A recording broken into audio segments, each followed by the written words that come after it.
Yo, what is going on, everyone? Another day, another me, another you. What's the news? We're going to be doing some casting today.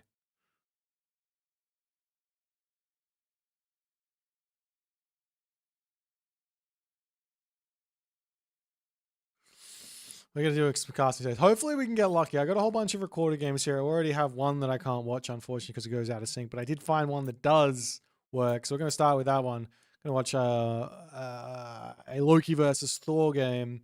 We've also got a Poseidon versus Amaterasu game. Hopefully that works. We've got a Amaterasu versus Sky game. We have a Skyomi versus Thor game. And then I'm going to go searching and keep watching recorded games. We might play some actual games later today, but we're going to start off with a whole bunch of the old shenanigaroonies. I am well and truly awake. F. Gorn, how's it going, my friend? Welcome to the YouTube chatters and all the other good stuff, and the Twitch chatters and all the other good stuff over there as well. Should be a fun day here. Sunday. I mean, the week starts again next week, so I'm sorry for everyone who has to go back to work. But today we enjoy. Alrighty. I'm not going to mess around. And those that get in early, the early bird gets the worm, or whatever it is. Check out this game. He's playing against Firefox, and give me your opinion. Okay. Oh. Mr. Axel Rose. Hey, Miller's More Orders. What's going on, my friend? It's been a while since we've done the old Shoutcast Sunday. But yeah, let's jump into our first game. Any sort of requests to do games, we're not going to get around to them until after I've gotten through a whole bunch of other stuff. But yeah, but the hawk gets the bird. We'll be the hawk then in this scenario. The bird might be gone by the time the hawk gets there. So the early bird has the worm and maybe gets away with it. So keep that in the back of your mind. Alrighty, let's hit this button. Oh, no, I got to hit this button. I still can't believe we've had this game out. We've had this game out for over a year. And every time I load into a replay, I still have to go here to get the recorded game to use my settings. It's just the little things. It's just the little things. I actually know for a fact that they fixed this once in a build somewhere in the past. I know it was fixed, but for some reason it just did not get implemented. So somewhere lying in the ether of Age of Mythology Retold's past builds, including the public ones, I'm pretty sure it was fixed in a public build once upon a time. That was fixed. Anyways, let's watch this shenanigans here. What is going on, everyone? My name's Boit. And I'm back with some more Age of Mythology Retold action in the bottom of the map, spawning as the blue Thor. It is one of the very few Thor one tricks on the ladder. He plays Thor every single map against every single different god, and he's actually doing really, really well. His name is Borg. He's actually a player who's been around since the very beginnings of Age of Mythology Retold. I think he had a little bit of a break, but as everyone knows, you never quit Age of Mythology. You just take breaks.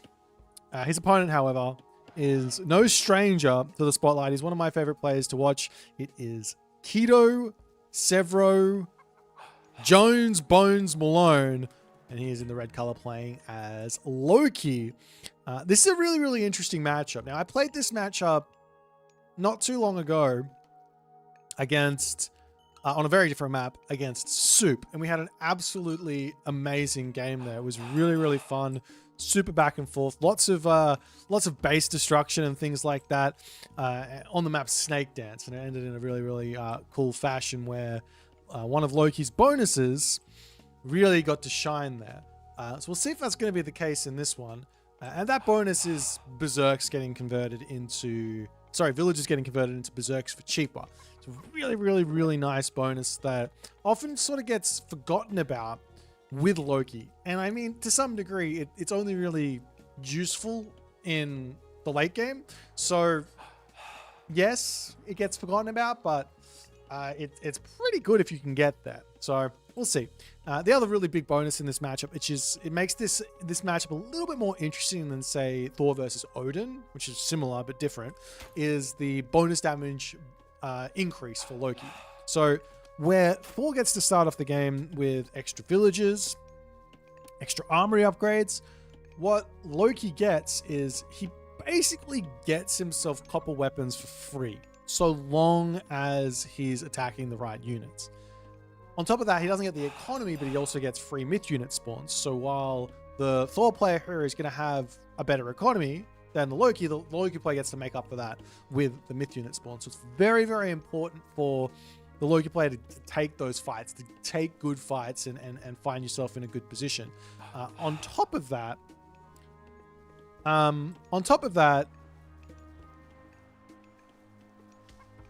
my brain just stops working, and that's fine. I don't even know what I was saying. I just read the chat. Mister wants to know when tournament dates are coming this week. You will find out literally this week. I can't tell you more than that at this point. This week.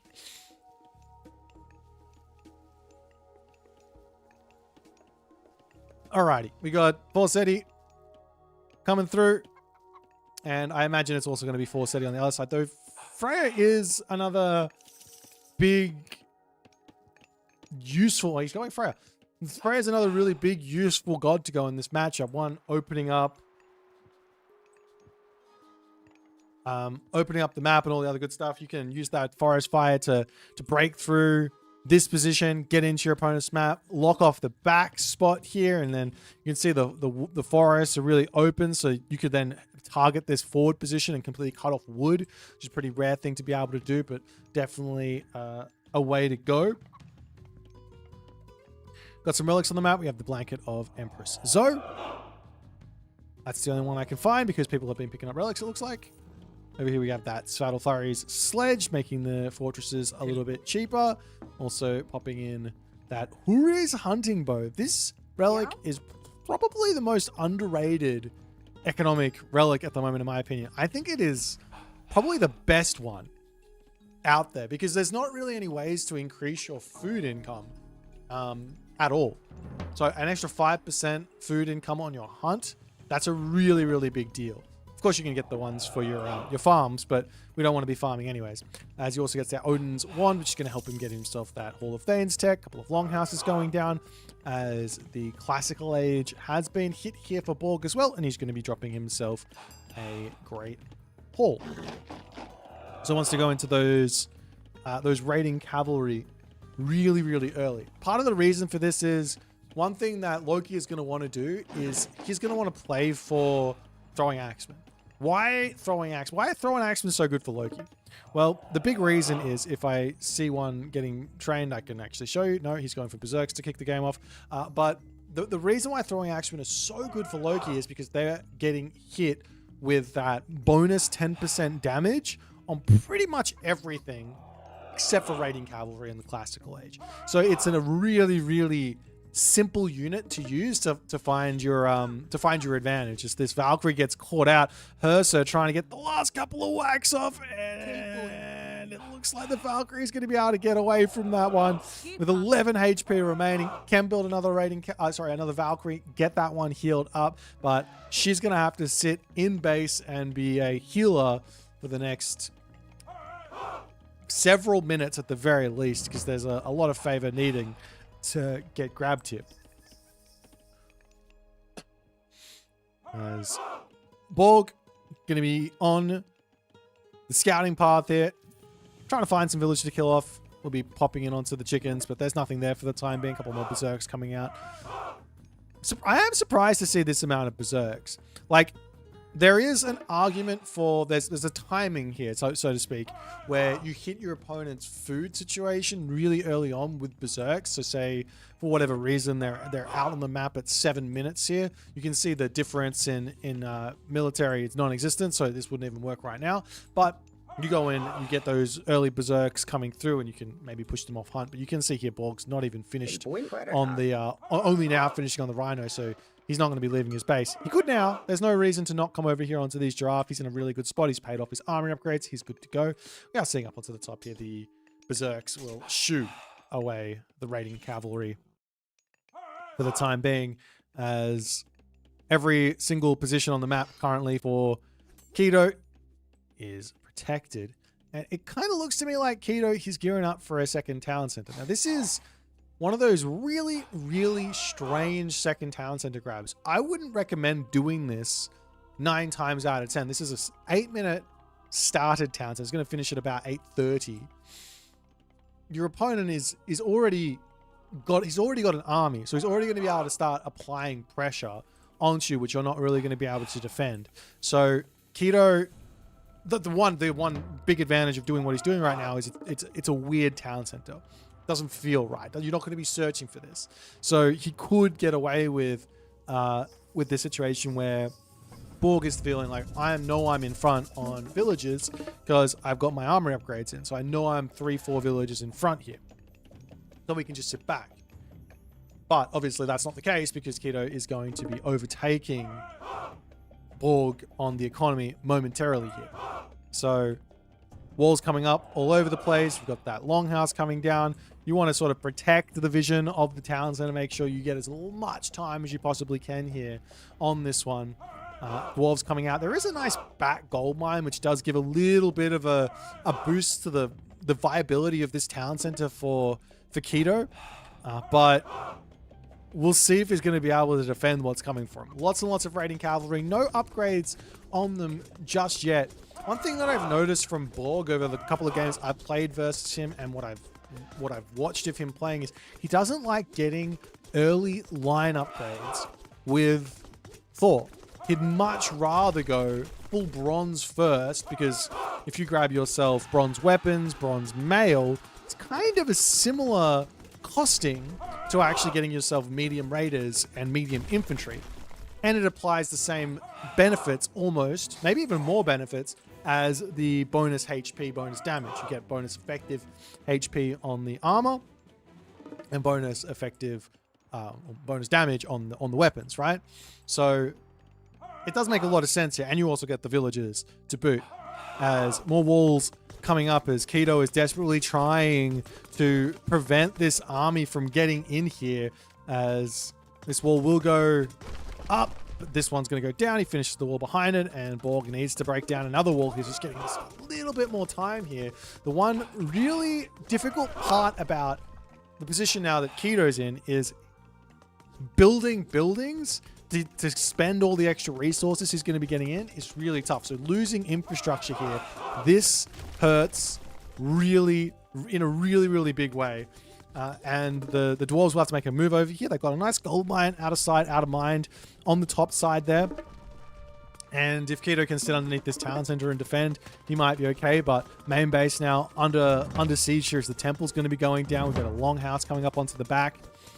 Keto sensing an opportunity to take somewhat of a fight here, as the raiding cavalry are out of position, attacking something else for the time being. But Keto is well and truly behind on the spammage, which is absolutely insane. Look at the difference in military right now. This is a crazy difference. As I say what I said, but actually Borg didn't get the armory upgrades. He actually goes for the line upgrades here first, which I thought it made sense not... Anyways, I thought it made sense not grabbing him, but nonetheless, Watchtowers coming through for Keto is a desperate attempt to at least get some value back here in the main base. If he loses that town center, it's kind of fine. Of course, it's a loss of resources. It's kind of fine, so he's not losing any villages here. You can continue to just sort of just cockroach off into the corner of the map, getting the buildings down, and just keep pumping units. He can literally be fine here losing a town center. It's not the biggest of deals. He does not need to fight this. And in fact, this is exactly right. if you can't fight your opponent's army, oftentimes it's best to just go and either fight the reinforcements coming forward or look for some villagers to kill. If you can get some villager picks here, then all of a sudden it goes from like a losing lots of resources here in the base to kind of going equal on these sort of trades and being able to make the game continue along nicely. And unless he is in the center here, he's going after some houses. These berserks do have themselves that Hall of Thanes technology, so they are very, very speedy. Over onto this side, some random dwarves sneaking down onto this gold mine. Very, very sneaky play here. You've got to always have things all over the place to some degree when you're playing against when you're playing against players of this caliber. They're always looking for these types of like out of sight, out of mind ideas. Of course, if this dwarf gold mining party does get spotted, it's not the end of the world. He's going to lose the villagers, obviously. But it gives him time elsewhere. So it's not the end of the world. As Keto's going to pull back. Just needs to get himself his buildings back up, temple back up, maybe even get some trolls out. He's getting longhouses. Try and get to the heroic age and make battle boars or mountain giants here. Actually, mountain giants would make a lot of sense. If you can get to that Njord, no problems. But now the main base is going to be the place under attack. Watchtowers are up, but I mean, with this amount of units, what would you really expect these watchtowers and town centers to be doing? You need some army of yourself to actually defend this.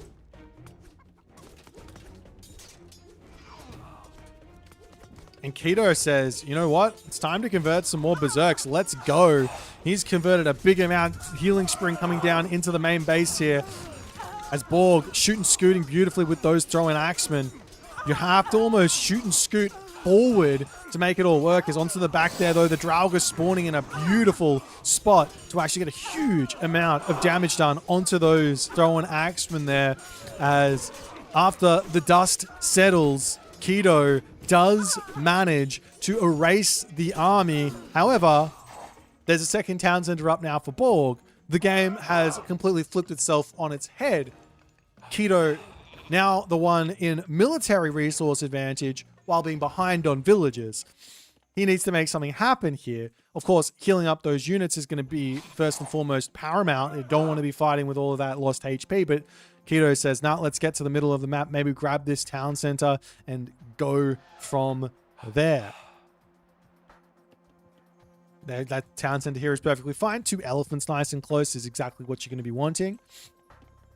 A couple farms to come up into the main base here is Borg not wanting to take all too many risks. And now we do actually have Bragi coming through. This is a really, really big moment here for Keto because he's already got an army out. Oftentimes the decision between minor heroic age gods for Norse is how much army you actually have. So if you play like Njord, you're kind of, well, you can kind of go Njord with no army, but you have to make sure your opponent's got no heroes in their army so the Walking Woods can help you out. If you go Skadi, you're normally playing with not very much army at all and using that frost to keep yourself afloat. And if you go Bragi, you've normally got that full population army already in. But Keto here, obviously Bragi's the god of choice. He's got 150 favor in the bank. So great raid here though from Borg while this is all going on. So 150 favor in the bank. That's really, and he hits on this left side as well, as Borg is like, no, we're not letting you get away with these ones, but also the raids coming in onto Borg, onto this gold mine, as both players losing a very large amount of villagers in that moment. Up onto the top side here, the battle ball pops out. And like I was saying, so much favor here. No excuse not to make a butt ton of battle ball. The only excuse is I don't have gold. Which is also making me think maybe it would have been better to go for Njord. I think it's very much slept on.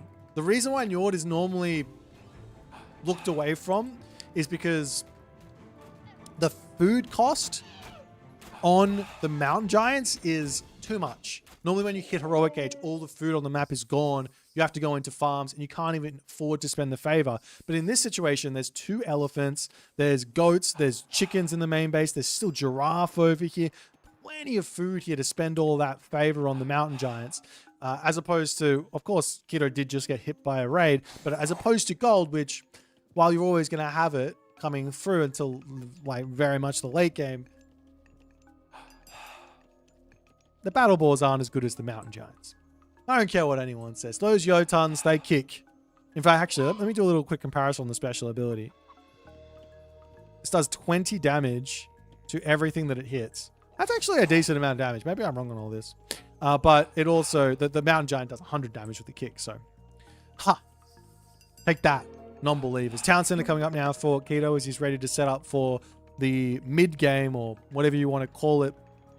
Borg as well needs to be considering that next move here as well. He's going through Skadi. He could go through Bragi himself here. There's no real super downside to it. The only real advantage of Skadi over Bragi is the fact that the thrown axemen are going to get much more powerful, and you have Frost for flaming weapons, which basically just means both players have got no god power. And yeah.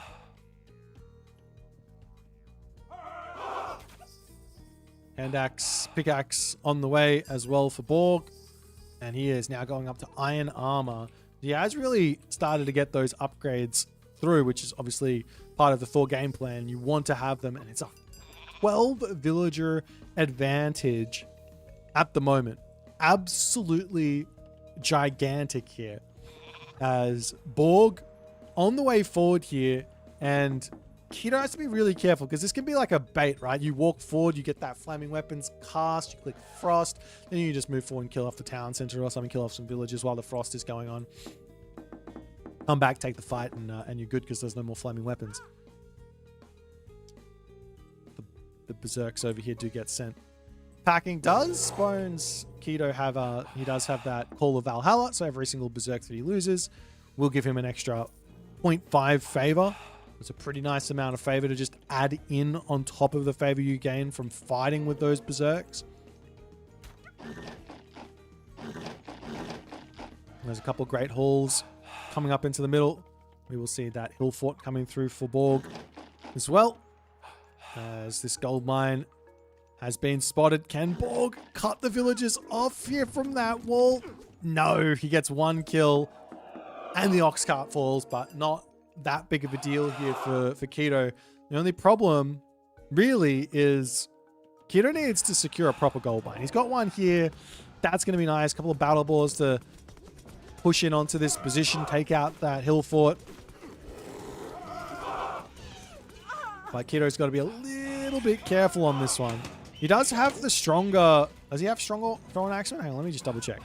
We got 8.7 versus 8.7. And this is 3.3 versus 3.0. So yeah, these guys are doing more damage. They do have less armor, so these guys have got more effective armor, but I'm not sure it actually makes up for it. Maybe it does. Maybe it actually does make up for it. They're like equal. At least until Keto gets to bronze mail.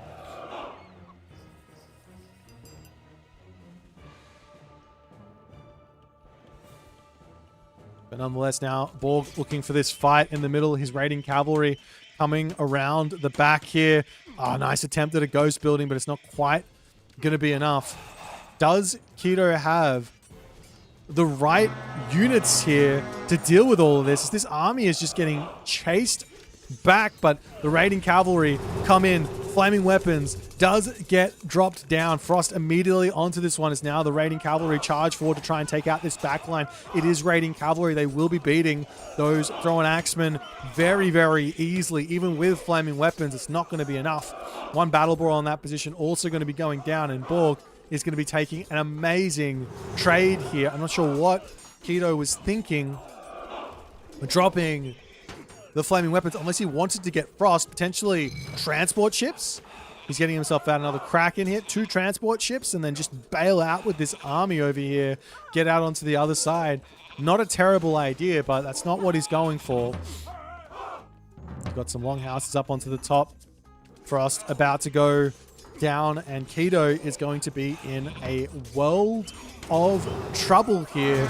He's going to pull back. The Ironry does give that that horn to speed the throwing axeman up, but even on that retreat path, Borg getting some decent shooting scoot. You can probably move a little bit further on those ones. Throwing axeman and have a 1.5 second like downtime between their attacks, so you can move a lot further than you actually think with those throwing axemen. Nonetheless, Swine Array now coming through for Keto as he's like, I'm gonna get some not halberdiers, herdmen in to actually deal with these bloody raiding cavalry. Over onto this side, the berserks continuing to charge around, trying to take out some random villagers.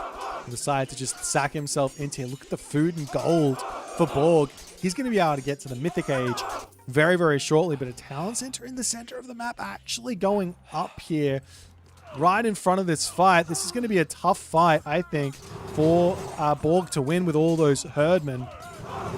Beautiful Frost Giant spawn there to take that other Frost Giant out of the fight. And it looks to me like Keto is going to be winning this fight fairly decisively, and Borg's got to get out of there. Now Borg has this actually really interesting sort of position from just like strictly what unit do I build, because herdmen throw an axeman. If you control those herdmen well enough with Swine Array, I don't think you can realistically build cavalry. Maybe you can build Jarls because they got so much more HP, but raiding cavalry, they've got to be off the menu now for Borg, because these guys just they're Loki Swine Array herdmen. 6.4 bonus damage versus cavalry. That's a crazy amount. Up onto the top here, and the cheeky raid coming in does force a whole bunch of berserks to get converted in, but not going to be able to stop much there as Borg gets himself his third town center. He is behind on villager count here. So it's been wild. This has gone very much up and down for the entirety of this game. Scored literally equal here. And look at this infantry army. You really can't charge in with the infantry army either, as the thrown axeman will just keep on turning and getting that damage done.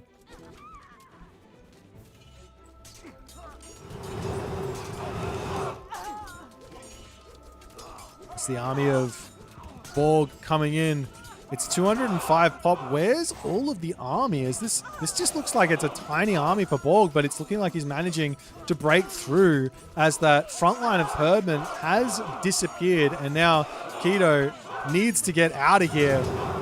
He's doing a good job of shooting, scooting back. He can dive into the hill fort, no problems. Borg has managed to completely stabilize here. He's got the military resource advantage for the time being. Lots and lots of myth units in his army. On the other side here, Keto's got nearly 250 favor. He could be going for another flaming weapons. You know how I feel. I much prefer spamming the myth units, but Keto, he is a god power man. He wants to click that button. He's very close to it. Town center in the center of the map now as well. Very much an option for Keto.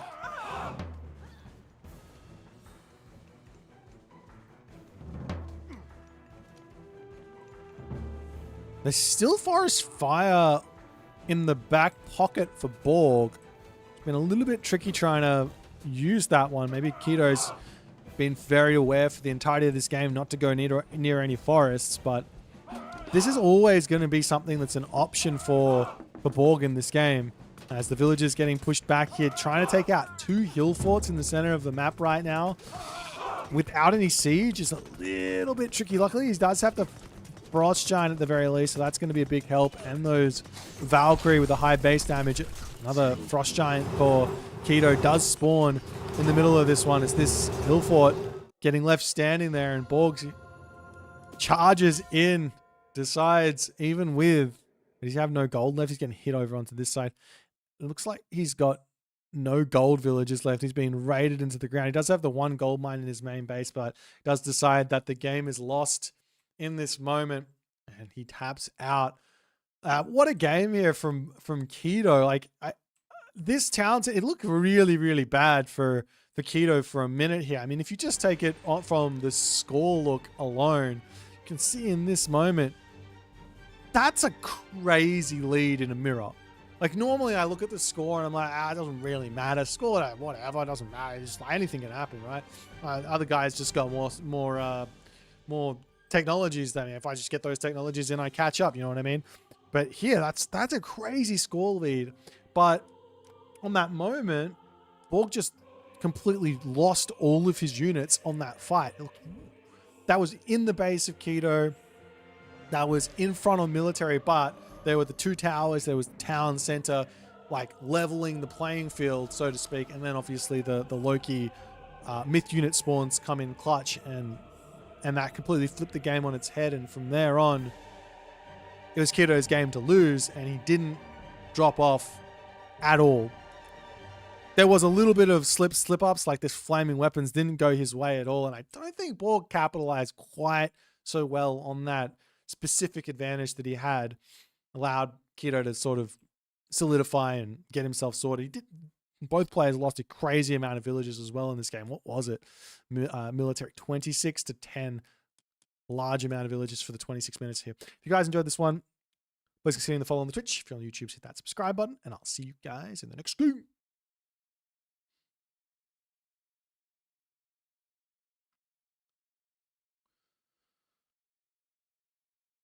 Against the Greek heroes, do things like throwing axemen have bonus against Ajax? No, they do not. The Greek heroes and the Chinese unique heroes are, is that it? The priest from Egyptian, they are unique. They don't have a separate tag. So Norse heroes have a separate tag, with Godi and being ranged and Herso being infantry. Atlanteans, whatever they normally are when they get heroized, they stay the same. Japan has the hero tag for everything except for the Shogun. Yeah, so Greek, Egyptian, and the Pioneer has the ranged one as well. So it's just the Sage and the unique heroes in the Mythic Age that are specific. Omyoji is a siege, has a siege tag, I believe, but there's nothing that has bonus versus siege.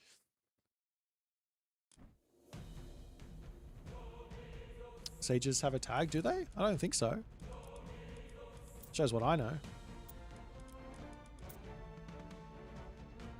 I'm pretty sure they're just like a priest. Yeah, there's no tag. Never trust Twitch chat. There is a tag on the Pioneer though. No tag, no tag.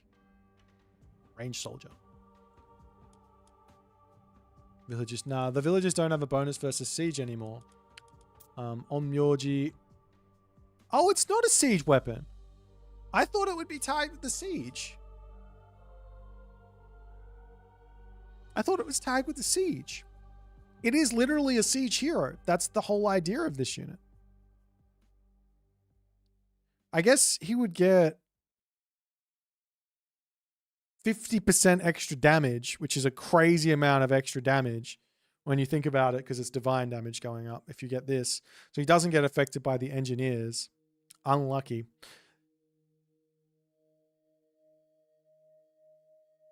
Does he have lower crush armor as well? Doesn't want to tell me. Yeah, you want to look for the actual tag, right? So the Greek heroes, it's just a hero, carries relic, immune to traitor. As opposed to the Hersa.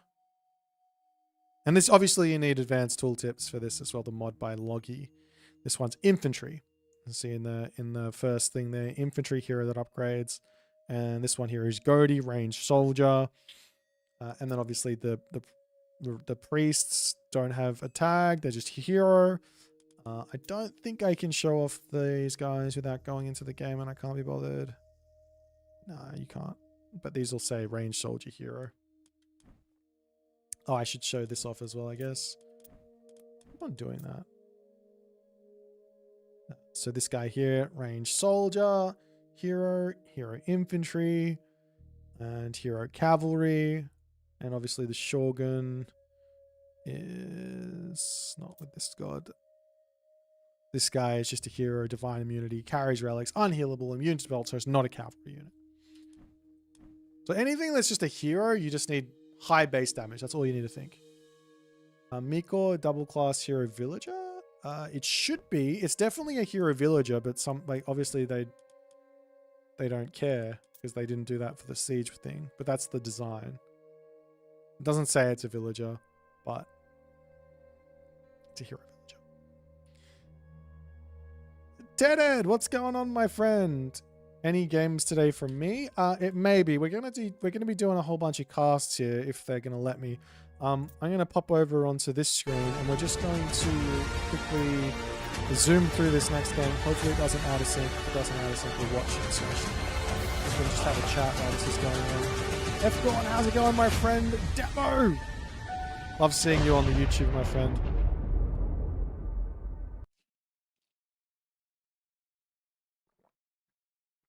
Too loud. Loud noises. We're going to be casting for the most part today. Maybe midway through I'll get into some games. I don't know. But we're going to get through these games first and foremost.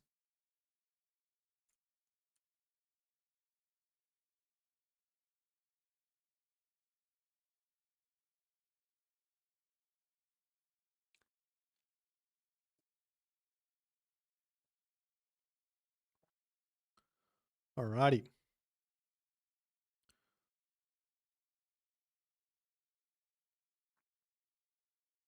I think this is going to be a fun one.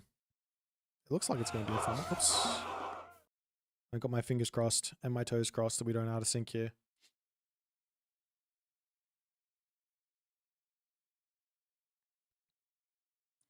How's everyone's week been? What have you guys been doing? What's been happening? Is there anything harder than legendary? It's so shit, like a 1k ELO or something. Are you asking me, is there any stronger AIs than what they've currently got? Oh, I don't think so. It's probably just click ranked.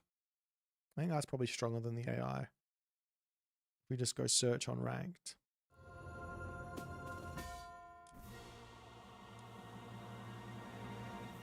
There may be AI mods out there. I've always wanted to write my own AI. Like, I've always wanted to do it, but I don't have the knowledge. Maybe I should use ChatGPT and see if I can do it. Because I feel like I could do a good job.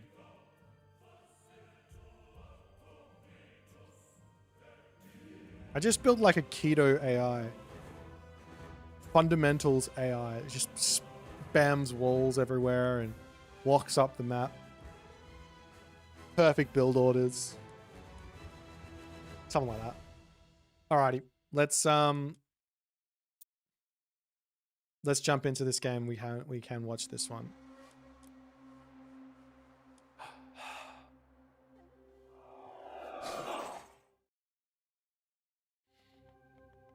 All right, ladies and gentlemen, it's another game. It's another you. It's another me. This time in the bottom of the map, playing as Amaterasu. It's everyone's favorite jazz pianist. The man who likes to dance around the piano. I've got some history that I know about jazz because I had to learn it at university. His name is Thelonious Monk. Bit eccentric, some might say. His opponent today, in the red color, playing as Poseidon, it's Moscow. Our very own resident best Poseidon player in the world, right? There's not many people who are better than Moscow at this god. He is. There's a couple of people in the conversation, like Amaterasu, the Mister, obviously. I mean, the Mister's the best at everything, so that doesn't really count. But there's a lot of people who are in that conversation. But I think Moscow's style on Poseidon is so clean. Love watching him play. We'll see what he's going to come up with here. But I have an inkling that this is going to go a little bit different than you think. So I should probably do a little flipsy here. So normally, in my opinion, the best way to play this specific matchup is, there's a whole bunch of other matchups that are like this, a couple that aren't, is to go for a death ball of centaur. Now, a lot of players say, but boy, they can just build bushy and then kill off your centaur, or they can just get some on the musher in and they can just chase your centaur down. It's like, yes, you're right, but you've always got mobility. You can choose where to take your fights, which is the most important part about playing against Japan. Japan, if you get put into a situation where you're not the one in control of dictating where the fight is happening, that's when Japan feels really, really tough to beat. So Centaur are an enabler of that decision. You can choose where to take the fights because you've got the mobility advantage. But I have this sneaking suspicion, because I saw the stats of this game, that we're not going to be seeing that. I don't know the result of the game, but I did see Ares here, and a certain someone from the Australian region of Australia, no, the Australian region of the world, a nice Twitch viewer, Age Mythology player, and all-around good times individual, Jungoth. He's always after a little bit of Ares action with Poseidon. Now, we are going to be seeing Thelonious Monk here going for Amano-Uzume. We don't normally get to see Amaterasu going the other side of this, though I do argue that I think that there are plenty of matchups where Minakata is actually the better choice over Amano-Uzume. So I'm not gonna go too much into details there, but if you really think about it, there's a couple of matchups where these weasels just don't really do a whole lot. The Goshen Boku tree, not going to help out at all if you're going to have those weasels not doing a lot. And it might just be better to have the extra hunt in your main base so you don't have to go out onto the map and deal with it. Nonetheless, the Theseus now beating up this temple here as that weasel gets brought back. And this is the most important part of playing against Amano-Uzume. Where is the weasel? That's the most important part. So I suggest to get a Pegasus out really, really quickly. You can't be allowing this weasel to get across the map and get into your main base. That's the worst thing that can happen. We are seeing walls going up all over the place. If the weasel gets into your main base, your economy is going to be idled for 20 seconds, and that's going to be very, very sad. As we are seeing over onto this side, a little bit of a sacrificial weasel shenanigans there, as the Cyclops is going to be going down here, and that'll put a stop to the temple going down. One weasel goes down, the second one also going to be getting chased, but it should get back to safety. The Miko can turn around and heal this one back up, but this gives Moscow what he wants, which is complete and utter freedom in this game to build whatever he wants, defend however he wants. You might even think about going for a town center here. He's going to be dropping an armory. Quick little heroic age makes a little bit of sense, though it's a little dangerous. Over onto this side, we are seeing the guardhouse coming up for Thelonious Monk, because you might want to get some Yumi archers, but the temple gets repaired up, and Monk is completely safe now. Has dealt with the early game of Greek, which is probably the hardest part of this matchup, of the way that Moscow's playing. And he can move on to do whatever he wants to do next, which is going to be making an army, I guess. On the other side, Moscow dropping a military academy. He's getting himself this, I've already said he's getting his armory, but he's going to be doing both. You can go in for Paspist early with that Deimos Sword of Dread. I think it's somewhat important to get to the heroic age here for Poseidon, so you have access to Peltast. The Toxotes with the upgrade in a variety of different matchups are really, really good. The only problem with them is any unit, Arcus, Yumi Archer, Chariot Archer, any unit that has got range on those Toxotes, they're going to be able to space you. And you're not going to get that beautiful damage off unless the enemy is just kind of sitting there taking the fights. So you don't really want to be going for those Toxotes in this specific matchup. just because the Yumi Archer are really, really good. There's also quick Naginata Riders that can make your life a little bit difficult. But you've got the answers to the Samurai in Hypaspis, and you've got the answers to the Yumi Archer in Peltas, so getting to the heroic age is going to be very, very important. Another little trick here is you can just drop that Pestilence down in the main base here inside of Ares, just to slow down this whole thing. If you're going to the heroic age, you just drop the Pestilence down, slow the military production down, get heroic age, and go from there. But nonetheless, the archery range is now up.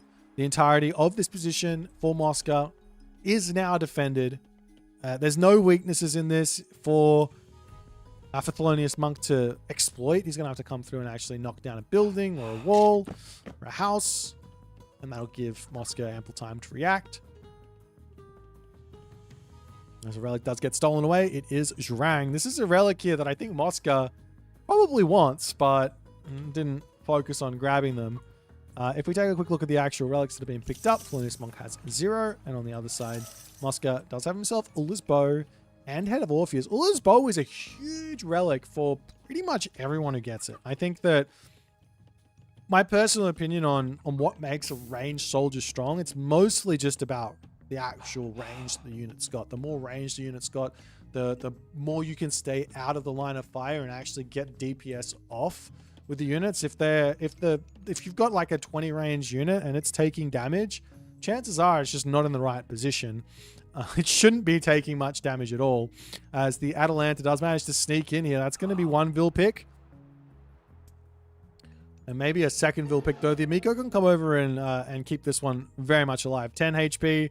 A second of regen is or healing is enough, but Thelonious Monk doesn't notice that. 2 villagers down. Main base now under harassment as Aphrodite for Mosca is going to be coming through. We see the military academy archery range coming in.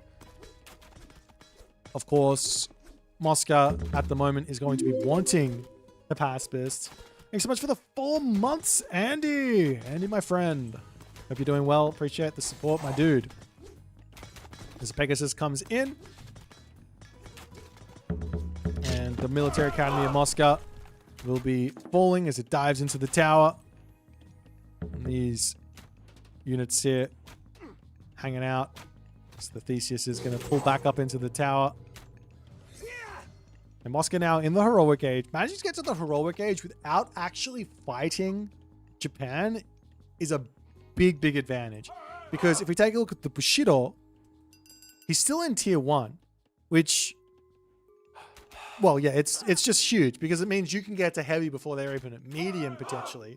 So if you just keep on spamming units, of course, there is going to be a necessity to get to a second gold mine here, and all the gold mines are pretty haphazardly placed. They're very far away from the main base. Over here, a wall, and maybe a wall here would be the nicest way for Mosca to go, but we'll see what he's going to be able to make happen here as the Hippolyta pops out. Militia coming through here as well. Going to be searching for a little bit of raids, but they do get spotted. They do manage to sneak through here as the walls are getting thrown up, and Mosca, he does get spotted, but his militia have got those Matrix shoes on. Dodging a little bit, but the Naginata Rider is going to be able to pick them off. This is going to be just a little bit more Bushido to come through if he actually manages to pick them off. And there is also going to be access to Curse at sort of any point here to try and take a favorable fight for Mosca. But realistically, there's no rush here. He should be trying to just wait it out, spend all of this gold, or at least try and spend all of this gold at the point that he's moving over onto this gold mine. That would be your best bet, I would say. Golden apples also coming through for some extra favor income. Another Cyclops into this army would not go astray. I think mix and matching Nemean Lion Cyclops makes a lot of sense. For example, if I can get that throw queued up and get the stun from the Nemean Lion on that area, then there's no way for them to dodge the throw from the Cyclops. So there's a nice little bit of combinations that can go on there as the Hippias does spot the army over here. Great scouting from Mosca. question in the chat is, how is Moscow behind so much population? The real reason is because he's spent 1,300 resources on the heroic age, and he's also grabbed a whole bunch of upgrades, which I don't think Thelonious Monk has grabbed. Monk's got himself his upgrades there. Moscow's got the same ones, but Moscow's also grabbed himself a little bit here. He's also grabbed himself the medium hoplites and things like that. So it does make some sense that the military difference would be in the Amaterasu's favor, as Moscow says, you know what, I'm going to try and push over here, break this down. Pestilence getting dropped into the main base here as he does spot the entirety of this army coming for him. I don't think he's really going to be wanting to actually take this fight, but the army coming through as the Atalanta getting focus fired down there by those Yumi archers, picking that off very, very quickly. Curse gets dropped onto this one, does manage to hit a couple of those weasels there on the front, which is going to be absolutely huge as the Peltast trying to take out that backline. That second tier of Bushido does come through here as the Peltast should actually be targeting down the Bushi on the back here so that the Nemean Lions get a little bit more value, but it looks like after the dust settles here, Moscow is not going to be winning this fight. He loses everything. Military resource wise, there's 1,200 in the bank, which you see up onto this top side. The walls have managed to go up while Moscow was doing that, so he managed to take something for his losses, but that was not a fight that Moscow really wanted to take, I don't think.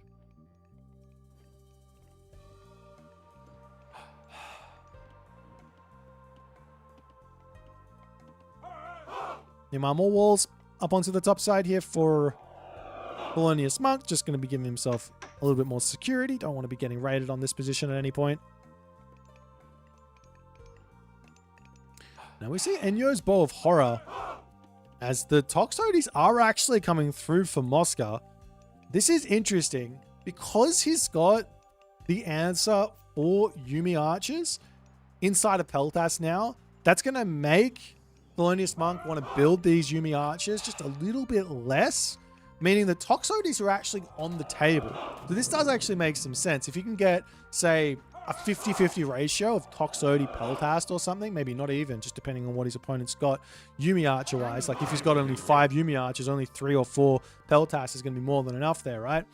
And then just mass up those Toxotes with Enyo's Bow of Horror.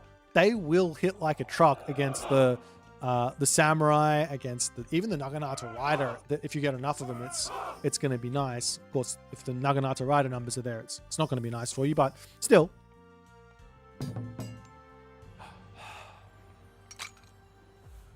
There's the Pegasus just flapping around, trying to spot a whole bunch of different shenanigans here. Still no second talent center for either of these players, but there's a tiny villager lead for Moscow in this game.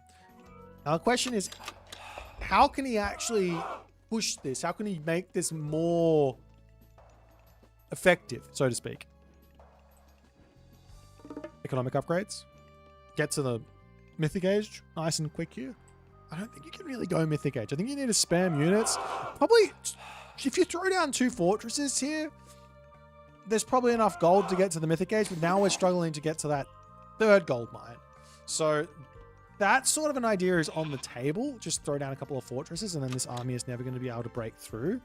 But it doesn't seem like Moscow is wanting to do that. In fact, he's going heavy infantry, heavy range soldiers. Of course, he needs that to stay equal with the Amaterasu Bushido.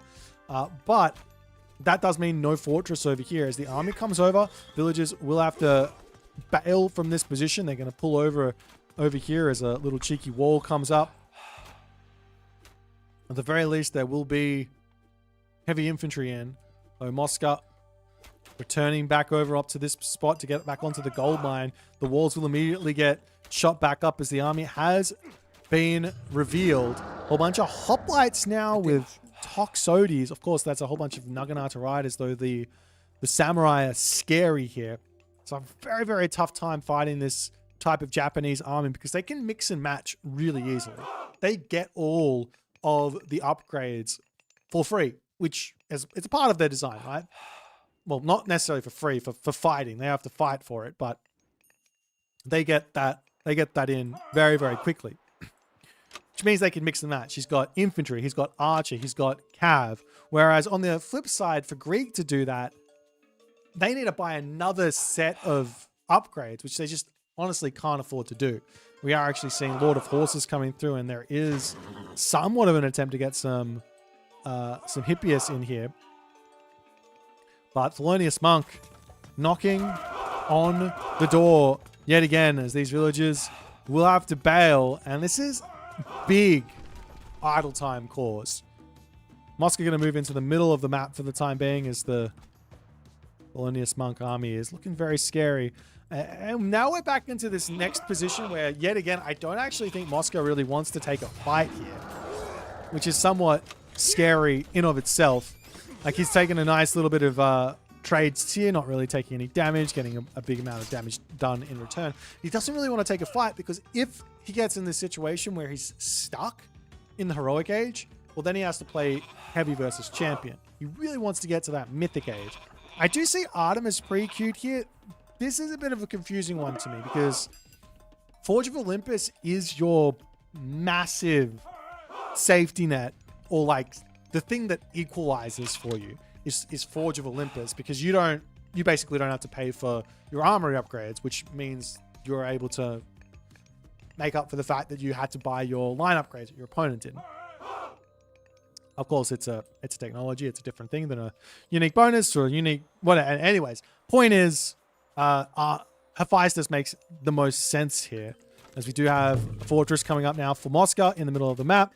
This is really, really big, because it makes it very difficult for Miscellaneous Monk to really push here, but he is going through Raijin, which will mean a whole bunch of difficulties coming for our main man Moscow, such as the Thunderburst, God Power, making life very, very tough. I'd love to see some walls going up here as well, especially in front of this fortress, but that's not happening just yet. It means you can sit behind and you can shoot no problems this enemy army. Forces them to actually have to kill off the walls as well, just to show you what I mean. If he does something like this, right, it could be absolutely huge, as Miscellaneous Monk looking to take this fight, and Moscow says, all right, let's go. Thunderburst coming down, the villagers bailing into the fortress here, and the army now has to pull all the way back here. He's going to get hit by every charge of Thunderburst, as these units are taking huge damage here, down to 30 HP on those peltasts.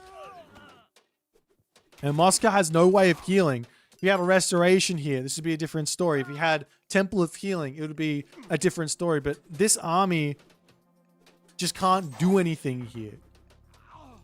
Poseidon is the only one of the Greeks that can't really heal this sort of damage off. So in some ways, Moscow just has to... I don't even know how you deal with this. You might even have to just delete the army and rebuild it.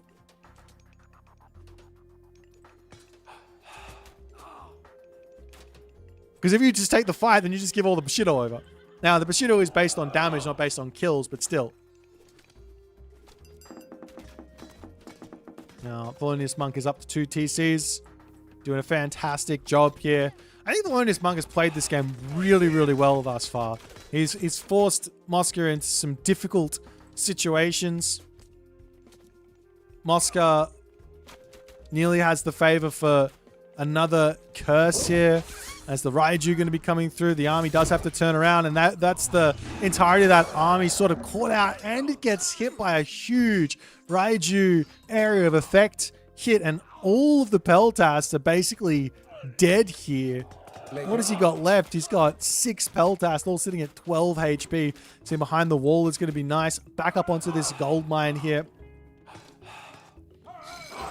Moscow does get himself his own second town center as well. He does still have the villager lead, but he's going to be losing this fortress momentarily here.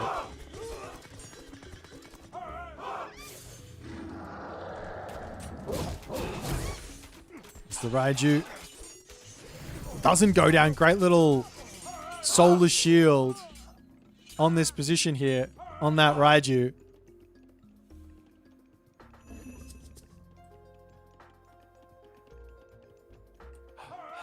Now Moscow still on the back foot.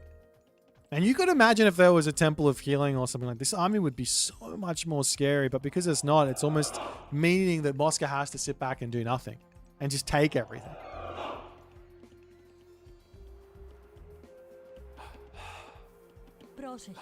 Unless Apollo coming through for Moscow.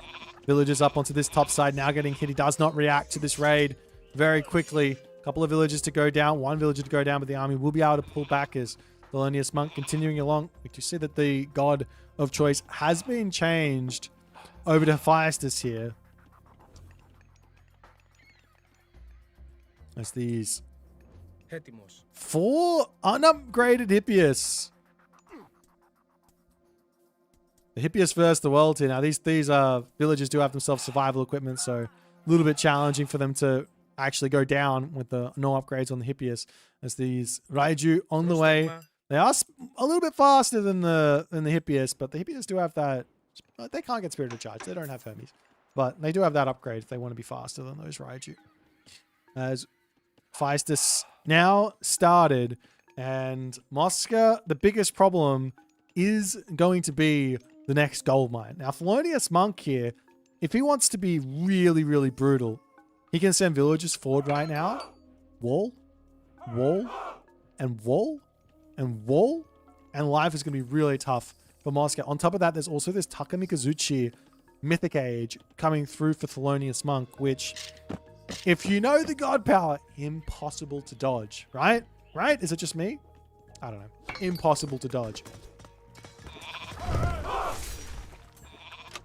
As the storehouses going to be going down.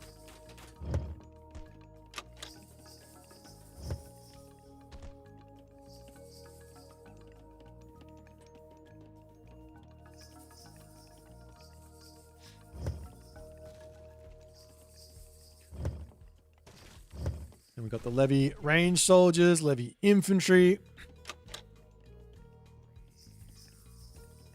We need split formation for this god power, yeah. I mean, you can kind of just go spread formation and then click. That's kind of one option, I guess. The only problem with it is the units move so slowly if you have something that's moving slowly in your army, like the Theseus here, or these Hoplites and Theseus. They kind of... Maybe it's fine. What do you move at? Is it 4? I think 4.3. You might be okay. Hephaestus, at the very least, is going to be hitting first. The villagers on this gold mine are somewhat riskily placed. There's a 4th town center coming through for Thelonious Monk as he is pushing ahead in this game. The Moscow just can't get a gold mine. He's been strangled in this one. As the Hydra goes down. We do have the Carcinos to come in as the Plenty Vault gets dropped. Armory upgrades. He's got 3 armories. Going up to full bronze immediately. Let's see how much that's really going to help him here. And Polyphemus as well is obviously going to be a nice assistance against all of these myth units. I think this is the... This Polyphemus is going to be the most important unit for any sort of fight coming. In fact, Moscow should fully pull back into his main base until he has this Polyphemus over here. Because otherwise, he's just going to have a really, really tough time. Full champion to come through. Polyphemus making its way over here. Nope, it's going to the top. Moscow needs this unit. He needs it now. The hero is on the front.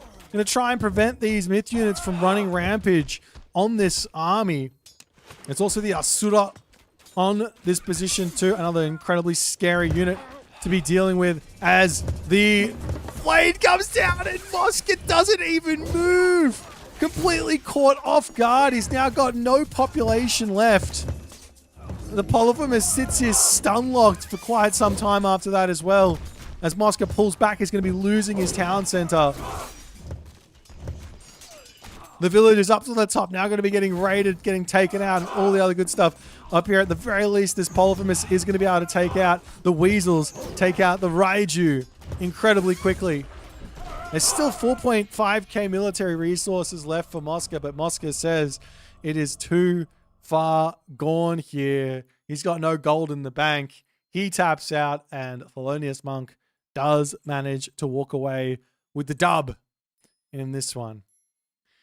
I mean, you can't be losing that many units from the Divine Slash. That was brutal. I just you watched it in real time. It just comes down. You're like, well, I just need a split. I need to move the dudes, and it just didn't happen. And he lost the entirety of his army on that position. On top of that, also, I think he could have pulled back this way and then pushed in with his Polyphemus at the front, and that would have been a much better angle to actually take this fight with if he was just fighting in under here. And of course, if the Polyphemus is on the front, uses that special ability, whacks all the weasels. I'm pretty sure he almost one-hits the weasels, right? What's the damage do? It's 60 times 10. That's 600 damage onto the weasel that has a 40% hack armor. The weasels survive, barely, but it basically one-hits them all. So yeah, if you can get that nice special onto the myth units with the Polyphemus, you can completely shut them all down. But a well-played game here from Thelonious Monk. I think he really did set the pace in this one. I like the actual early game decision here to actually send the Kamatachi after the Cyclops and use that Solar Shield to keep the Weasel alive against the heroes to actually shut down that early game pressure. If he loses that temple, that hurts a lot.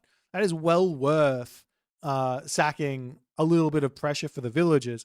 And then after all of that, Moska played nicely in the mid game. He didn't really manage to get himself super sorted out. I would have loved to see double fortress over here. I would have loved to see a wall in on this position so he can actually sit behind said wall. And then when that Thunderburst comes down, you got to run. There's no way to heal. So you got to run. You got to get your archers specifically out of that Thunderburst. Otherwise, they're all going to be at half HP or less. You got to get out of it. And fact of the matter is, if you're not surrounded, you're probably only going to take one charge of that if you react immediately. But did not happen. Mosca does take a defeat. Fun game. If you guys enjoyed it, make sure to hit the follow on the Twitch. If you're on the YouTubes, hit that subscribe button, and I'll see you guys in the next game.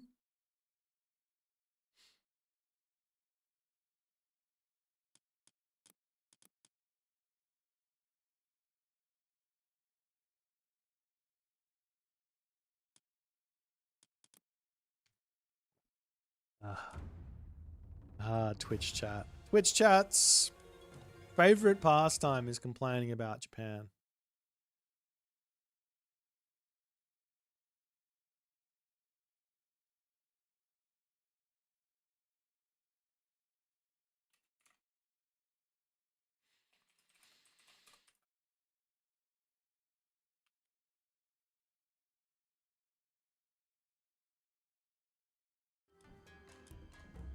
Alrighty, let's move on.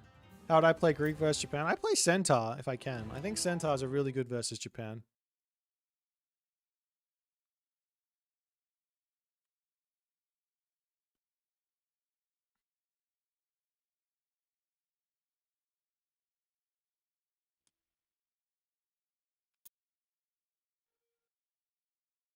Never seen it before? You could go back and watch my Poseidon One God series. I did a lot of Centaur stuff there. I did beat a couple of Japanese players. I think I even beat Miscellaneous Monks Tsukiyomi or something. I can't remember.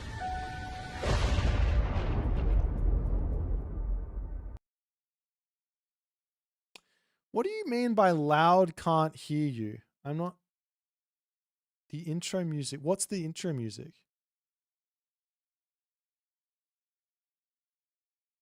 Wait, what's happening? Hang on.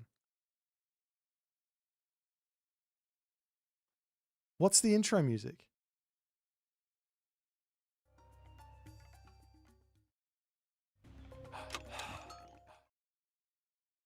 You mean in the game?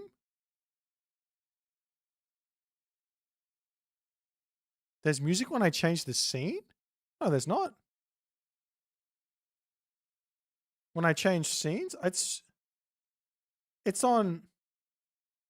The scene transition is on cut. Hang on. You guys are trolling me. I don't believe you in the slightest. There's no way. No. Scene change. No, I'm checking this. Couple of chapters. Holy shit. Never seen it before. You could go back and watch my Poseidon. I don't even understand how that's happening. Is it this one? I think it's this one. I think I figured it out. Guys, stop worrying. I've got it fixed. Hang on. Just tell me, does it still play when I do this? Did it play then? Wait. Did it play then? It did? What the hell? I'm not even sorry about you at this point. I just want to know what's going on. Oh wait, no, I didn't even change. Okay, I fixed it, I think. Hang on. All right, how about now? Is that better? Did I nail it? Did I fix it? Okay. Get wrecked, everyone. I fixed it.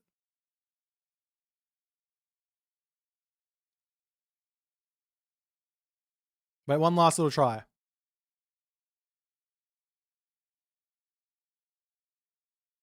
Yes? Okay. Fantastic.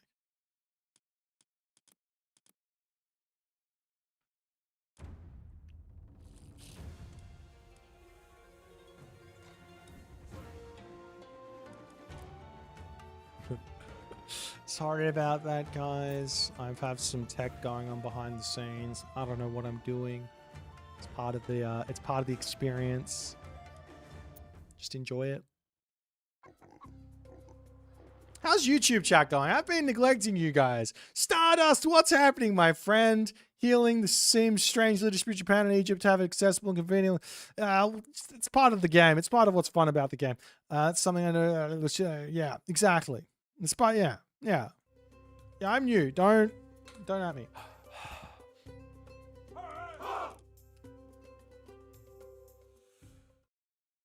Alrighty. In we go. Ladies and gentlemen, boys and girls, assorted members of the jury, it is Age Mythology time, and today, the player that stands trial for an assortment of accusations. It's the Rapple. He's going to be playing as Zeus. He's been a very naughty boy, winning S-tier tournaments and such. His opponent today, in the purple color, making life very hard on everyone's eyes. He should be let known. It should be known that purple is a color that is not allowed to be picked.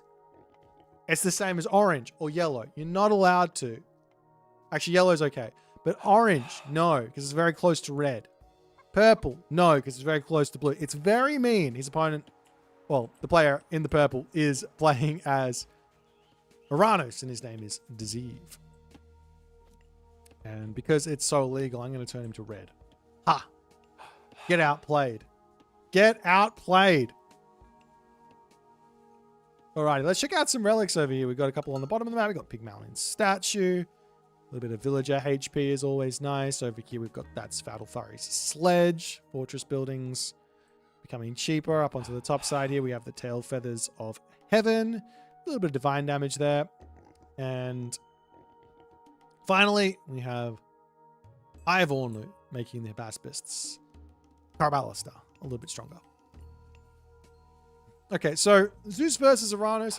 Actually, this is a pretty hard matchup for Zeus, in my opinion. But then again, I think that everything's a hard matchup for, or an easy matchup for Uranus, because Uranus is OP, right? That's the narrative. That's what I'm sticking with.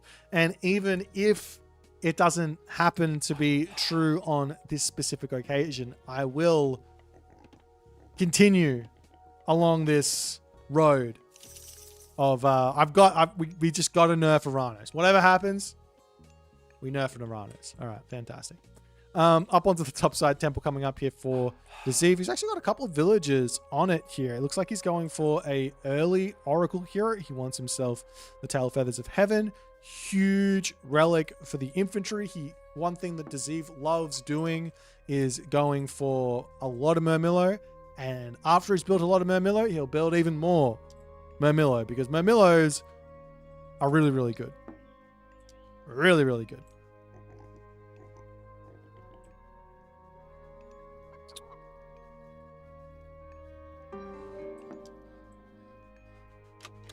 Alrighty. So, over onto this bottom side of the map. Rappel going to be going through Athena. He advances really quickly here. It's looking like he's going for... Does he get a Jason out? I don't... Is there one? There's no Jason here for Rappel. So, very fast advance with a early Heracles, early Jason. Did he get himself his upgrade? No. He's going to get that Heracles out, I'm sure. And just look for some early game pressure or early game relics or something. Tends to be the natural order of things for the Zeus in today's day and age. As Heracles now coming through. I don't know if it was just forgotten by Rappel or if he saw something and decided, you know what, let's grab it. But Oceanus is going to be on the way here for Deceive, and there's not really going to be a whole lot of pressure you can actually put on versus that Caladria. If the Caladria is controlled well, it'll be very, very hard to do anything. As the military barracks coming through for Deceive. Into the main base here. This Theseus in classic high-level play. The Theseus walks forward, holding the relic, presenting the relic to his opponent and saying, "Excuse you, I have a relic. I'm giving it to you. Just kill my Jason and just take it. Just take it. What's taking you so long? Just take the relic. I'm holding it here." Anyways, the Oracle over here getting little bits of damage done. Bolt onto one of those Caladrias there to keep this pressure alive and well. I imagine very shortly another Caladria will just simply pop out. There's honestly no reason to not have two out at this point because you can just completely heal up your units. The village is sitting idly by over on this position here. They've got to get back to work. Moving up onto this deer wouldn't be a terrible idea. As all the Murmillos getting shot back there as the Caladria have to start doing a little bit of shoot and scoot restoration coming through. This Murmillo has no business dying here. Doesn't get the heal off. The Caladria is actually healing themselves there as he's back into the towns, and Rappel getting way too much value out of this early game raid here. This is the position where the Caladria can sit and be really, really safe because you're not going to want, if you're the Zeus, you're not going to want to charge in here and take this out. So if you just sit the Caladria sort of on the town center side of the actual action, it's going to be completely fine. And Deceive does get his units back up to full HP. Restoration now down, and Rappel going to have to get out of here. Meanwhile, Rappel says, "You know what? Soup went Villager Center versus me, and I destroyed it."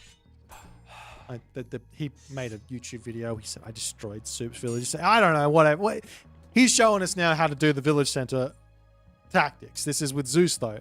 Village Center tactics are at an all-time high. As Deceive here, it's going to be really difficult for him to know what's coming. The easiest answer to this Village Center, because it is an absolutely garbage town center. It trains villages slower.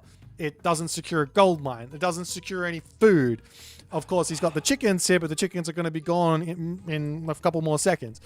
The simplest way to play here for Deceive is to just go mass units, put the Sky Passage here, put the Sky Passage here, put the Sky Passage here, put the Oracles in, and Rappel will be getting into a very, very difficult position where he should not be able to get to a second gold mine. But that requires Deceive to see what's going on, then come up with the correct countermeasure. A lot of players will see a village center and say, "Hey, that's a village center. It's not very good. Let me just put up a regular town center and it'll be a nice little, it'll be fine for us," right? Like, it is fine for you, but you often can miss a couple of very, very nice ideas if you go for those sort of things.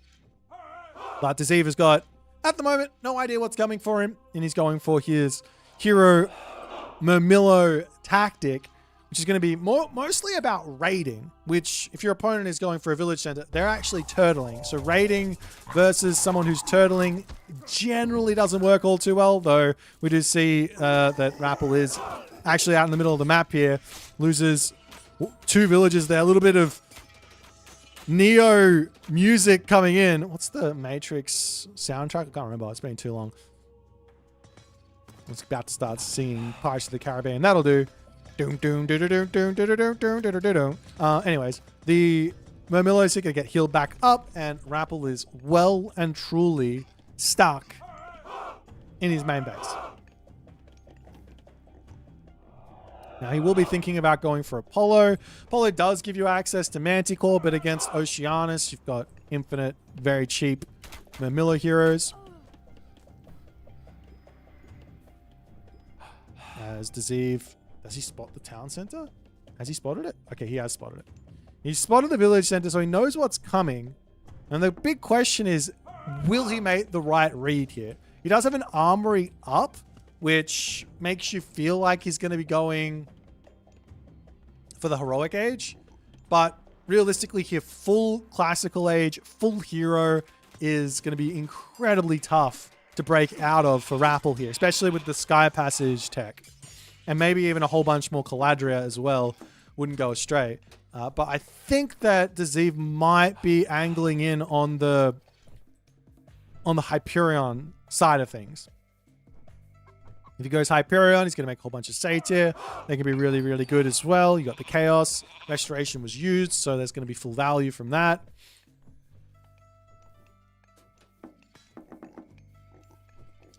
Dezeve still trying to find some value here. He's getting huge value with these Caladria. I know there's like, I want more features. Give me more features, Age of Mythology devs. I wish there was a feature that said how much these guys had healed for, because you see the damage dealt on this army. The damage dealt on this army is up to 1744, and there's been 0 deaths for Dezeve, I think, thus far. But imagine you saw how much healing that these Caladria had. It would be through the roof. There's the army charging in here, trying to take this off.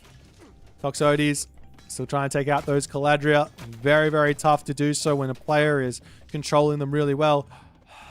A down center from this. I said you got to make the right read. This is often the natural response to a village center. The only issue here is that this gives Rappel a huge amount more time to play with, because this is not just 700 resources worth of resources, worth of spend. It's also probably somewhere in the vicinity of 300 to 400 resources worth of idle time on the citizens that were building it, which just means now Rappel doesn't, he can get close to being sort of in a good position militarily. And he does go through Dionysus, get military academies all onto the front here. Sky Passage coming over here. The other thing that's really, really difficult to deal with is that if you've got the Sky Passages in position, right, on the forward position, bronze is off the cards. I can just run from the bronze through the Sky Passage, pop over onto the other side here with the Sky Passage on the side, then wander back over here after it's out, and then I can take a fight with that bronze being exhausted. If I feel like I can't win the fight, which I'm not actually sure is going to be the case. But nonetheless, I think Rappel here is going to be able to push out of his base. I think it's going to be okay, just on the fact that we've got a Hyperion coming. We've got a second town center up for Dezeve. Dezeve, mind you, he has gotten a huge amount of value out of his units. So even though he's sort of behind on villager count, it says 50 to 47, so you're like, well, Dezeve's in front. Boit, what are you talking about? His villages work a little slower than the Greek villages. So he is a little bit behind on income at the moment. But because he's got so much value, it's not the end of the world. There's another military academy coming up. Take a shield on the way. Medium infantry on the way. I'm going to see some medium archers as well, I'm sure. As Rappel will be needing to pop a whole bunch more villages onto favor to work up to that 100 favor for restoration for the Hyperion to deny the Bucket. Chaos. Fortress in the center of the map here is Zeus. Kind of can't see. I should probably turn this back over onto purple, so it's less jarring when I change perspective. But Zeus here will be spotting the fortress going up. And the question here is, do you drop a Carnivora down just to deny this on this position? But right now, there's no timing. Rappel is going to be getting his fortress up, getting himself this gold mine secured, and Zeus has to get out of here. So after all is said and done, Rappel gets away with this village center.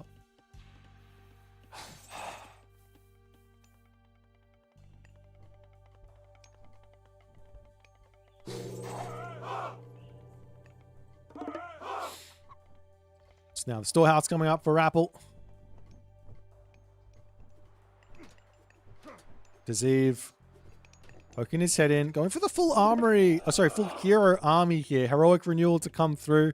This is always a really fun army to use. Takes the big advantage of Zeus away in myth units. You don't want to build any myth units versus this type of an approach. But Zeus is always going to have access to restoration bronze. So the favor boost is still going to be very, very useful.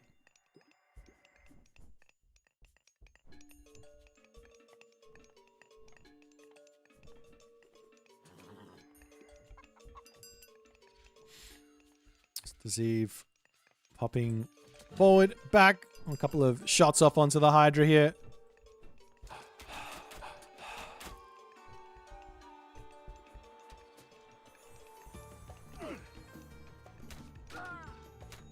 Zeus just trying to get value from these Derma. He's doing a great job with them. A little bit of shooting scoots, spending his resources nicely for the time being. They're both players very, very close on military resource value here, as sniping a couple more units. You see so much value out of this army for Zeus. He's doing a fantastic job. Rappel needs a wall up here like yesterday. One thing I think a lot of players probably need to learn is the power of like a fort or a tower plus a wall. If you can get a castle or a tower down and then you can also get a wall behind it, then all of a sudden that position is very, very tough to break through. Because the castle is going to be doing tons of damage and your opponent doesn't want to sack all their army into the wall to break through. They have to get siege. And by then you're able to sort of defend everything. But nonetheless, Zeus still looking to push forward, looking to get that damage done. Chaos getting dropped down. No restoration available here as the front line still very much alive there, as the shockwave onto the back line there, as Zeus is taking this fight, but I don't think he's got the numbers here. Even after all of the picks that he's got, and he will have to pull back. He's trying to force out a bronze or something so he can just run from it, but it does not work out for him. Zeus ballooning out of control in the gold department, has no food in the bank. He's all of a sudden found himself in a pretty difficult spot. Am I trolling with the... Do you want to put the colors back? Okay, I'll put the colors back. He's back to red. All right, sorry about that. We just won't use any sort of POV. Fine. But there is still food over here. There's a sky passage on this side as well, and Zeus does realize that. One thing that's always very, very simple to do with Uranus is to just simply take your villagers completely off of the resources. If you accidentally balloon up to 1,000 gold, just take all the villagers off gold, drop them through the sky passage over onto the food, and then once your gold runs out, then move them, or once it's about to run out, then move the villagers back over to gold. No problems, no harm. Over onto the left side, however, a couple of pretty naughty infantry units are searching for some damage here, as he will spot the wall. Town center up though for Rappel, as he is making his way through this game nicely. He's well and truly gotten himself into a stable position. Securing gold mines is kind of the next step forward in this matchup. Grabbing this one is nice. Got this position here. I'd love to see him grab a fortress down over here, wall this off, and get himself 3 gold mines, and that corner for a trade route would be absolutely huge. And that's all he really needs in order to and find himself a big enough, like find himself into the late game basically. Restoration coming down there as the Carnivora will get dropped down. Or at the very least get a one army kill there before it does end up going down. But Hecate now queued up for Deceive does make this really, really interesting. There's 110 favor here, and hear me out on this. Hoplites, they're pretty expensive. Lampedes, it's pretty strong. Spend all that favor on Lampedes with that upgrade, and all of a sudden, if I have 5 Lampedes, now your opponent's only got 8 Hoplites to kick the game off. And then another, well, 3 Hoplites that are actually able to be used because 5 of them are going to get chaosed after they get turned to chickens. There's a good little raid over here. One citizen goes down to a little bit slow on the reaction and pop over into this sky passage onto that gold mine. Definitely want to at least sneak a villager or a citizen onto that back corner there so you can get another sky passage in here, but not happening. As the army, though, in this position, a little bit caught out, though those hoplites will make very short work of this wall because they are siege hoplites, they're Zeus hoplites. Meanwhile, over onto this side, however, the army coming through as the palace looking like it's going to be getting denied. Deceive somehow getting out-rotated, even though he's got sky passages. That's wild. Absolutely wild. Oracle Hero over onto this side. Oop, doesn't go down. Rappel's feeling generous. No, it's going to be going down. And we do see Hera on the way. So Rappel managing to get himself to the Mythic Age. Hera's huge. Going to be able to take out an entire army here. Both players are equal on villages, which is absolutely gigantic. This position here has to be the Tartarian Gate. Without question, right here has to be the Tartarian Gate. Villages, gold mine, lock this position off, and then lock off this top spot as well from any sort of gold to come through and take a fight. Has to be the way forward here. But Deceive not dropping the Tartarian Gate. Making a little bit of a swap into some Contarius here as well. This Tartarian Gate will get dropped into the main base. I don't mind Tartarian Gate in the main base. Of course, you're going to do a whole bunch of economic damage, but realistically, what you want is you want to be restricting from gold mines. Taking the town center down over here is going to be nice, though. So this does make some sense. The army has to come over here, has to pick off the Tartarian Gate. Town center probably not even going to go down here as the pacifists making their way up here. A whole bunch more units for Deceive on the way. He does have the resources for a chaos if he wants to use it on this position as the Terma on the shoot or the scoot sort of ideas here as fortified town centers comes through. The pacifist going to be going down, and Deceive will be pulling out of here for the time being. And that Tartarian Gate, I must say, did not get its value here. Now Hera is in. Now, so long as Deceive can fight underneath the sky passage, you can get away with taking 0 damage from this lightning storm. Easier said than done, though, because you want to be putting pressure on. But you do have access to 1, 2, plus 3, right? You have 5 sky passages you can have down. 5. So dodging the lightning storm has to be something that's sort of on the back of the mind of Rappel and of Deceive here. I'd love to see the sky passage down on this bottom town center. One over here as well.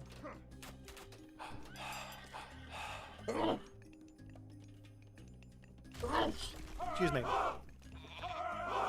As the army will sit over here. But the other thing is Rappel can kind of just sit back. He just has to sit back and get himself into that state where he has another restoration, which he has. Where he has fully upgraded army, which he almost has. And Deceive pulling back now.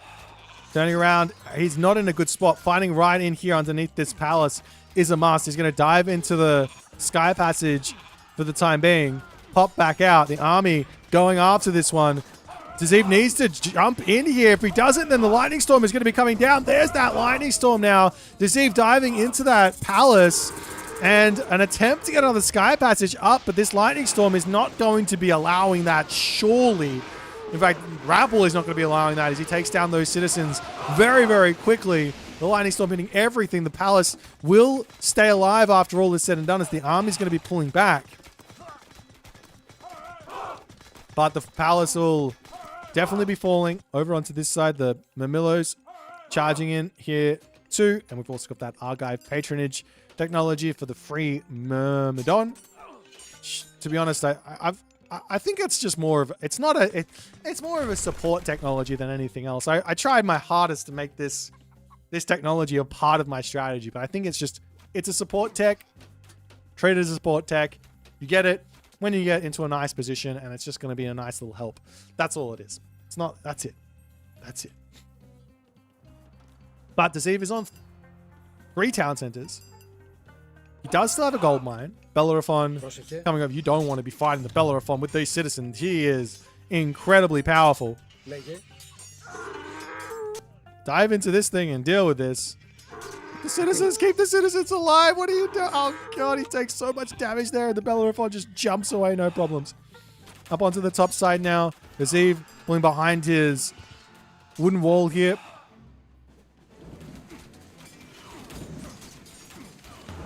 The Chaos does get dropped down. Restoration. Nice little counter to this. The army still is like idle during that restoration, so it's almost like both counter each other out. As Bronze gets dropped down, Deceive can just run here. There's no real point in fighting this Bronze. Of course, you're going to lose a palace, but this doesn't really matter, this position.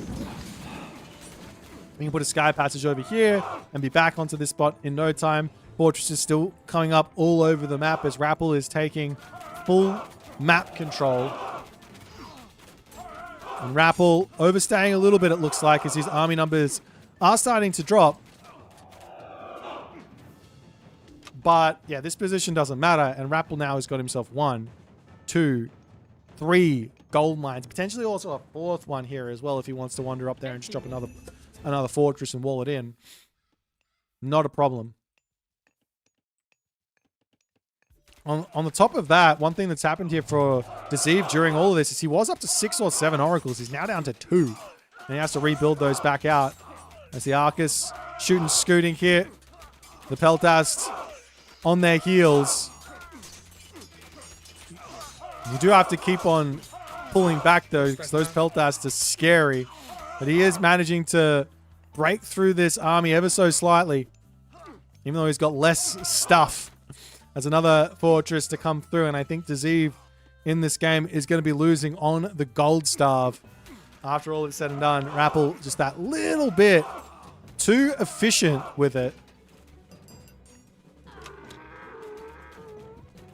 And the village is falling over here, and Rappel still ready to take another fight.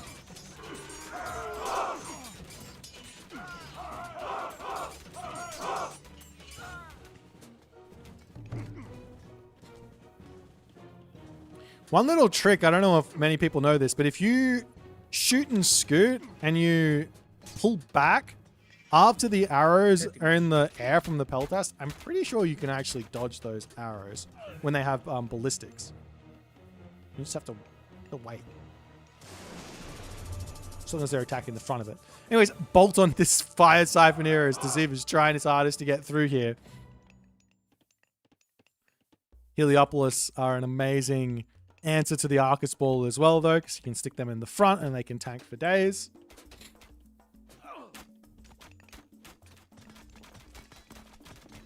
It's the manners for Deceive. Going to be going down. And Rappel looks to be finding himself gigantic advantage. Another mana coming up over here. The army can pop in to fight this again. A 78 favor in the bank for Rappel, not enough for another god power. This Carnivora gets dropped over here, but that'll get taken out very quickly by the heroes. The Arcus getting taken down onto the back. He can continue to use that Sky Passage to jump in and out of. But he's not doing that. And Rappel is continuously getting his army rebuilt as it's dying. We've got that Titan also coming through. Iron weapons also on the way.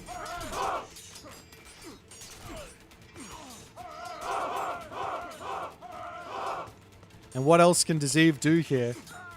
He sneak this gold mine with another sky passage over here. Not a terrible idea. He's run out of gold over here. Starting up the trade route with the double markets. Citizens making their way forward. Can come over into the middle of the map and try and grab this gold mine. Now he's taken out the fortress, but with the Titan Gate getting dropped now for Rappel in the main base, this spells a very, very difficult time ahead for Deceive.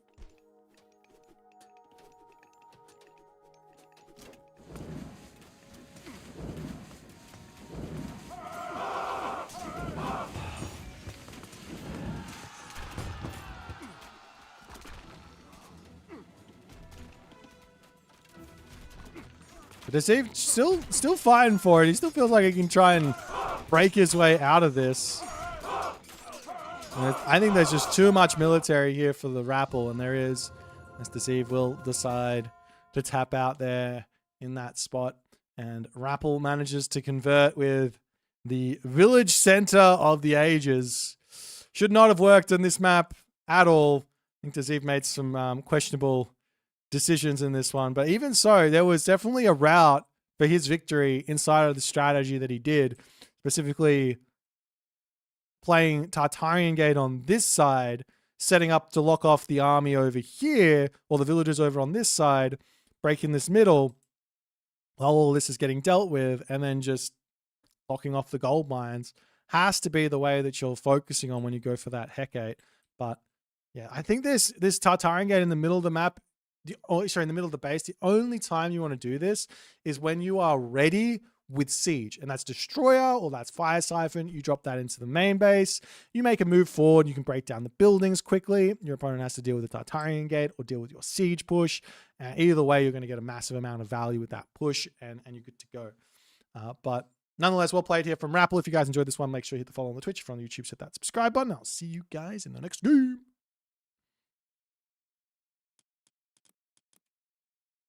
How's everyone going?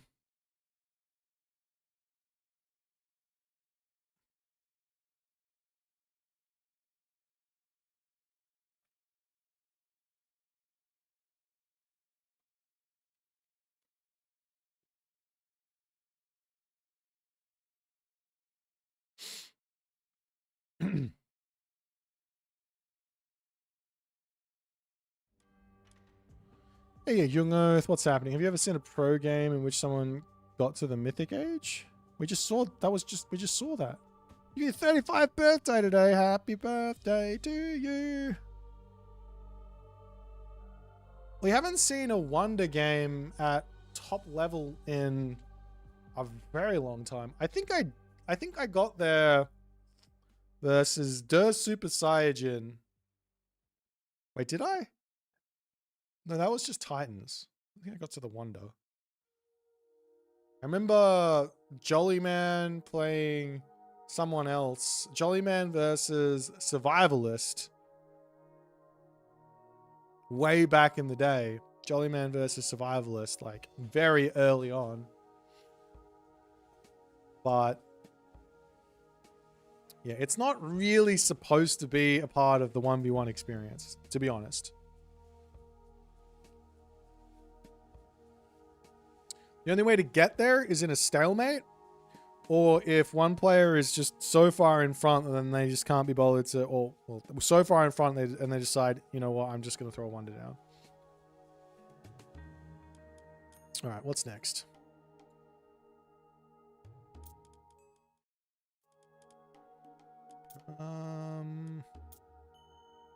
Sure, let's do this one. So the Phoenix? The Phoenix are OP.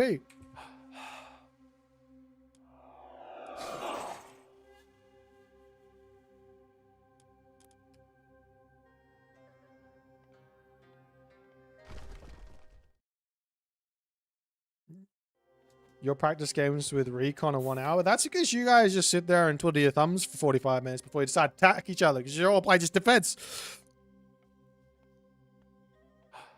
It's all right. I'll put you both on Socotra and we'll see how you feel. Huh? Huh? Isn't the reason Phoenix is so underused is because of the cost? No, the reason is because As your opponent gets further along in the game, they get better anti-myth unit, better access to anti-myth unit. So the only real way to make use of the Phoenix is to get there quickly or get a ton of them out. You can't just build 1 or 2 Phoenix and expect to have like value out of it. You have to get like 5 or 6 of them out, something like that, like even more. Anyways, let's continue along on our journey into the abyss for Shoutcast Sunday.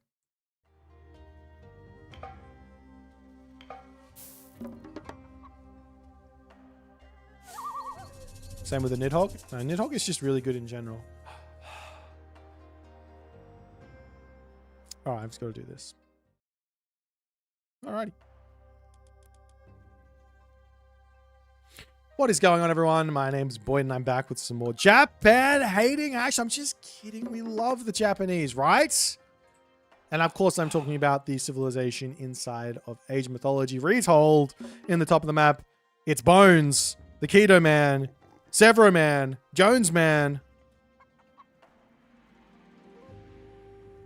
Keto, Severo, Jones, Bones, Malone. He's playing Amaterasu for us today. He's going to be showing us how it's done. His opponent in the red color. Oh, I didn't check this out. I'm sorry. We're going to put a pause to this. I was supposed to check if this was going to go. I don't want to waste the energy on a game that's going to go out of sync. Those games do have a tendency to do that. So I'm just going to quickly check this.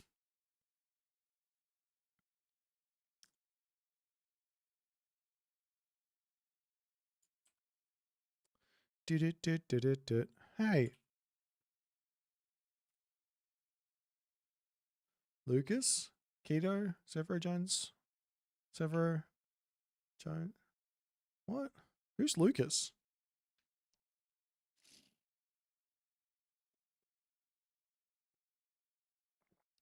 There was a question a while back from Carl Larson asking about the Greeks used to have a medic doctor in the old version. In extended edition, they used to have a medic. It was removed because I made a YouTube video saying it was stupid.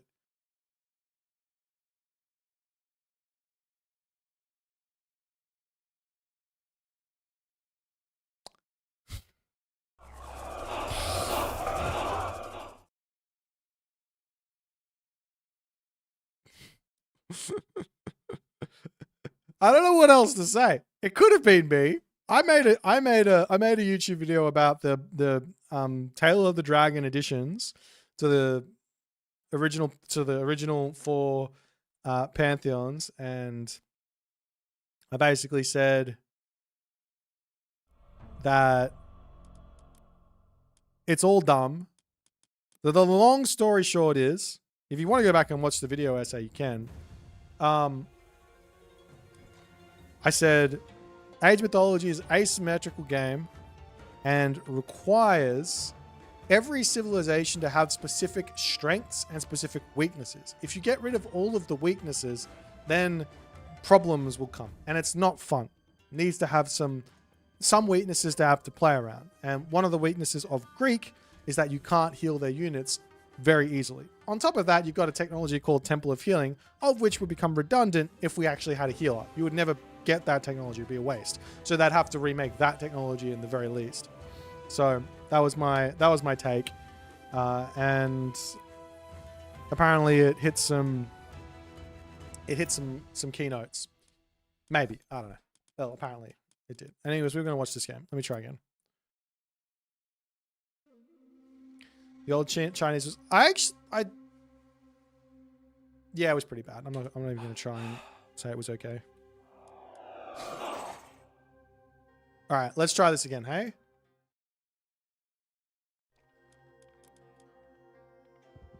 Take 2. In the top of the map.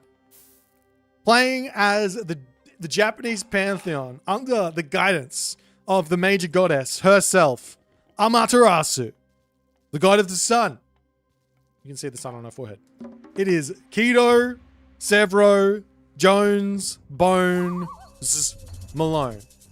He really does need to make a Smurf that's called Malone. If that hasn't happened, it should have already happened. Like, I don't understand what's taking him so long. His opponent today, the hero we don't deserve, but the hero that we've got, his name is Ulysses.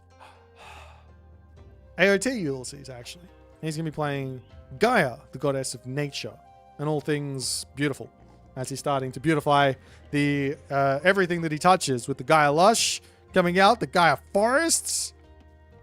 Never really thought about this, but Gaia, her base does look very nice. It does look very, very good. But nonetheless, we've got an Atlantean versus Japanese situation here. I quite like, as Solo952 does decide to subscribe for 34 months. Oh my god, that's a long time. I really appreciate the long service there. You are definitely in... you definitely deserve some leave at this point, my friend. But I'm not going to let you. I appreciate you, my friend. Okay, so... What was I going to say? I really like playing Atlantean versus Japan. I think that they're really quite good.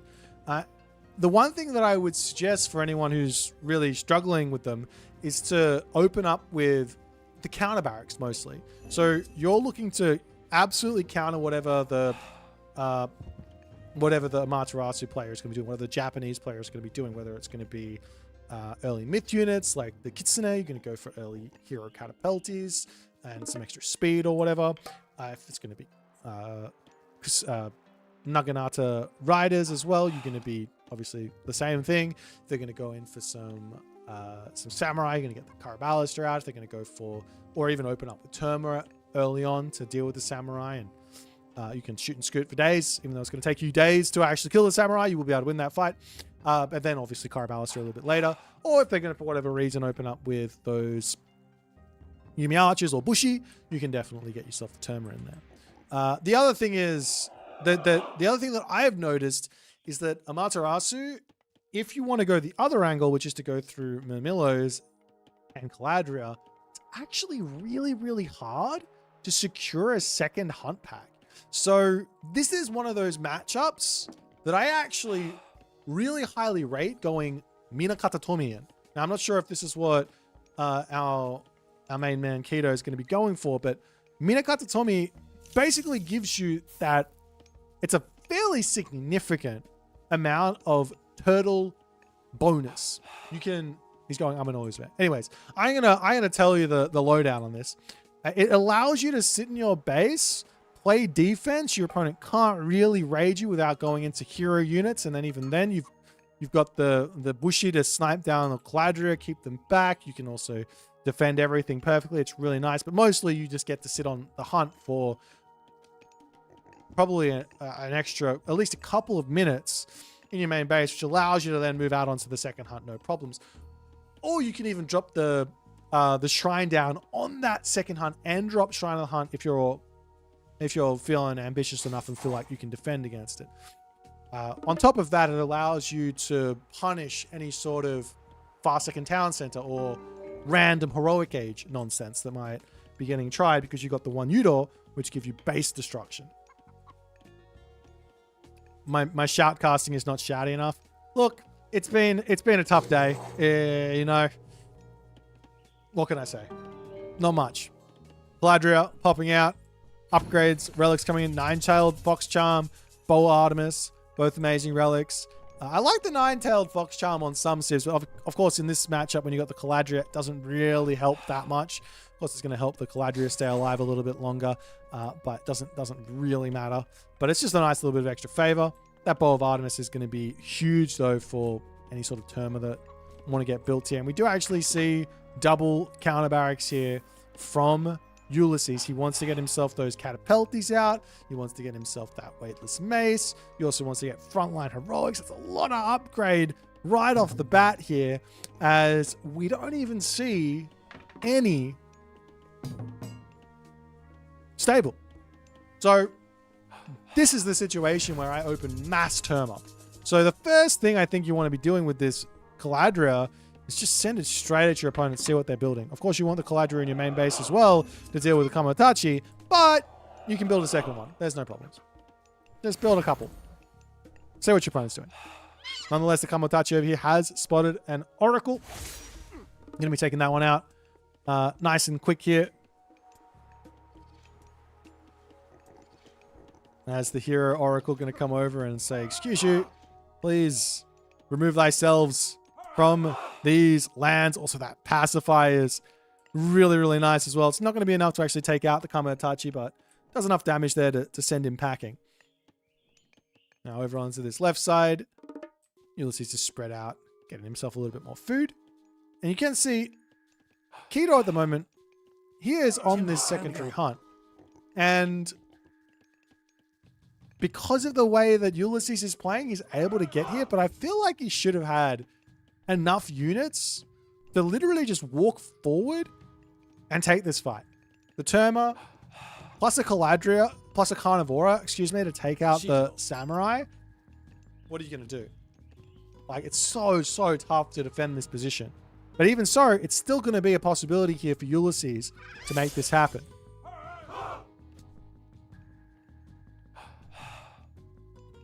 As Ulysses flying forward, charging forward. We've got the units on the back here, amalgamating as they're going to slowly start pushing forward here.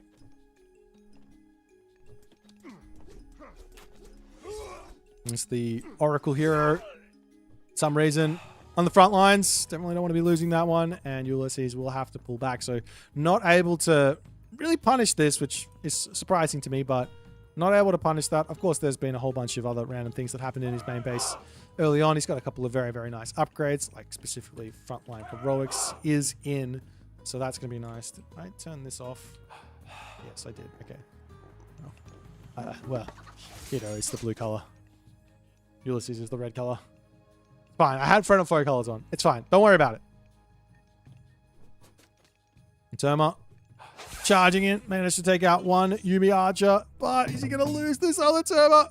I think he will. The Yati Spearmen are very quick. They move at 5 speed when you've got those Kitsune nearby. So it is very difficult to get in and get those raids off without taking that damage.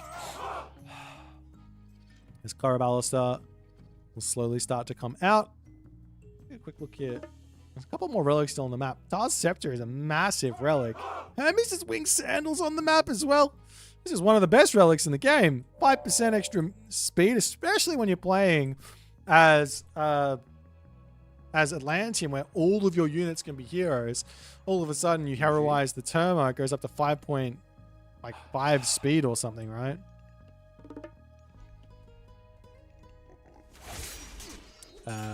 But then you just run face first into a bunch of Weasel, and that's life being very tough.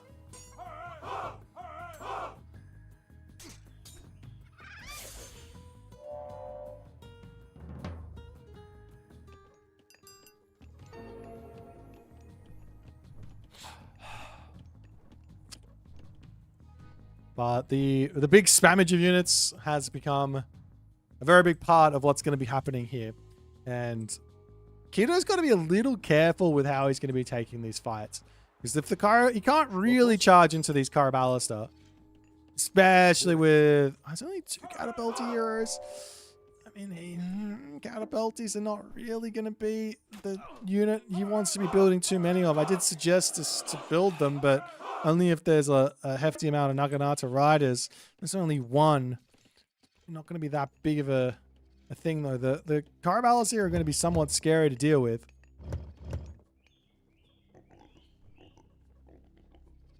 And we'll see what Ulysses is going to be able to make happen here as the Naginata rider charges in there with that solar shield. Can he keep the Corabalister alive? It's looking like he's not going to be able to. He does lose it, but he picks off the Naginata rider. It's a good trade there for Keto. I mean, not amazing. He did have to use a God Power for it, but a God Power recharge cost him some favor. Goes over onto this side. Villagers have been spotted on this food gathering operation. Keto looking very much like he wants to take somewhat of a fight. He's got a huge military resource advantage in this game.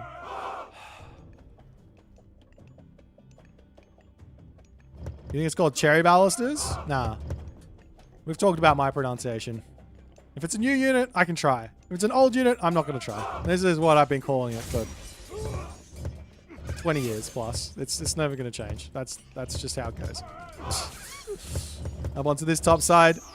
Caraballister getting caught out as another solar shield to come down. And we'll see that Carnivore getting dropped in up onto this side. These units getting pushed back. And it looks like Ulysses has managed to keep himself going for the time being.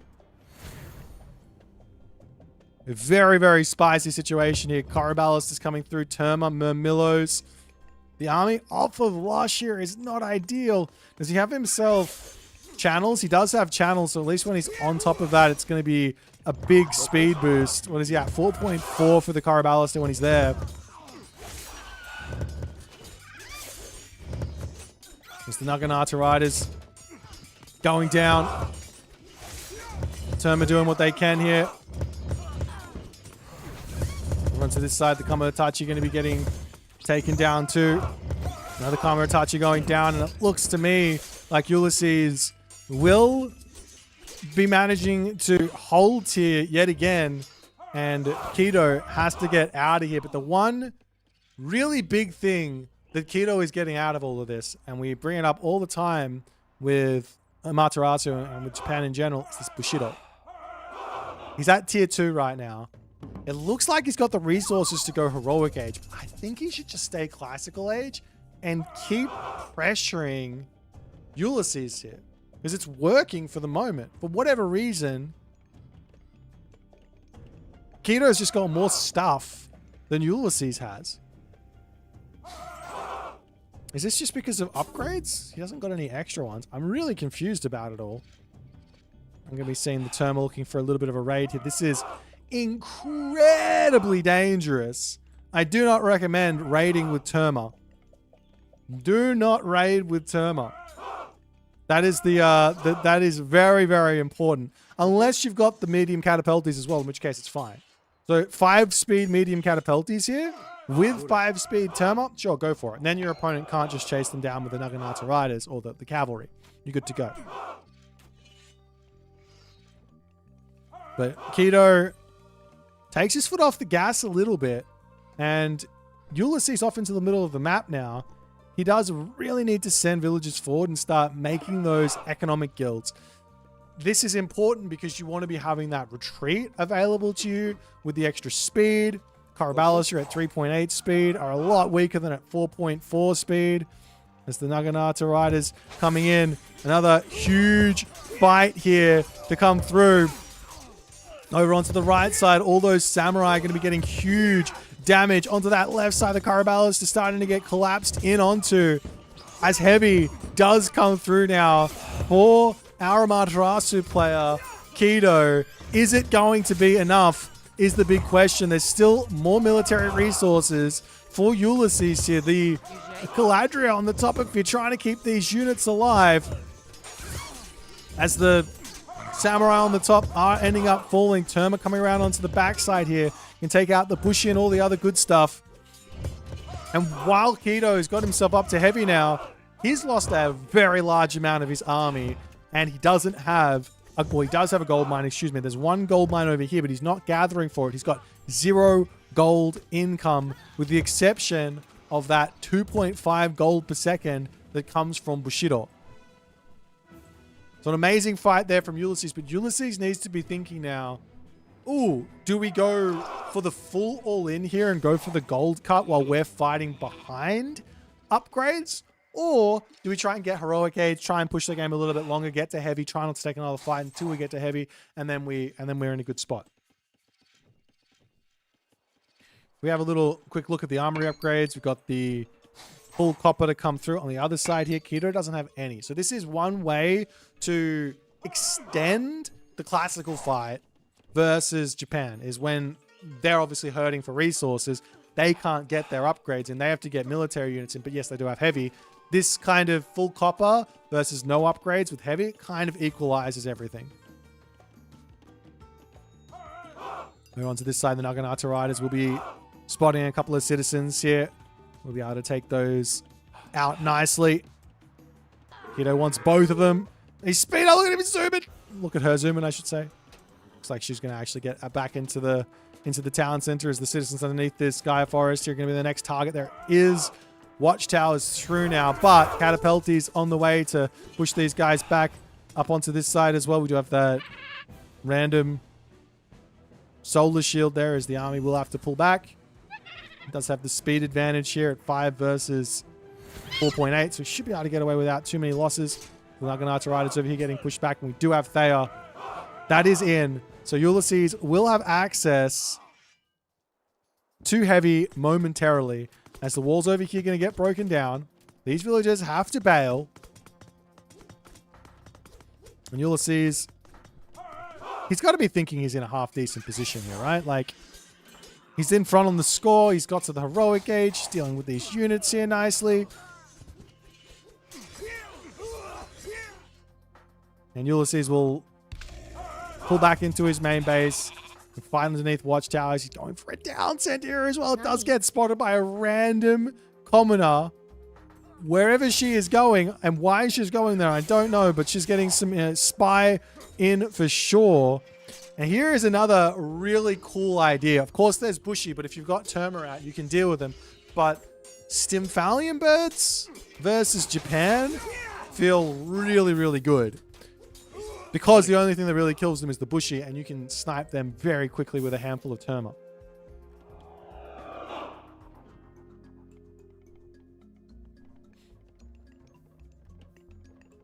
As the shrine goes down, the mining camp goes down. Up to the top side here, Keto's still trying to just get himself a little bit of gold in this game. Some more Stymphalian birds will be coming through for Caladria. A couple of Stymphalian birds. It's going to be really tough to actually take those down with some good control from Ulysses. As Ulysses is swinging up, trying to take out those villagers. The army for Keto is in position. There is going to be access to another Carnivora here as well. Though. Look at the scariness inside of those Razorwind Kamatachi, though. You do not want to get close to those bad boys in the slightest as the Carnivora does come through. There's 2 on the Mushi here, however. So that's going to go down incredibly quickly as the army of Ulysses gets absolutely obliterated here. That being said, it was only half of the army, so a little bit of a mistake from Ulysses to give Keto some lifelines in this game.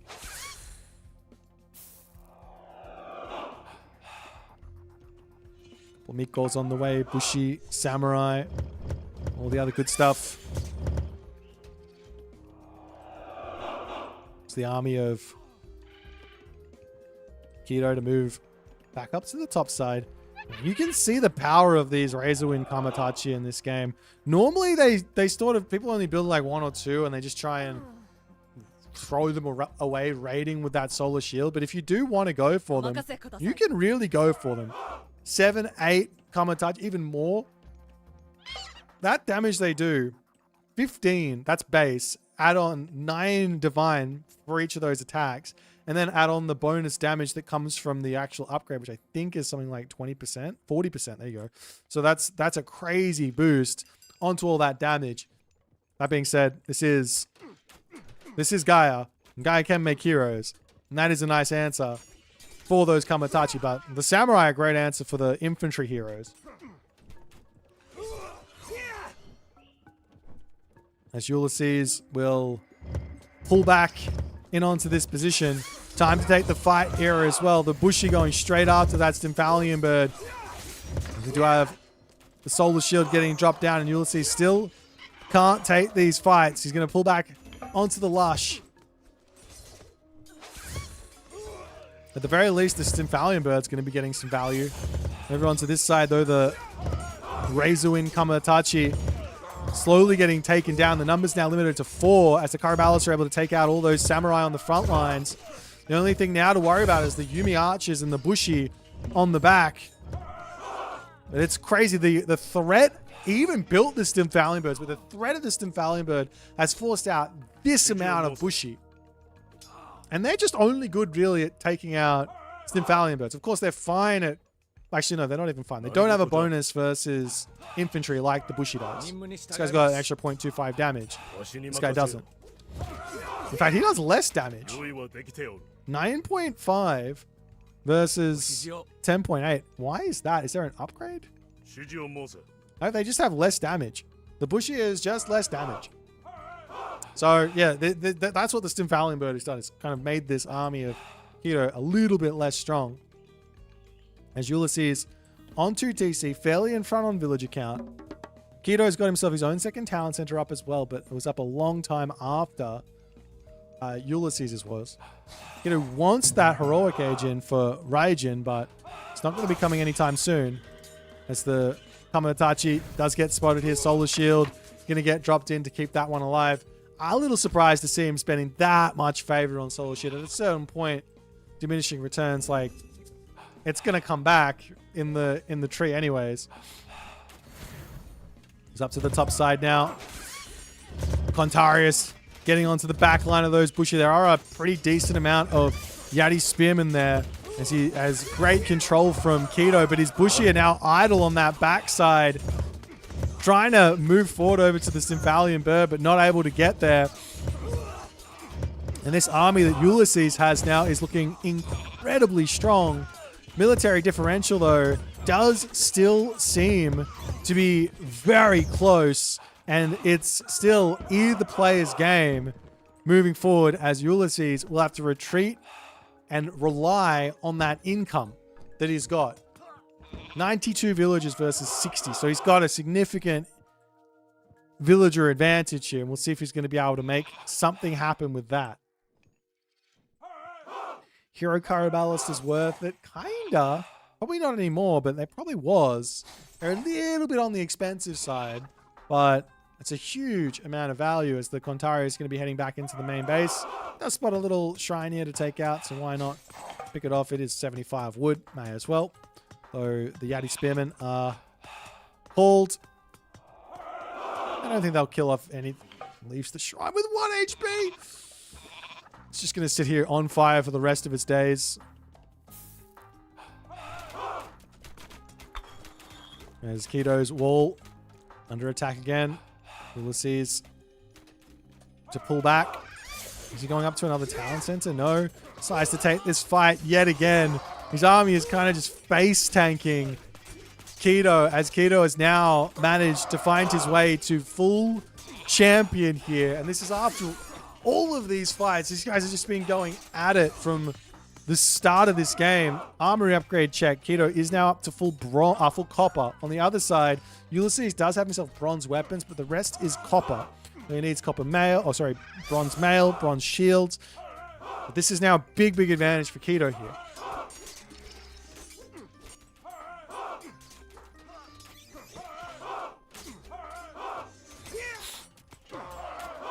So I think if a building is on fire, it should lose HP. I think that's what they did in Age of Empires 4. I mean, kinda. I don't think it would be a bad change. Add some realism to your Age of Mythology. Now Ulysses charging in onto the back, going to be taking out those Bushi there. Yumi Archer's also going down. The one big challenge here for Keto is literally just income. It's just income. So more of the actual, while you don't want to fight Japan right now, you want to fight Japan because, well, they're not going to get to that next tier for a very long time. And it forces Keto, or forces the Japanese player to really have to spam, which is difficult for them. And not difficult for the Atlantean in the slightest here. And Keto will say, even though I'm up on upgrades, I am not up on income, and I cannot continue to support this. I'm surprised to see him tap out. I think his military numbers here, it looks big, but I mean, it is big. It's an equal military differential, but one player is at full pop and the other player is not. He's about to lose this gold line, and I think Keto's just like, all right, score diff too big, let me out. But nonetheless, a dub for the good guys. It's Ulysses, he's the hero. He might be the hero we deserve even. I don't know. We might deserve this type of a hero. But if you guys enjoyed this one, make sure to follow on Twitch. If you're on the YouTube, hit that subscribe button, and I'll see you guys in the next game.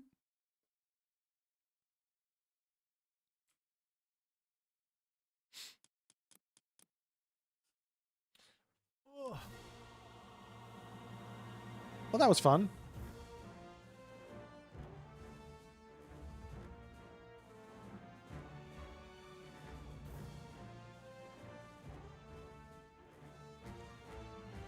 All right, let me find another Gimme game here.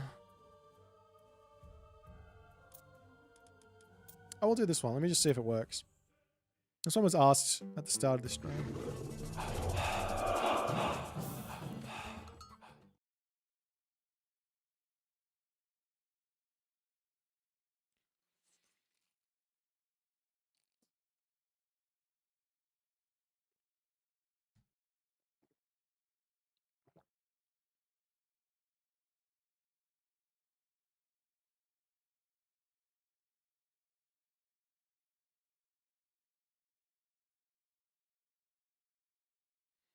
This loud music plus. What are you talking about, eyes? Stop gaslighting me.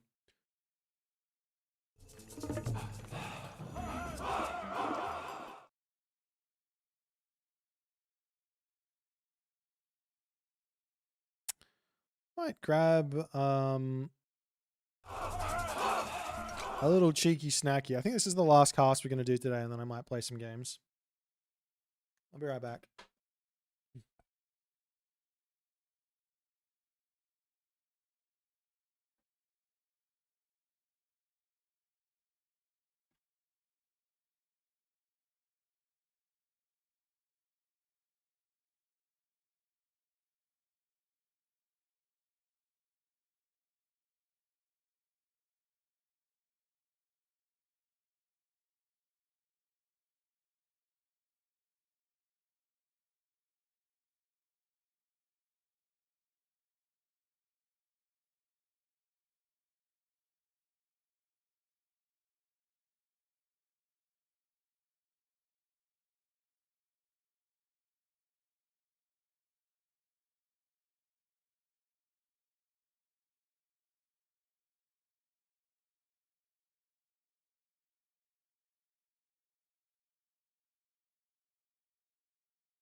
All right, welcome to your regularly scheduled program.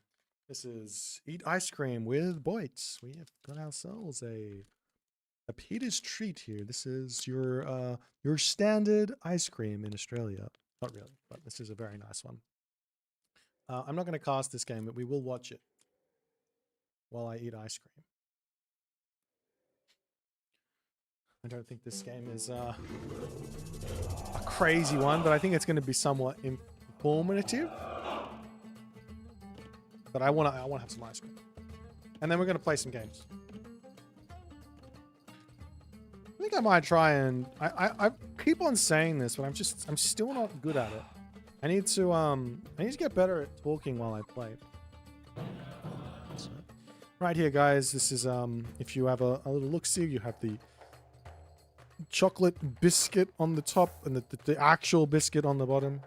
It's not Golden Gay time. This is the OG. Oh my god. Oh my god.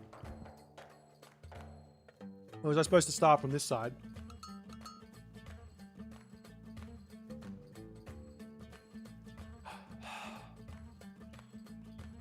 See? It's about the finer things in life. One for each person in chat. Sorry, guys. You're just going to have to go down to the servo and get yourself right.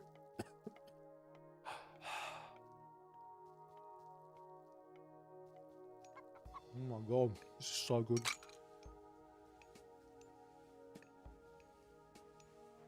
Oh. There's nothing wrong with an ice cream, okay? Don't at me about the calories. You gotta live a little.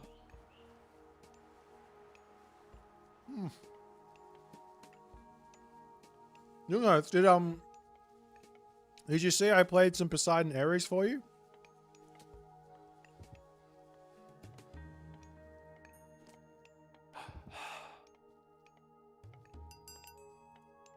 Oh, I was supposed to be watching from this perspective. Let's watch from this perspective. Did you? Young, talk to me, bro. I played some Poseidon Ares for you. I may not have lost, but I did it.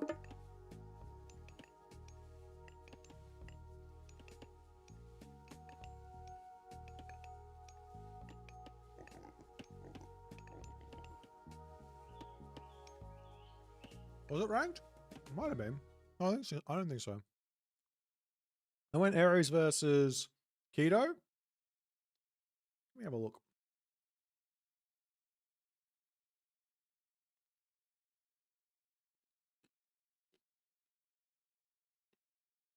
Was it on this account? No. Oh, I did it versus No Brainer. Yeah, I did it versus No Brainer. On Haywire.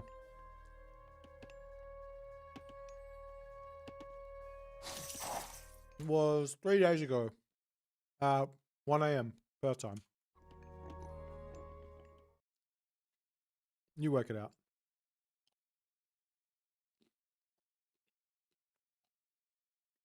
I also I did Ares against Keto's Uranus.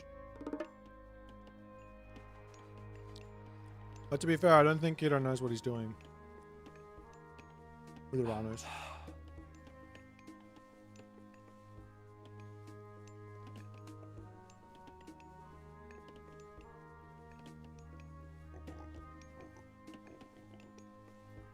Tilbúin. And it's not easy to beat Ares.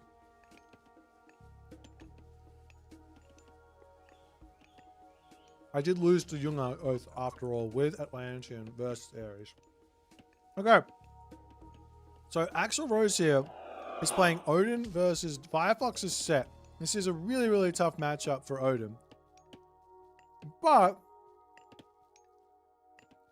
there are some pitfalls that Set can fall into, which open up opportunities for the Odin player to sort of find advantages.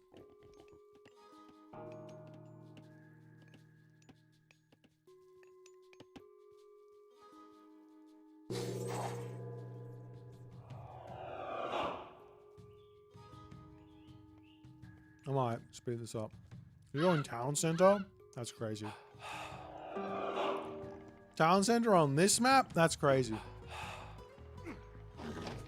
I mean, I'm in for it, but absolutely insane.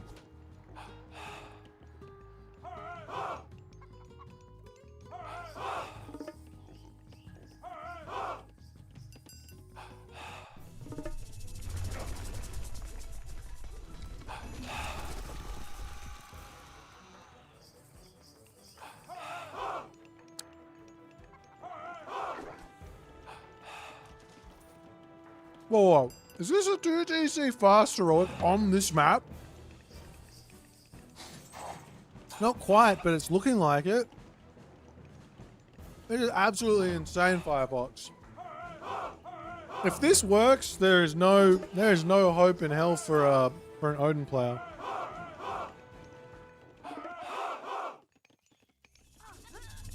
Plague of Serpents.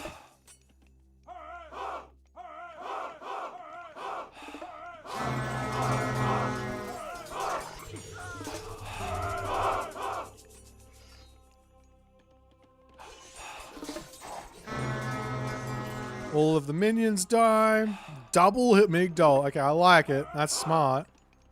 But jeepers. Surely it's just like life has got to be tough here. There's no way this works for Firefox.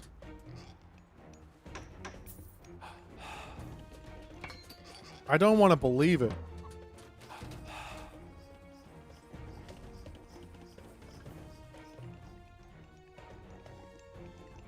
I really want to play on the Pandora's box maps.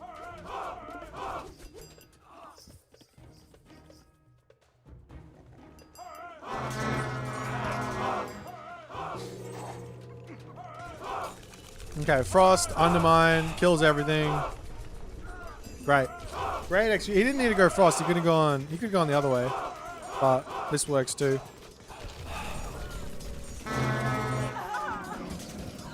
Yeah, nice one here from Axelrose. Great execution. Really, really nice. There's no way this should work. It's just too slow. And he's also got Undermine. Undermine Walking Woods. He didn't use the Walking Woods, but he had it. And now he's up to the top. Okay.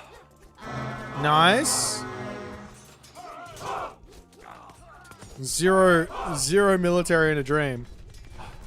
Another undermine. How many undermines do you want? Okay, GG. That's wild. Yeah. So the main. Okay, let me unpack some decision making here on the side of Egyptian for you guys against Norse. Give away some secrets. If you want to go 2TC as Egyptian, it's 2TC classical fight with a nice gold mine. That's the option, right? And then you obviously have to scout out what the Norse player is doing, and you can actually deny a far second town center from them. So you're going to go 2TC with Axeman. You're going to use vision at a very specific moment so that you see all the town centers, or you have the animals already there or whatever. You see what your opponent's doing. You build the Axeman, you're shifting sands, you deny the town center, you win the game, right? In that moment. If they don't go for the town center, then we're playing a 2TC versus 1TC defense where we just spam stuff out.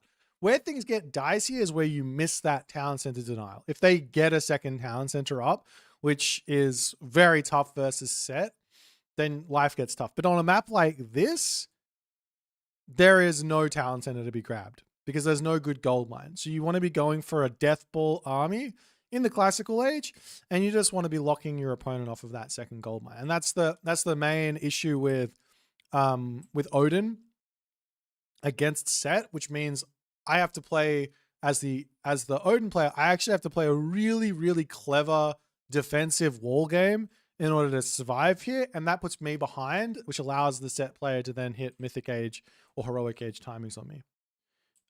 If you go village, you're going village center on a map like this is crazy. Yeah, no, you don't want to do that. Alrighty, we're gonna play some games now. So I'm looking for anyone 1500 plus who wants to play on some of these sort of non-standard maps. We're going to be playing Pandora's Box 2 map set. I should... Oh, I'm on the wrong account, am I? Hello there. Let me go and fix this up. Update.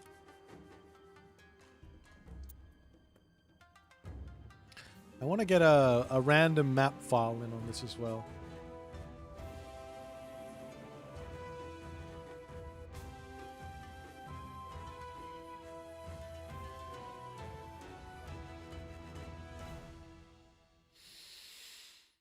Oh.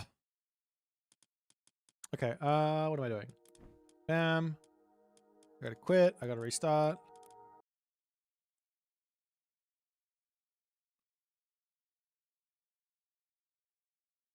Well, so I'm pretty excited. Pandora's Box will actually feature a new god.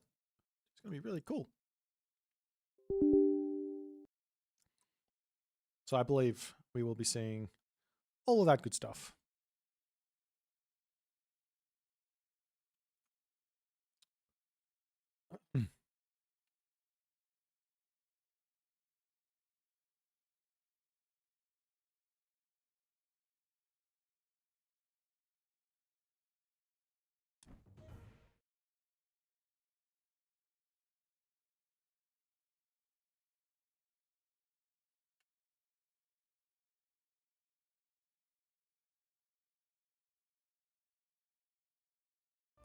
All right.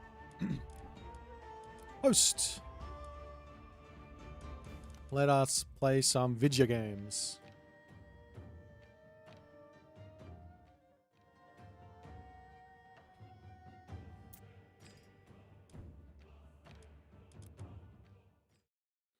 All right, let's play. I want to play on this map.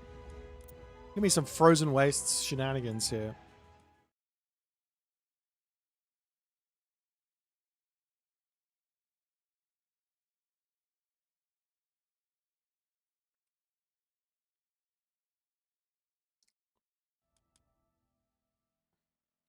Who wants to play me in a video game?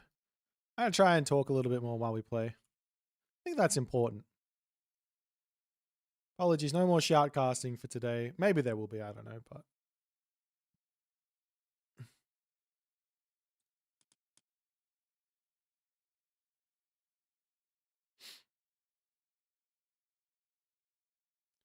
I'm here for a shot of a B12. What does that even mean, Mr. Strat King?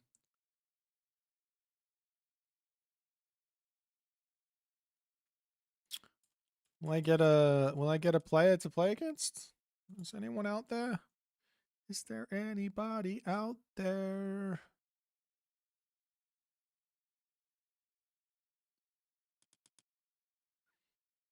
Dead game, yeah. Mostly it's just Warcrawl who's dead, unfortunately.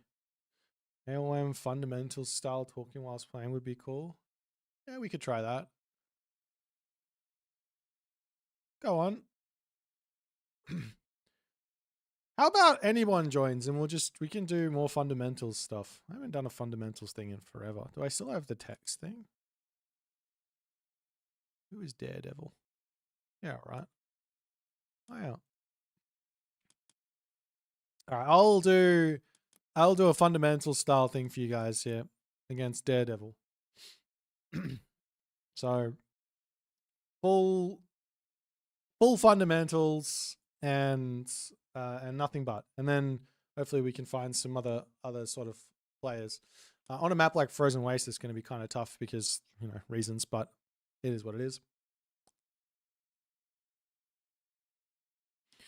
All right, so it's been a pretty long time since I've done the fundamentals series. I used to just kind of make a smurf and then go through the ranks, but I think maybe every now and again we should play against some lowerish level player and we just walk you through some fundamentals here. We're playing Loki, so basically what I'm going to be doing is I'm just gonna follow the fundamentals as best as I can and try and explain what's going on. So when we play as Loki, you want to get yourself your ox cart and a dwarf straight away. It's a little bit tricky, but you want to be doing that. And then obviously scouting out and seeing what's going to be happening here. So after you get this dwarf in, we can just come over onto wood. And we're just doing little strings around our base. Now we are on a weird map. You're not going to see this map in the ranked map pool. This is a Pandora's Box 2 map, and it's a throwback to Legacy, which is in Legacy as well. We actually used to play a lot of ranked games on this one, and the sort of gimmick is that the map is surrounded by ice, and you can't really do anything to defend those sort of situations. So I'll show you a way in which you can kind of defend without walls if need be. So yeah, we go 2 villagers on wood, we go 2 villagers on gold, or dwarves on gold, and then we're going to pop them back over into food. Our goals here are to get ourselves a house, get ourselves a temple, and get ourselves to the next age with 4 dwarves. So in order to do that, we got to get to 3 dwarves first, then get the temple, and then get ourselves the next thing. So I just send some cows in. I got to walk back to my main base and drop a house. One of the little cues that I do to make sure that I do this is when I'm just as I'm about to build this dwarf, I make sure I come back to my main base. I'm gonna drop a house down and we're good to go. So now the next thing is I'm looking at the weaknesses in my base. What do I have to protect it? I've got a somewhat forward-ish gold mine. I found another cow here. I want to grab that. I got a forward-ish gold mine, so I'm looking to defend this gold mine as best as possible, first and foremost, right? That's my number 1, 2, 3, 4, 5, 6 problem.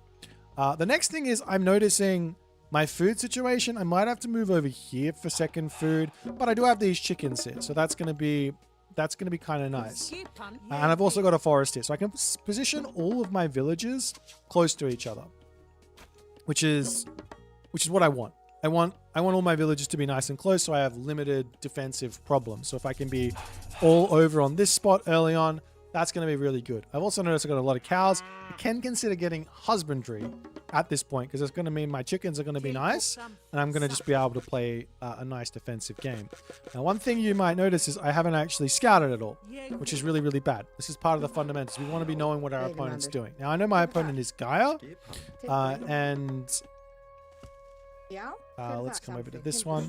I know my opponent is Gaia, which means they've got Murmillos, which means they've got Terma, which means they've got Corballis, they've got Catapultes, but they don't have any early aggressive moves. Unfortunately, there's no easy way to actually understand this apart from watching what players normally do. So if you see a Gaia player normally be aggressive, then they're probably going to be aggressive. So you have to be ready for whatever that aggressive thing is going to be happening. There's no way to really know that without just knowing it. You know what I mean? I'm going to go Forseti here. I'm not going to be going for the Heimdall approach. And now I've got my next house. I've got some relics in the center of the map I want to grab, but I also want to make sure I get some scouting in. So I want to get my spy in onto something in their main base. This is a really, really late advance time, so I'm going to be grabbing myself husbandry because I don't want to go to this second hunt. If I go faster up, I might want to just go straight for this hunt, but my plan here is to eat these caribou. In fact, I might do this little trick here and make this a little bit safer for me. So I'm going to send it towards my back. And if he gives me the cows, I will take the cows. And I'm going to grab myself my Hersa. And we see his temple. And I'm just looking for a villager to spy. That'll do. One of those guys. He hits the next age. I don't want to hang around because he's got a Caladria. He can stun me up. I'm just going to keep getting my dudes out. Now, one thing I haven't done here is grabbed economic upgrades. You might ask, why haven't I grabbed my economic upgrades? Well, the reason is it slows me down a lot. I see he's grabbed watchtowers. I see he's grabbed a military barracks. I am going to play as reactionary as I possibly can. One military barracks means one longhouse. And I'll see if I notice him do anything else. I'm going to come over onto these chickens. I don't feel like I can grab myself this... I don't feel like I can grab myself this hunt, so I'm not going to go there. He's got himself a... He's got it. What am I saying? He's got himself watchtowers. Now, generally speaking, your opponent's not going to go for watchtowers. If your opponent does go for watchtowers, that means he has less resources to come and attack you, which means you probably can come over onto the hunt and it's fine. I'm not going to go for that. I'm just going to be spamming out dudes, taking a look at what he's building. He's getting Terma. I want to make sure that I'm going to be building myself a whole bunch of raiding cavalry. So I might get myself a dwarf here, and then I'll get myself my raiding cavalry. He's putting walls up all over the place, houses up. And my base is looking very, very nice here. And I'm just going to keep on getting these things in. I've got this all protected. I got this protected over here. The only thing I'm really worried about, I guess, is if he comes through over here. So I might even do this, and we'll just build a nice little wall here. Get this out. And now we have to start thinking, how am I going to defend myself? So I haven't got a great vision on him anymore. I am going to grab myself my upgrade so I can see a little bit more. And I'm going to be looking to move out over onto this position when these chicken finish.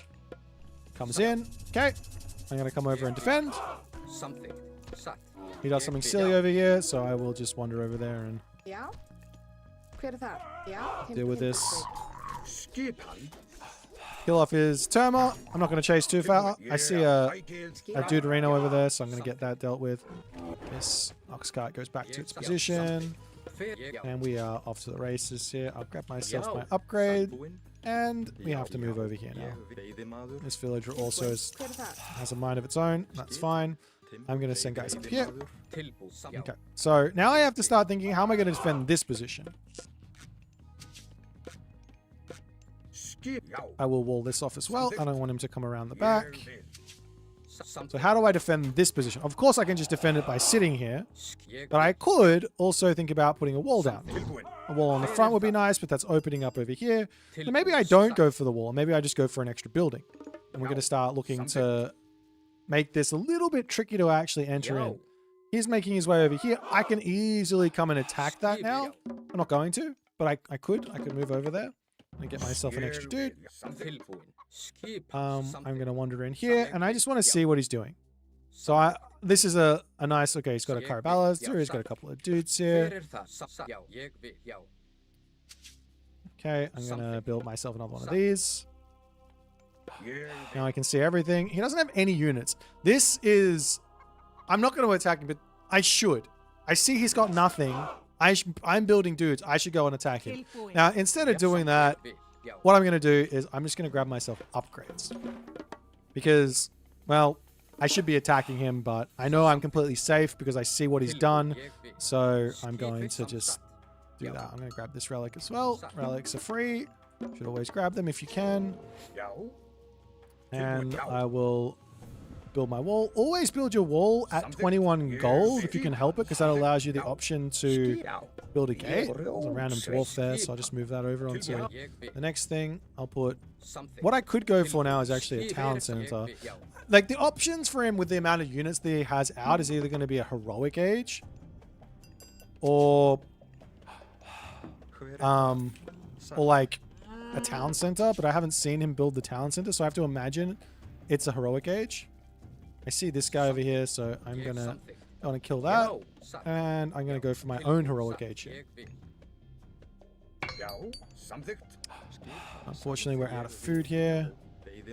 I did not think about this. We'll wander forward onto this. Hopefully we don't die. I'm going to kill this guy. And I'm going to wander back up here. This is really risky because I'm not building units anymore because I haven't scouted. This is where you can go really wrong. And I would say this is something you probably shouldn't do. You should be a little bit more careful. You should scout. You should be thinking about this. But I'm just going to sit on this position. And I do have a retreat here through this wooden gate. So if things go badly, I have a sort of plan. But I just want to get myself to the next age here. I'm going to keep building buildings and all of that good stuff. And scout out. I don't know where he is. I don't know what he's doing. Random unit over here. I will whack a little bit. Okay, so he's got a whole bunch of stuff. And so what was it? Just a whole bunch of these guys. So really I just need to get to... What I could do is, because I know... I see a unit here I can kill. This is completely open. Because I see all those Carballister, I can either go for a whole bunch of raiding cavalry to take them out, or I can wait it out and try and get to Jarls, which are going to be even more useful. Because he can't really attack with the Carballister, but he can defend. So... yeah, if we can get heroic age here, get a whole bunch of these great halls, are going to be good. I'm going to get my upgrades in. I'm also going to queue these upgrades because they're good. I'm also going to do this as a little bit of a cheat code so I don't have to worry about it. A little bit of shift clicking action. So that just means I've shift clicked my dwarves and then I move them over onto that other spot. I'm going to wall off over here so he can't sneak through. And that's not much of a wall at all. I'm going to wall over to this spot. I'm going to be looking to put a castle down and going from there. I'm going to have another little look-see over here, make sure he hasn't grabbed a town center or anything. This is his second town center, I believe, but I should just double check. These guys, this is the only real weakness I have here, so I'm just watching this. Okay, so he's going for that. Oh, hello there. I will kill this oracle. Anytime I scout around and I see something that's free, you should just take it. Of course, don't overreach for the free things. Over here, he's building another military barracks. Okay. I just get my upgrades in as fast as I can. Coming over here. Now, angles of going in for myth units is totally fine. He's not got this town center here. I killed this off. Let me have a little look-see over here. I did want to get myself a castle down on this position, but I think that's going to happen. This is also open now, isn't it? So I've made this open, so I might wander back over here and put a wall up. I'm also going to just say, okay, let's do this. I got too much wood, so I'm going to swap my villages around and fix that up. And from here, it's mostly just about countering his army. Now, I know he's making Murmillo and Carballister. He might be swapping into something else. So I'm going to try and scout that out and see what it's going to be. Or if we just keep on making a whole bunch of Thrown Axemen, if he goes for the whole bunch of Murmillo. I also know that he already has Carballister, and I wanted to build the units to counter that. I have not seen his army anywhere just yet, which is annoying. No idea what he's doing, which is making me very, very scared.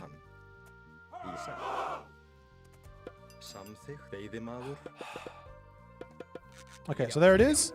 And it is just an infantry Caraballister army. Okay, so we're just going to run. And we're just going to make all of these guys in. You guys can come over onto wood as well. And I would say build your houses nice and safe. So let's build our houses nice and safe. And I might also get myself some extra buildings on the front here.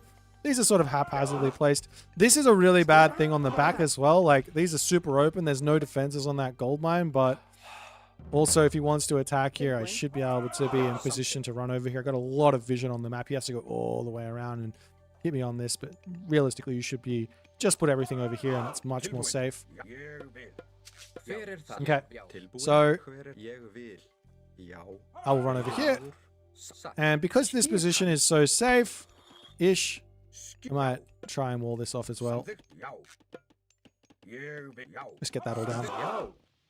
Okay. So that's going to be my army here. We'll get our houses down. Just keep building units.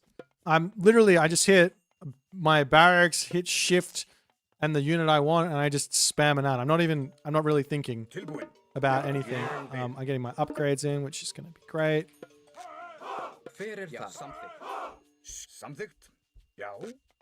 Okay, so now we've got all of our houses, and our army is looking really, really strong.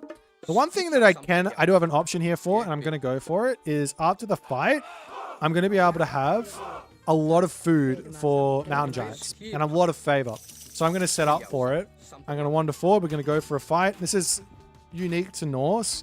If you ever have the ability to set this up, it's really, really great. So I've got all my villagers now on the right resources to get myself this extra food income so I can spam out the mountain giants. And it's going to be really tough for my opponent here to actually defend this. So we wander forward. I'm going to break through this. I'm going to break through this. I should probably have a whole bunch more over there. So he makes himself the thingy. Rude. I'll kill it off. No problems. Okay, now we take a fight. I'm not going to micro all too much. And now we can just keep making mountain giants. And I guess throw an axeman. So our favor are just going to shoot up in this fight. And the mountain giants will basically carry afterwards. You can do the same thing for whatever you want. Like, you can go for Battle Ball, you can go for Frost Giant here. You could go for the classical age myth units like Iron Harry or whatever.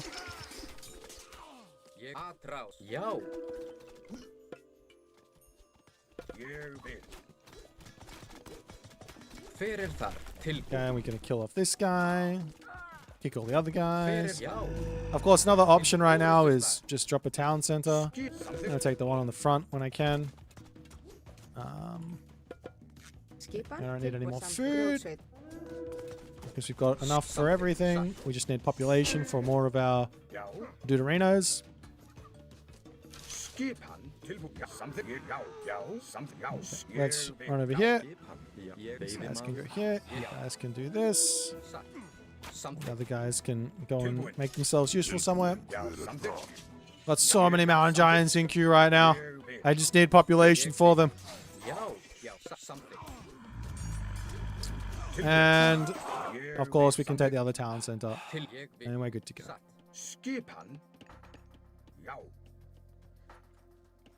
And our population fills up with these bad boys. I can also do this. And because we won that first fight, even if that first fight went equal, we'd be in a great position for the second fight, right? Because we'd have a whole bunch of myth units to add in. If we lost the first fight, then we would have had all the myth units to help on the second fight to kind of defend the incoming second fight. If we win the first fight, we're just in front, right? This is just really good for us. I'm going to get the last upgrade. Let's wander in here. Break into his base.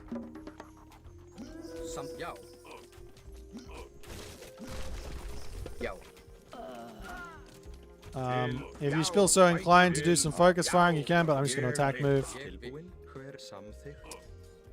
Okay, and I guess we go Mythic Age with a Fortress next. We can keep building these mountain giants as well if we have the favor. If we don't, but that's okay. And we win. GG. So that is a very, very simple way to play defensive Norse. I guess I think this works pretty much. I would say probably you're going to have success with playing like this up until at least 1500 if you just macro well. Like, because your opponent is going to be wanting trying to do stuff. So long as you're just limiting the defensive problems, like he went for a little early attack and I had all the units there, so it didn't do anything. But yeah, this is the simplest way to play Age of Mythology, I think, in 2026.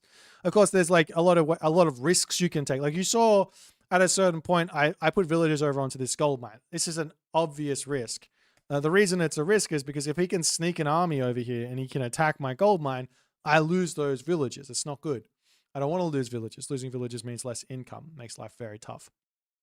So I shouldn't do that. But I also, I mean, I had the army there as well. So army is also a like nice defense for the weaknesses. So you'd be able to pull over there and defend it. But anyways, GG. I hope you guys enjoyed this one. If you want to see some more fundamentals type videos, let me know and I will do my best to make them happen. It's a basic build for Japan. I think you can just kind of go 3 food, 1 gold, 1 wood or 2 wood, and the rest go to food or till you get your temple, and then you can build meat core just before you advance. Let's try again.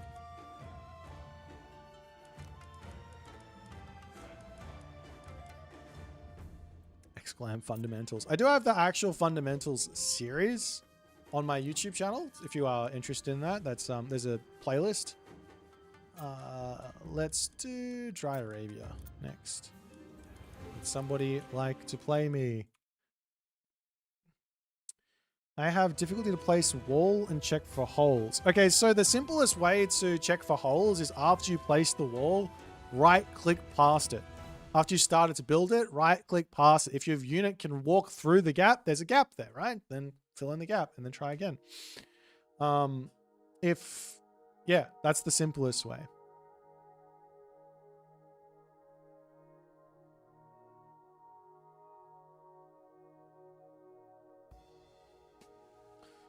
Be nice if he attacked me. Yeah, he went super defensive mode, which is fair enough.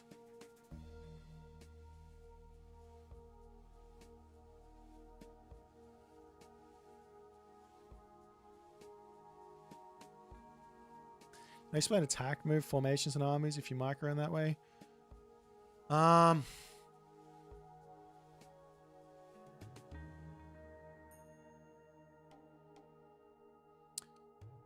There's 4 formations. One you only get access to.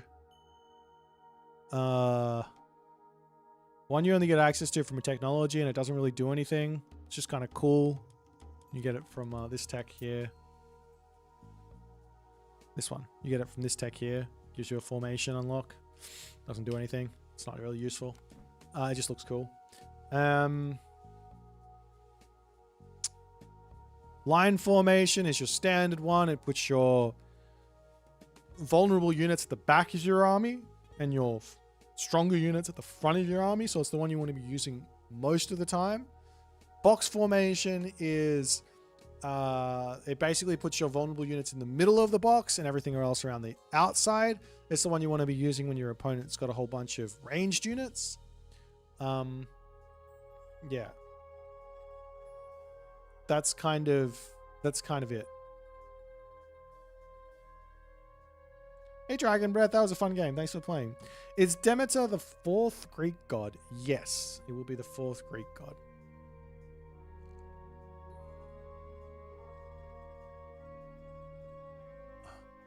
Yeah, so it's going to be similar to like Freyr or something. Does someone want to have a little game? Or am I just going to be alone forever and ever?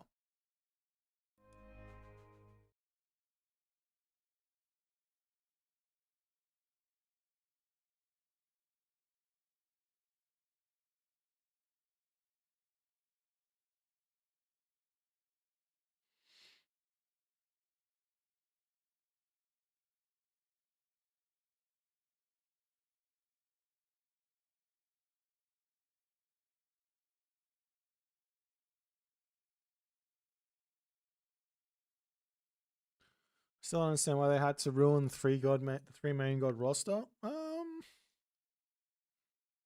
be honest, I think it's just because it's easy content to add. Don't have to make a new civ.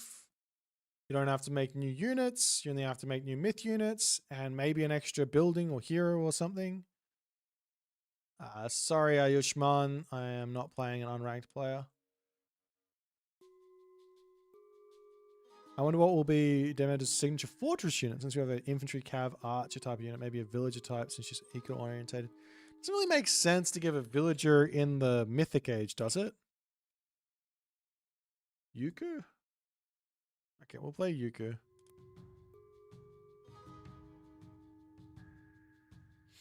I'm going to do another fundamentals type video here against Yuku. You played some Tournament? Okay, well, maybe I'll watch those. Are they on... Were they recorded games? Can I watch them? Can I download them?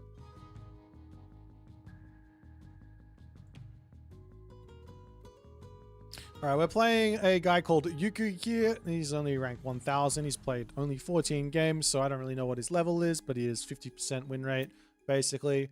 We got Freyr, one of the best gods for playing fundamentals. So we're going to be playing some fundamentals here. Now, the build order for Freyr, super simple. I will walk you through it after I've set this startup. So, like all the Norse gods, the first thing you should do, unless you've got a very specific build order in mind, is get yourself out an early dwarf. It's just it just helps you get your dwarfs out. Like I said, with the Loki one, you want to be going up with 4 dwarves if you can help it. If you go for a really fast advance, you want to be going up with 3 dwarves.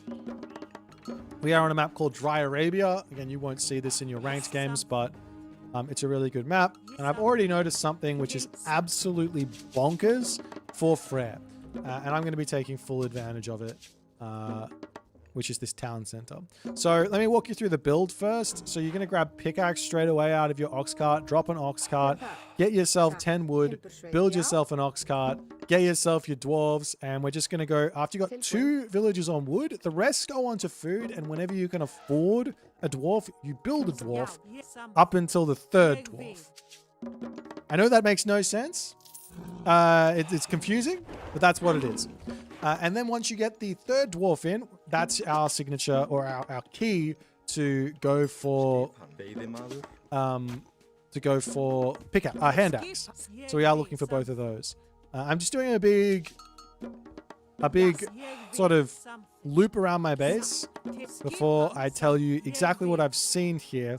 Okay, so in my main base, I've got myself this beautiful elephant. Sometimes you'll see this. You'll get like aggressive animals in your main base, so you get double hunt. This means I've got hunt up the wazoo early on. Absolutely, absolutely huge. I'm going to get myself hand axe now as well. So this means I've got hunt here under my main base. Amazing. I just have to be figuring how am I going to defend this gold mine and my wood line, because my food is going to be safe underneath the town center. The other thing that I've noticed is at the top of my map here, I've got an elephant behind it.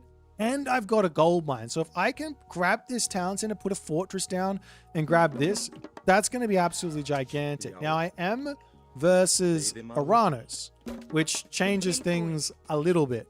So I'm going to be playing... you know what? Yes, I won't play meta. So meta, it would be like... The correct first move here is actually to drop your hill fort in your main base against Uranus. But I'm not going to do that. I'm going to go for the fundamental, lock off this, and just assume that my defense is going to be enough here in the main base and I'm not going to fall into any problems. Okay, so we put our temple up here. I'm trying to defend my gold mine and my wood line here. And then one more villager onto food. Next villager will come over onto wood, and then we'll get ourselves our final dwarf and advance. Now, against Uranus, they are known for going Murmillos. This is just something you have to know. Of course, Uranus says I build Murmillos on this because they have the technology to make them stronger, and they also have Oceanus. But we do have to make sure we're scouting. So I'm going to send my Berserk forward. I wouldn't recommend sending the Berserk forward normally, unless it was a Hersa. Wink, wink, we should have the Norse players starting with a Hersa. Oops, that wasn't meant to be right. I wanted to advance. So I will advance that. Fix that up. Okay, so now we're going to take 2 villages off, come over here and do this. And we're going to be looking for our first Hersa to come in. He gets relics. I've got, my map is very, very black here. I want to see what he's doing. He's gone Prometheus. Pretty fast advance. Actually, it's a weird advance. So I'm going to be searching for his base. He goes military barracks. He's got a temple behind his thing. I don't have anything to worry about here. I mean, there is a Deuterino, so I'm just going to go for this. I am going to make my wood line very, very safe. Try not lose this. He's got another military barracks. Okay, he wants to kill my guy. I'm scared. I will run. It's fine. I'm going to run off to the side here. Okay, so I've seen double military barracks, which basically means, great, I can just go for throwing axemen. So my goal here is to, first and foremost, lock my base up, defend my base, and then my goal is to get a hill fort over here so I can grab this town center. That is my goal. If I can do that, then we're going to be in for an amazing time. All my villagers are just going to go to wood because I'm only planning on building throwing axemen here because of what I've seen. Okay, we'll get throwing axemen out. This side here is a little bit too open for my liking, so I'm going to wander down here and start building houses. And maybe a wall in here as well, like, you know, that 21, and that's going to defend my gold mine. And then we'll also throw a house here, and life is going to be very, very simple for us now. I do feel very, very blind at the moment. I'm taking a lot of guesses based on what I've seen, but if someone places that amount of stuff down, you should be fairly confident with what's going on. So he has to come in through this specific way to attack my gold mine at the moment. So I'm just going to come over here and do this. Very blind. I have the Hersa to pick off any sort of carnivora, any sort of Prometheans at the moment. I've got more throwing axemen coming in. This is obviously risky, but hey man, sometimes you got to take risks. And it's only risky because I've seen what he's doing. Now, he should be well and truly coming after me here. I'm going to pre-queue that. I'm going to get myself husbandry as well now. Actually, no, I'm not. We're going to be looking for the town center as soon as we can. Now, he does come over, and he shockwaves me, and I am going to fight this. I will leave one unit on the thing. I don't really need to do a whole lot of micro other than just attack the Hersa. We get our thing up. He has to run. I said carnivora. He doesn't have carnivora, so even more safe. So now my fortress is up on this spot. I can grab a town center. There's no way for him to punish this. He's going to go into my main base. Just going to make sure he can't attack me.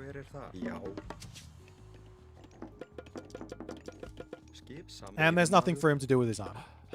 So now I've seen his army. I see that he's got some Terma in there, so I do need to make myself some Huskarl. Not many of them, but I have to make some Huskarl here. And I want to keep an eye on that army now, moving forward. And the beautiful thing about the Huskarl is I can actually use this guy to scout. So I've been struggling to scout so far in this matchup because he's got 5 speed units, and I don't. So that's why I haven't been scouting. And that's something you just have to sort of learn as well. But yeah, now we're good to go. I grab this. I'm going to put some more barracks down. I'm going to probably come onto this here. He's going to be attacking my main base, so I will wander over here. I could grab myself watchtowers here, so I may as well.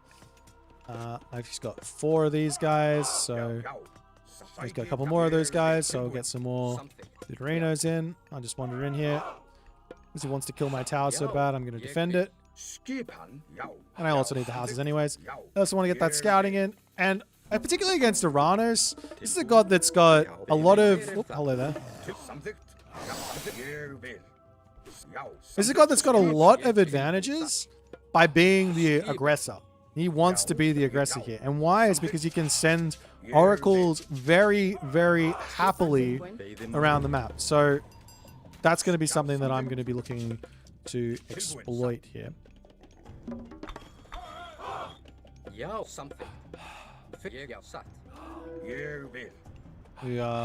do have a Terma problem here, so I'm going to try and get as many of these guys. This guy needs to stop being in that control group. I need to get as many of these Huskal out as I humanly can. Now, these guys at the top. Hello there.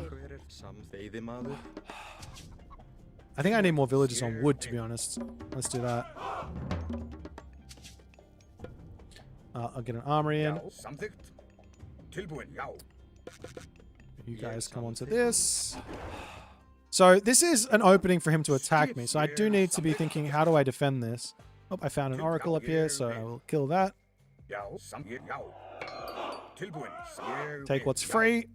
Okay, we can defend this.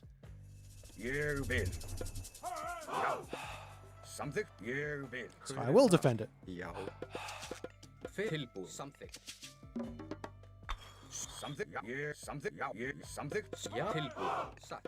So now I've got myself 8 Huskal. I'm feeling a lot better about actually dealing with his Terma now.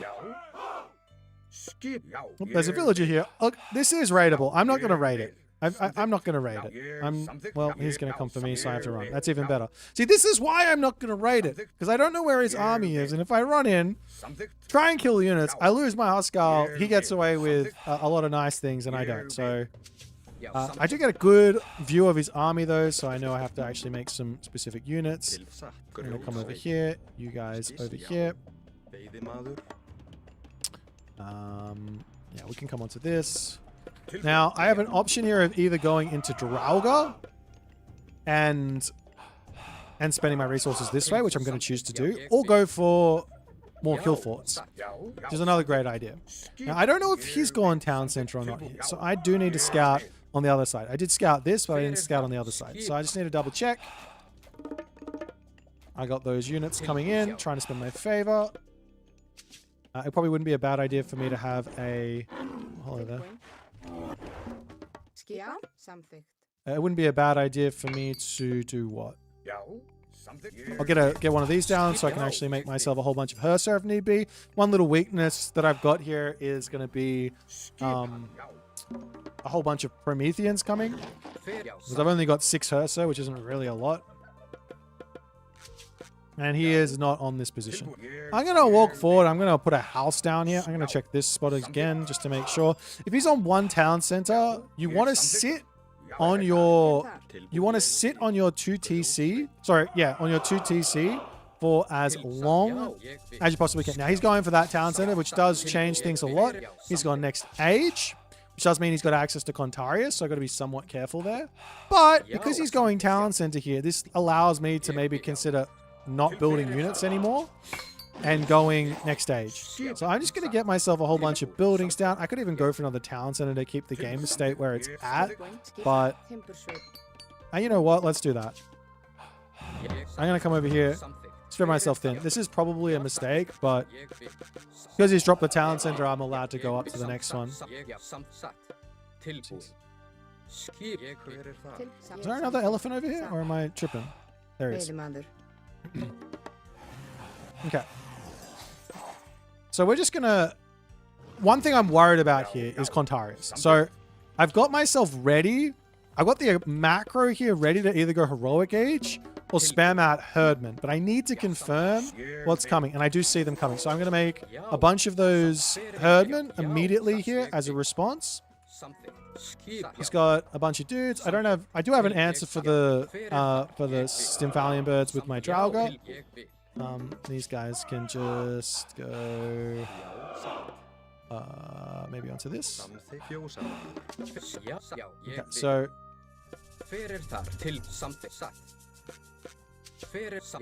perfect. Give me some more houses. And we will keep sitting in this spot. Unfortunately, this guy has not finished my walls.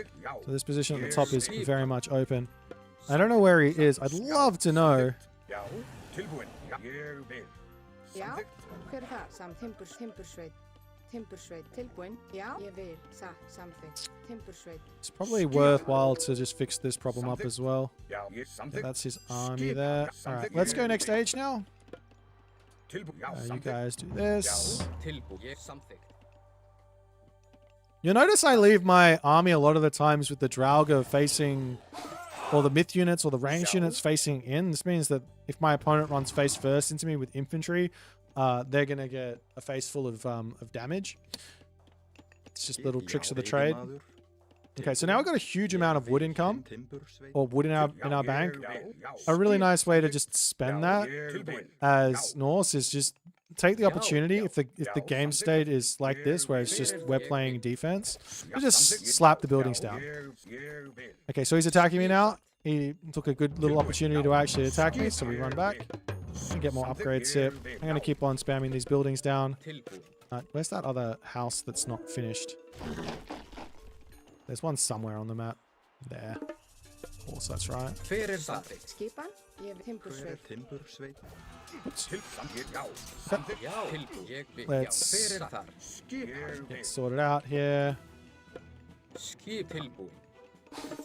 Because I'm how do I put this?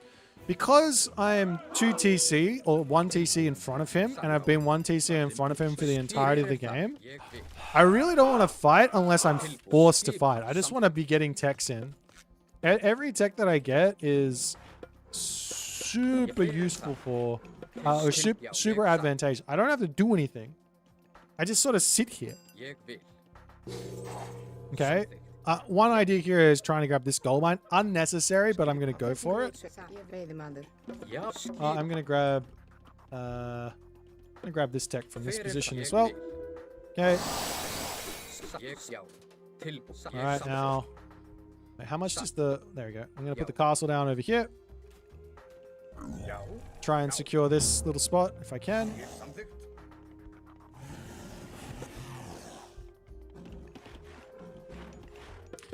Myself that tech.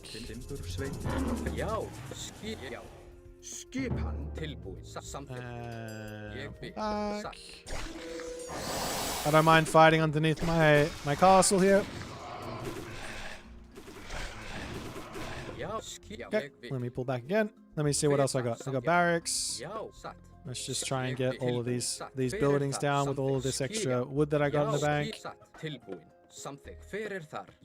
I should be checking if he's going for this town center or not, but let's come over here.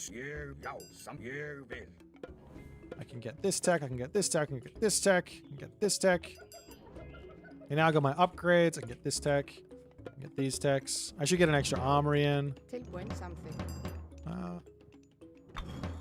Sure. Berries. Alright, now once all these buildings are down, let's look for a fight. I'm going to get everything ready to be queued out here.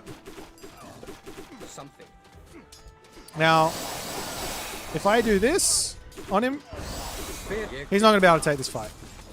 Doesn't matter, I don't have to do anything. I just have to sit here and watch. Because this is, I've got a max pop army with this god power. Make sure you hit attack move on this, otherwise units won't start fighting for quite some time. And I have all of the units queued up.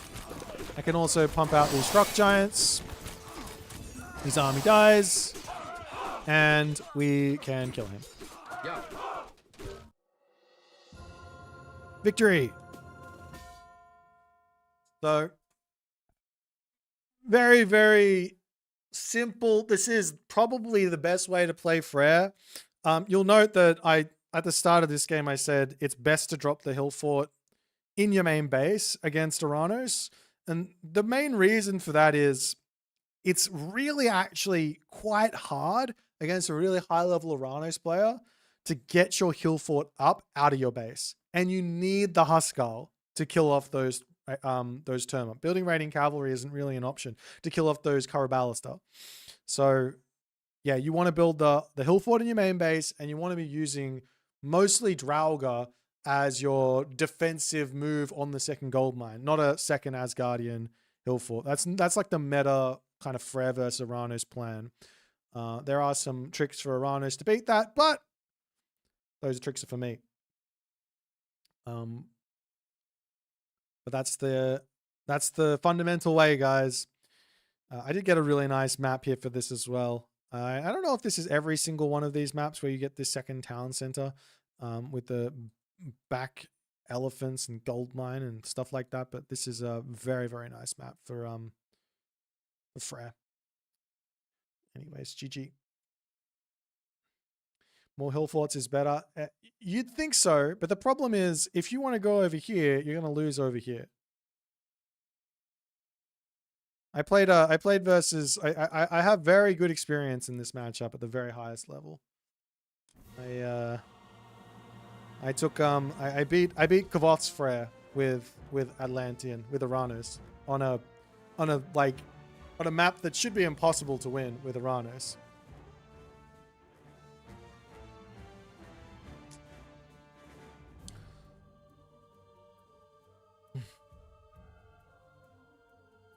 A Dragon Breath. I didn't see your comment. You want a small tip on that game? You grabbed Watchtowers really early. Try not to do that. If you grab Watchtowers, it takes away any sort of ability to do anything. You have to sit there. Yeah, but Tunason's bad at Uranus, so here's what it is, man.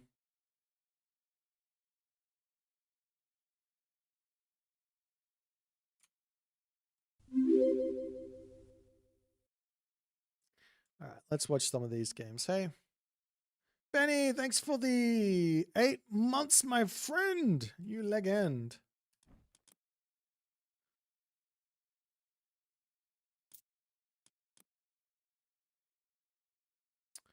What's I doing? We're gonna go over here. We're gonna go over here. We're gonna go over here. We're gonna go over here. I think we're just gonna watch these games and talk about them. I think, because this is some of the new maps. Gorge, Socotra. Let's watch Socotra. This one should be fun.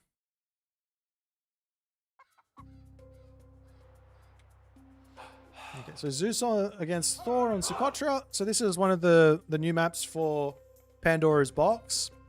The thing about this map that's quite interesting is the resource placement couldn't be more fair. I keep on reading this from Recon, and he says the resource placement's not fair, and I'm like, okay, we got 2 giraffe, we have the zebra, 2 giraffe, the foods for the chicken, the fish placement's perfect, gold mine placement seems good. Gold mine's in the center. 1, 2, 3, 4, 5, 6. That seems fine. Is this like Midgard with a better fish spawn? Exactly. But the map's really small, and another little factor in this map is there's only 1 extra town center instead of 2 extra town centers. Part of that is because the map is smaller, but also it adds a really interesting element because you've got fish eco, you've got 100 villages, and you've only got a limited amount of population to play with. So spamming economy up to 140 or whatever it would be, 100, let's just call it 120, that's only going to leave you with like 80-ish population to play with. So it's kind of I'm really excited about this map. I think it's going to be super interesting. The other thing that's super interesting about this one is, do you build a dock or not? And when do you build the dock? Because you can always build it later. You can always build it later. Now, Mini Yeti here, he's going for a fast advance. He's going to be going for early Jason, Heracles attacks. And funnily enough, Illuminati here as well isn't going for a dock either, which is wild to see. This is absolutely wild. So the thing is, every single bit of my fiber from the 20 years plus of Age of Mythology that I've played tells me build a dock, because it's just better to build a dock. There's no situation where it's not better to build a dock. Of course, since Retail's come out, we have seen there have been some situations where not going for a dock is viable. For example, Kronos Rush on Anatolia can be pretty strong, or Midgard can be pretty strong, or Mirage, Mediterranean, etc. can be pretty strong. But yeah, this is going to be really, really interesting. Now, the thing is here, if both of these guys go for a fast advance, you can just, instead of going like second town center behind the fast advance, you go dock and you build fish. And there's going to be a little bit of extra stuff that you can actually do, as it's going to be kind of like 2TC Boom-esque type ideas. But yeah, this is super interesting for me. Funnily enough, Illuminati, he's going to be taking somewhat of a late advance time here.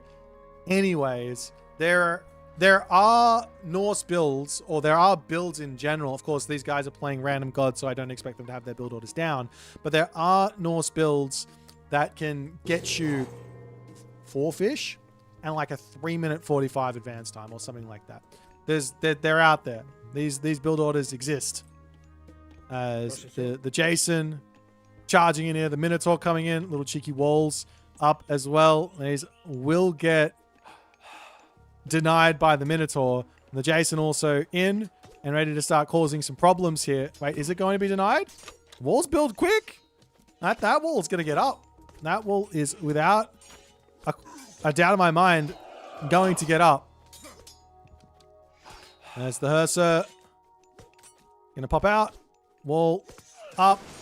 Bolt there onto the Herser. There's Restoration now coming in the villages. We'll have to bail. Now, there is going to be access to a Dwarven mine, though. I imagine Illuminati wants to wait until he hits the classical age to drop that one. He just jumps onto his cows. Damage has been dealt. I guess damage has been dealt, but back to the front of the map here as the Minotaur, Jason, Heracles action charging in here.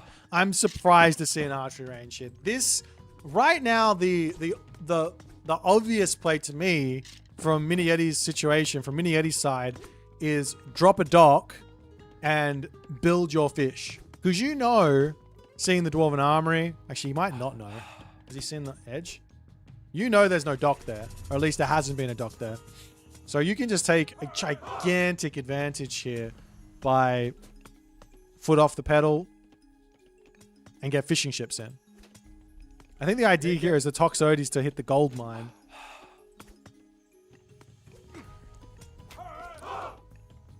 I want to see bigger new maps. No, I want to see a variety of maps. This is really cool for me.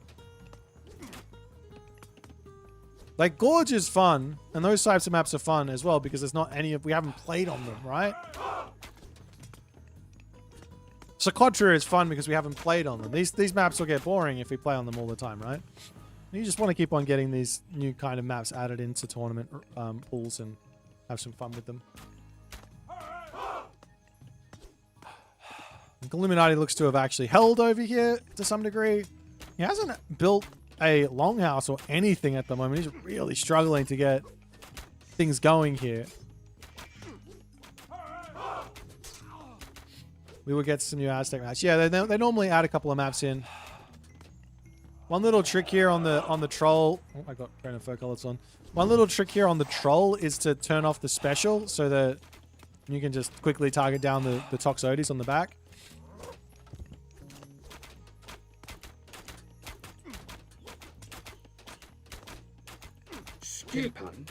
This Illuminati is still completely fine here. I'm still shook we don't have a dock down. It's like these guys don't realize there's fish on the map. One villager down. There is a back wood line. I'm surprised to see Illuminati not over there. Now he will move. And funnily enough, after all is said and done, Mini Yeti has actually equalized here. He's got so many resources. Build a building. Just send one Ursa back and build a bloody building. Alternatively, spam out berserks from the town center. Always works.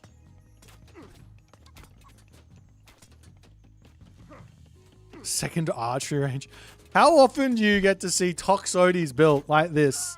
How often? Never. Never. You don't. You don't see them.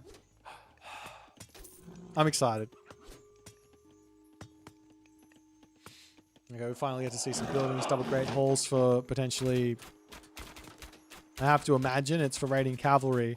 And you just run back and drop a dwarven mine behind this. It should be fine. Get yourself 1,000 gold in. Build yourself the defense against these...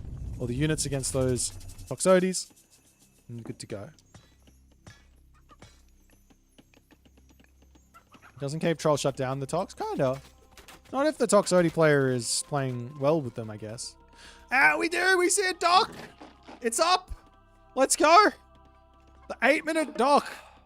I was expecting to see fast advance into Jason Heracles' dock. That's what I was expecting to see. That would make a lot of sense to me.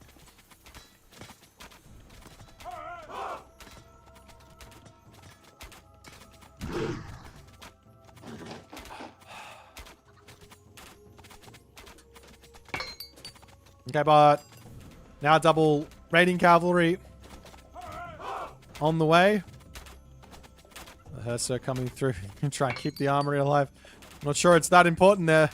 He does have the healing from the healing spring, so the hardest part for raiding cavalry is the fact that in order to kill off this amount of Toxotes, you kind of need like at least 2/3 the amount of raiding cavalry to break these out. Like you need like 15 raiding cavalry to kill off 20 Toxotes. Now, Mini Eddie is in the chat, and he says, the problem with docked too fast is that you get snowballed by the Thor player. Now, you're saying this as if you've played this matchup a billion times and you know that. That's what that sounds like to me. So, don't at me with the big knowledge bombs. I don't believe you have the knowledge bombs to drop. I'm not falling for it this time. No. You guys know nothing. Absolutely nothing.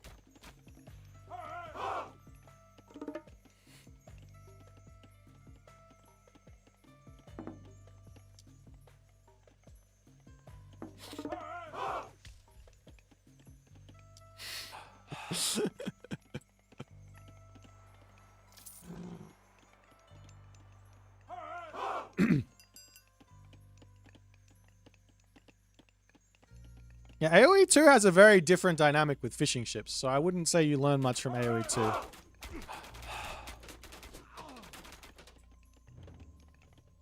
It has a very different dynamic with defense as well, to be fair. Nice little snipes there from the Illuminati raiding cavalry.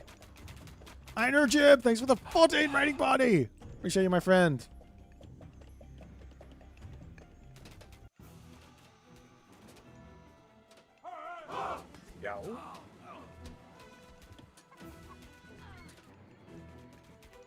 Nice little poke in here from Illuminati, searching for the wood line. He does find it, but great reaction from Mini Yeti. Gets into the town center, nice and safe.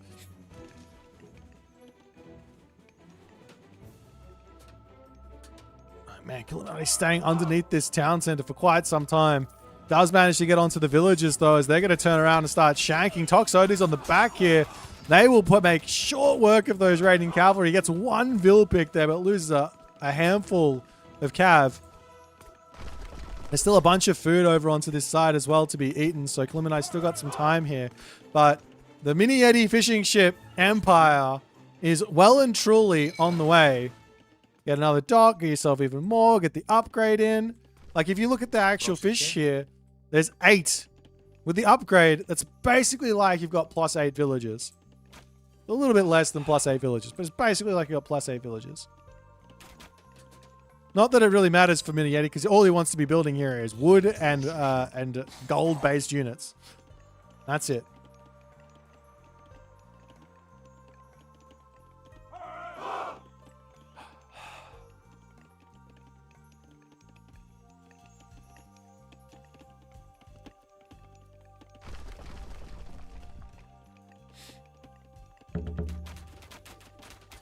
Illuminati's got to be really careful with these raiding cavalry. The idea of Minotaur as a frontline for Toxotes is as old as Age of Mythology itself, but It's so effective versus raiding cavalry. So watchtowers are up, but still no crenellation, so you can kind of run through the base without losing too much HP.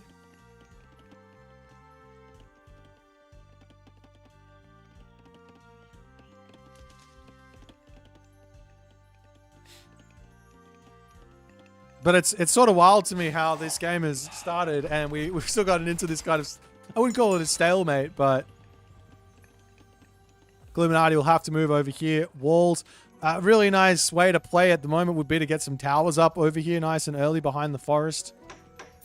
Or something like that. On the other side for Minietti, he's got bronze and restoration ideas. He's already obviously used a restoration, but get to 100 favor, use it again. Yeah, Illuminati's still not dropping a dock here. I don't understand, man. It's above my pay grade. And Minietti is now up to 10 fishing ships as he's coming now over for more docks. And I think this is, with all the raids that have happened, the fishing ships coming in for Minietti right now are keeping him equal, keeping him stable in this matchup. If he didn't have them, he would be falling behind.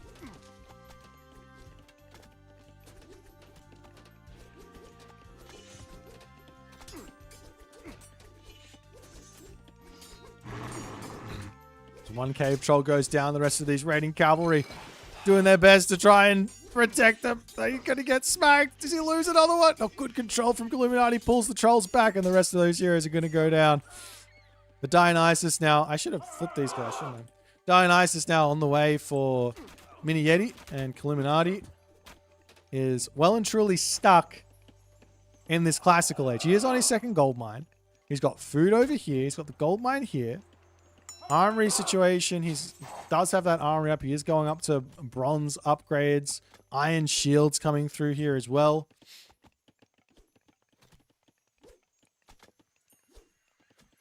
Yeah, raiding cavalry on this map is a tough one for sure. Definitely would have loved to have gotten heroic age for Jarls. That would have been a big answer for everything here. But luckily he is Thor, so yeah, straight up to full iron. Or iron weapons, iron shields, and bronze weapons. That could be enough here. Meanwhile, Minietti falls up all over this place at the top. The trolls over here doing what they can.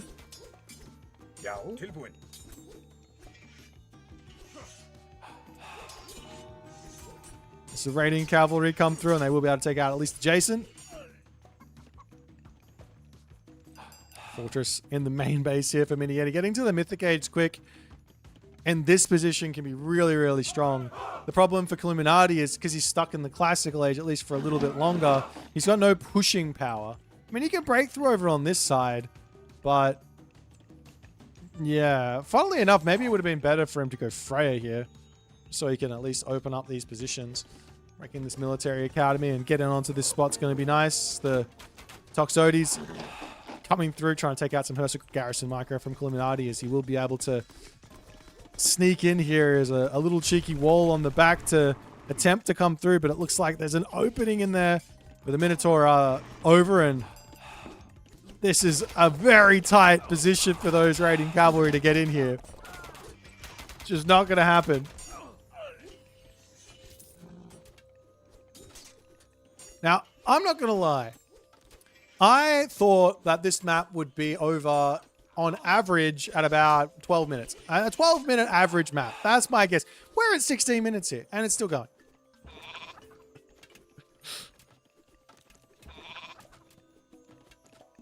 Age Mythology players never cease to amaze me in their resilience.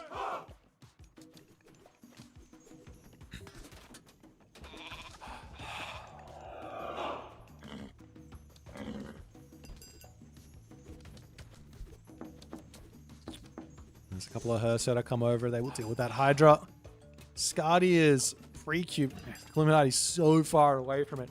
He has managed to get a very sizable fishing ship. Not, I wouldn't say, well, there's really not that many. I was thinking he might be up to like 20 or something here, but it's not quite there. He does have the fortress with the catapult, so he's going to be able to start beating through this position.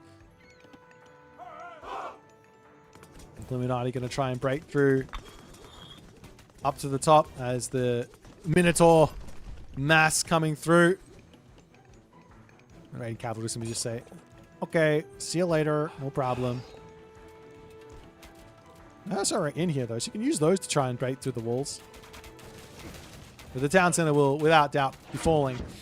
Question is, Skadi over Bragi at this point. Skadi's going to be able to freeze the Toxotes, and then you can maybe rush in and kill off a whole bunch of villages or something. There's another fortress to come down to secure this gold mine.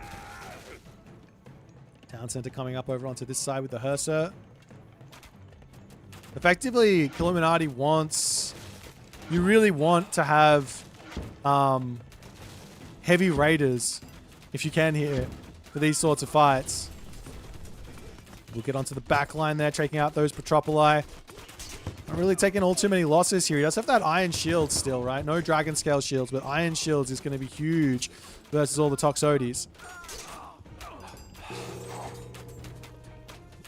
As Frost to come through. He only hits half of the army, though. His idea, I think, was to just run straight in here and take this out. Another fortress going up for Minietti. With the raiding cavalry in this position here, they're going to go down. Towers, Toxotes, Minotaur. Doesn't matter how many villages you kill. Some more units coming over. You see some Goaties starting to come through. No upgrades in. No food in. No dock. He's got 3 farms. This town center will be finishing for Illuminati.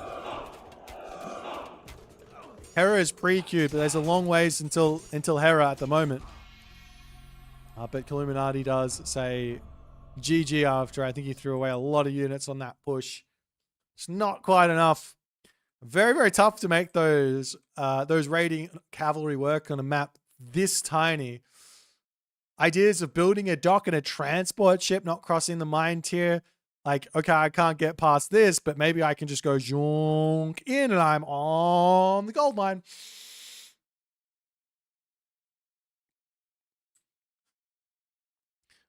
But that was a fun game here.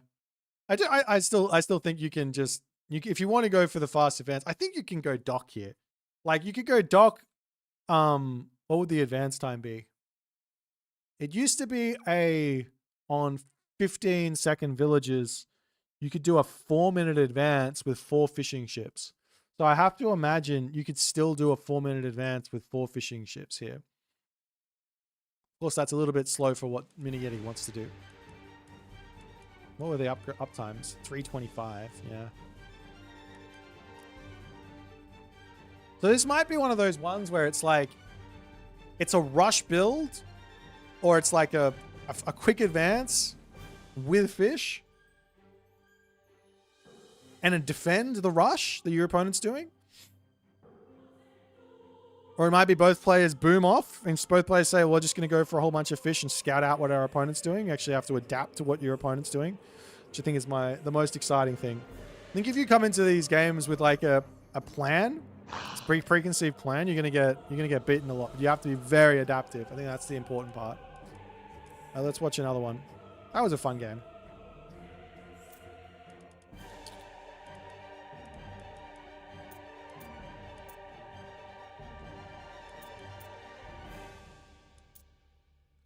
Let's do Budapest.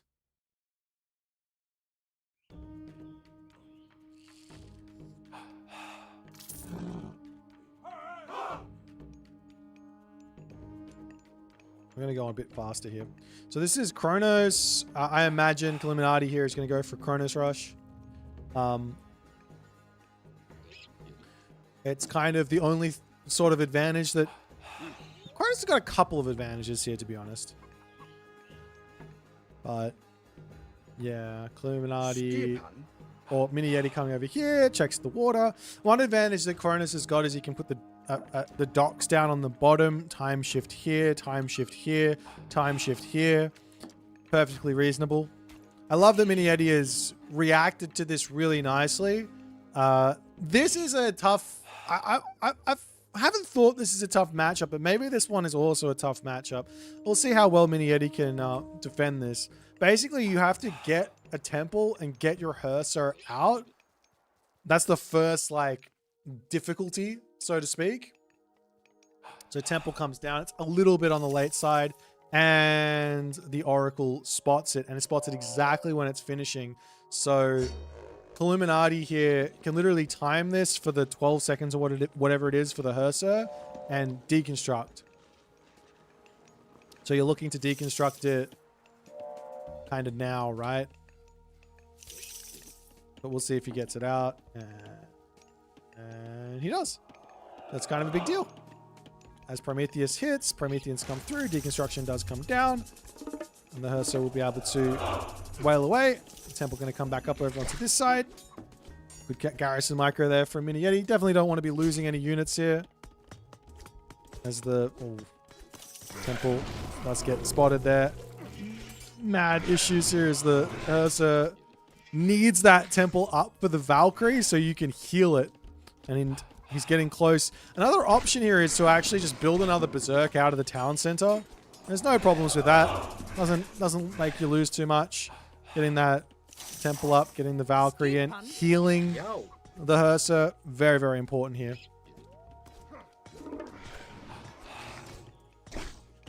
And there's still the attacks coming in. And I think Illuminati is okay at the moment. So he's gone through the early game. Now the next part is, okay, now do we drop the dock? There's 8 fish in both of those ponds. He's going for a longhouse for the moment.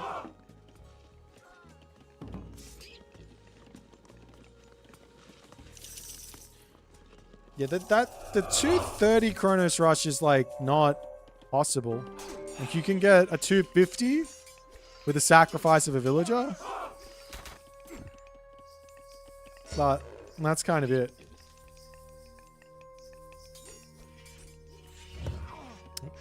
So that goes down.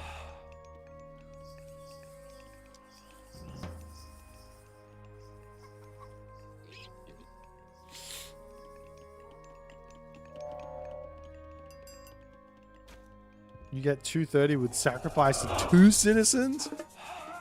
That sounds awful. That sounds absolutely awful. I can't think of anything more awful than that. There's no way that works. I don't believe it. You're not gonna, like, you just, like, not training villagers at all? Just making automatons or something stupid? Oh, that sounds awful. Oh, don't. No, I'll check it out after the game. We'll see what happens. I'm gonna speed up. I just want to see this game. So dock's up now. Surely Illuminati here wants to build a dock. Look at all the wood he's got. Get the fish. Now, to be fair, Illuminati is in the legacy brain on water very, very hard. So this is something he's not going to be very used to. He gets his dock up. Fantastic.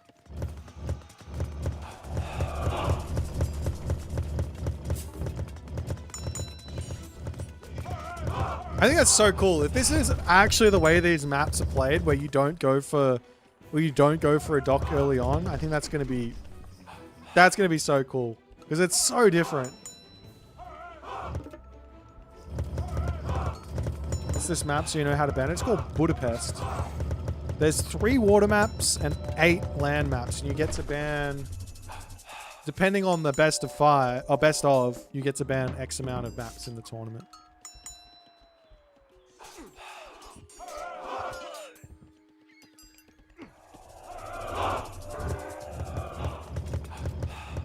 Town center? Yeah, I think Miscellaneous wins here. This is why I think Cronus isn't that good against, like, Thor. Because if you don't win this position, for whatever reason, like, you just lose.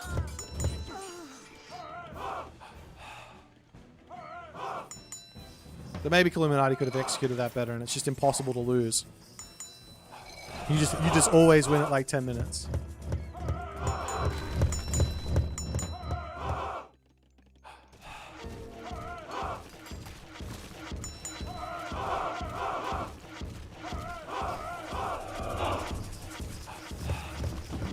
I like the idea of going Freya here for Valkyrie heals over anything else. Yeah, Valkyrie. The Valkyrie idea is really, really good. It's kind of like having Mikkel, and Mikkel completely shut down the Kronos Rush as well, right? In fact, how much do they heal at? Oh, they're a little bit weaker than a Mikkel.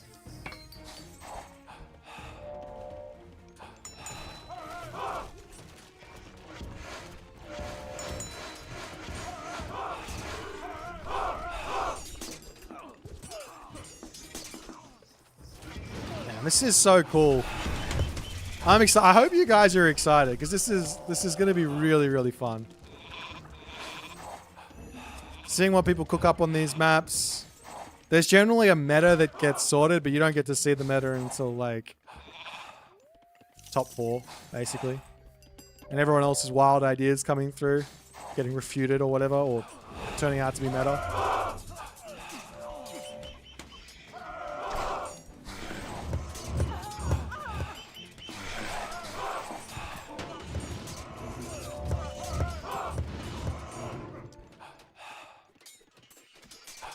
He's got the town center down the bottom coming through.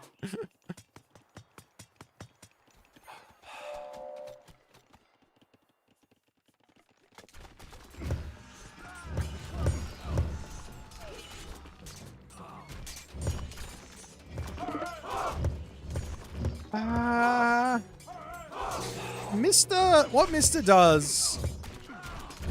How do I put this? Sometimes I don't think how Mr. wins is just because of whatever meta he's cooked up. It's just because he's just better than everyone. Sometimes I feel like some other players have got like a better strategy. I don't know if that's actually true or not, but that's just a feeling I got.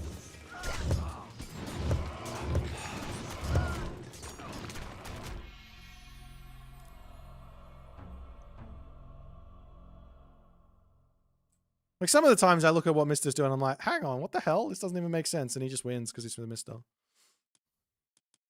Sometimes. Or maybe it makes sense in his brain and he makes it work. What was I going to do? I want to see this 230 Kronos Rush.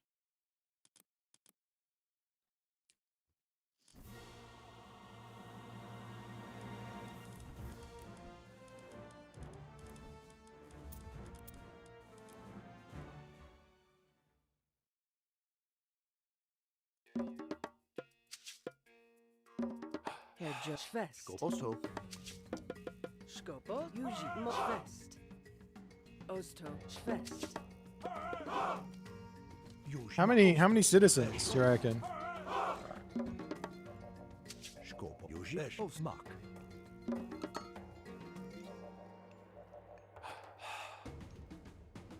It's just got to be that many, right? I can't build any more than this. Osto. It's just one? No, I don't believe that.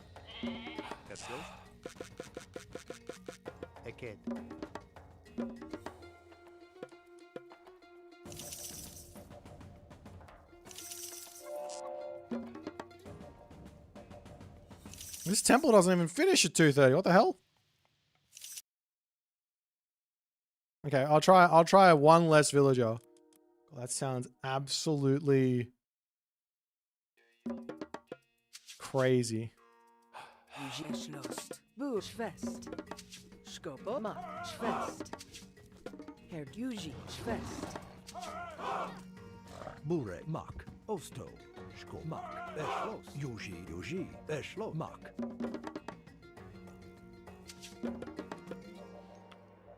Sounds too crazy, guys. I don't believe this has got to be the stupidest strat I think I've ever seen. Burek.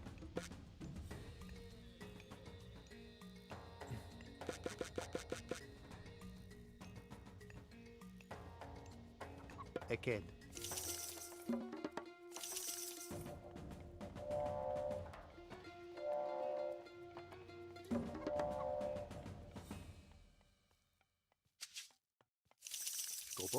Yuji Osto. I'm already upset. I'm already upset.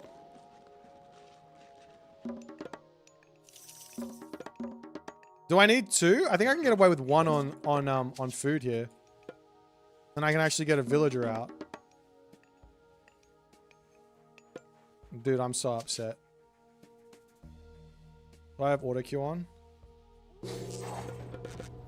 Yuji, ma. I can't even get a house in. Yuji, os, ma. Yuji.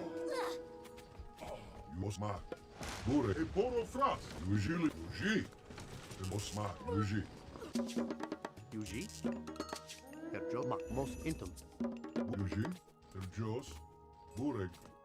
E poro fras. Os kilis mo kerjo. Bureg. Dude, I'm so upset. Yuji, ma. Erjos. Yos ma. Kilis mo ke. Yuji. Bureg. Os yosto. Ma. E poro fras. Os kilis. Yos ma. E poro fras. Skobos eke shvest. Erjos. Yuji. Yuji. Osto. Yuji. Dude, this is upsetting me. Yuji smoke. Osto ma yosma yosto. Yuji ma yuji e osma.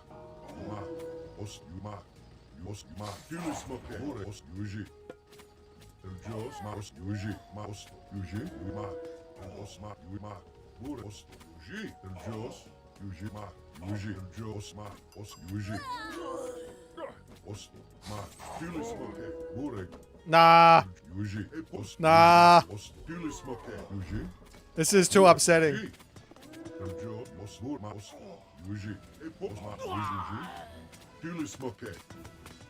I think Japan's fine against this, right?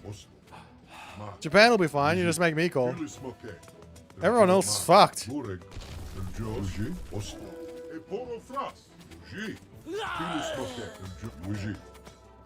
Alright, never mind. Chrono's best god in the game. I got it wrong. Mos intum. Yuji. I just got it wrong. I don't know how I got it wrong. I don't know how I could have been so blind to this obnoxious strat.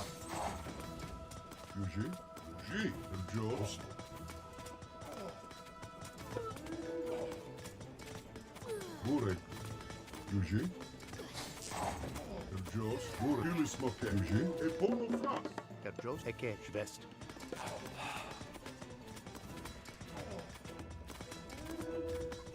This is disgusting. It's absolutely disgusting. Yuji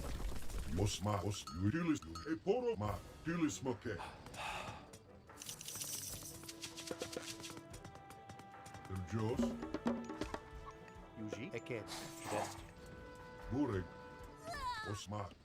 The only thing Norse is going to struggle. I don't know, man. I think Egyptian will lose. Egyptian go 334. I think I'm in your base. Oh.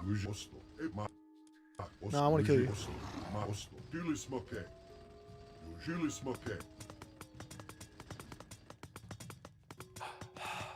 Actually, you're right. Maybe Egyptian's fine. Maybe Greek's fine. Because I can just make Jason out of the town center.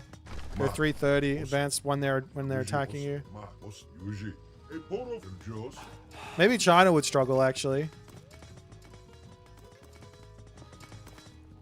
I built too many citizens. Okay, guys, how to beat the Titan AI for dummies. This is, if you want to beat the Titan AI, or sorry, the legendary AI, and you can't do it, this is the way. Should make a video on this. I'll say, I was wrong. Kronos is the best god in the game. It's disgusting. Oh man, that's so disgusting. Oh no. I gotta try that versus someone. Someone want to play me? I mean, if you don't do that strat, C tier, that's the only that strat's obviously broken. That's not okay.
All right.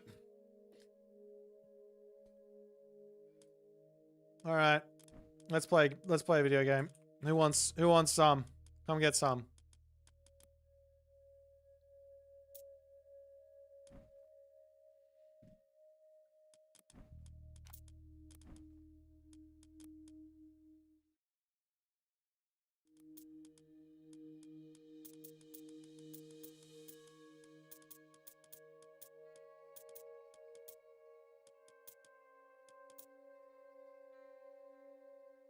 Against Atlantean, you want to advance? You want to fast advance with Ares? Yeah, that makes sense. It's King of the Hill. Wait, there's a town center in the middle? Why is there a Why is there a settlement in the middle?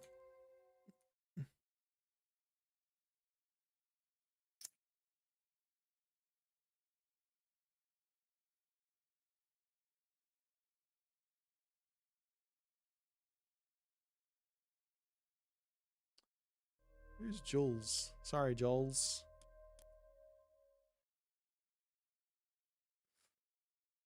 What if it's a Chronosphere and they both do the 230 strat? Shit. Well, now you're asking the real questions. I think we might be removing that settlement in the middle. I don't like that at all. You're not allowed to join my game room if you're a Smurf. That's the rule.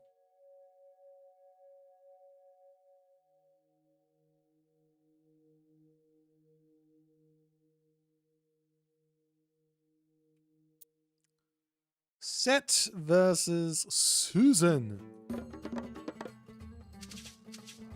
Direct. In wedge. Pile. Gerek. And Diog. UIR. Inage erect. Kid. In a direct. Arc. Ini baya. Entio nu.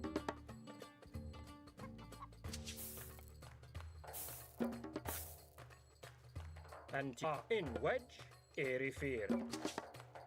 Great in Ayur UIR. In wedge. In a pile. Gerek. Entio erect. Direct.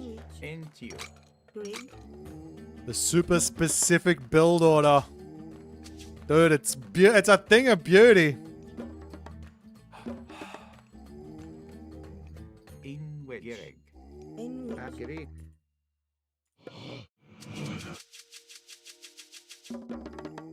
I don't know where the goats are on this map. Entio. Inage erect. Nu. Ak nu. Entio. Gerek. Irifer. You nu. Inage erect. In wedge.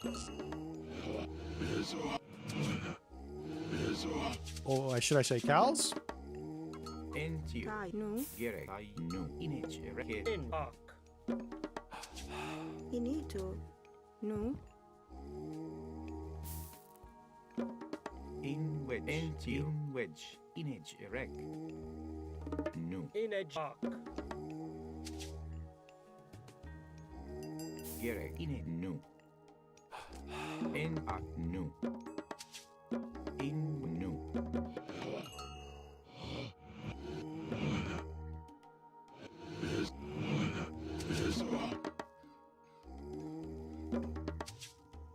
Gerek.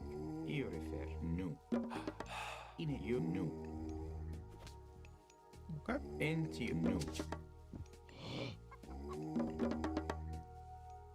Rig. In with UIR. Kids. Rig. Ak. No. Inage. I nu. Gerek. Irif. In nu. Nu. And pile. Ini to. No. And we die. UIR.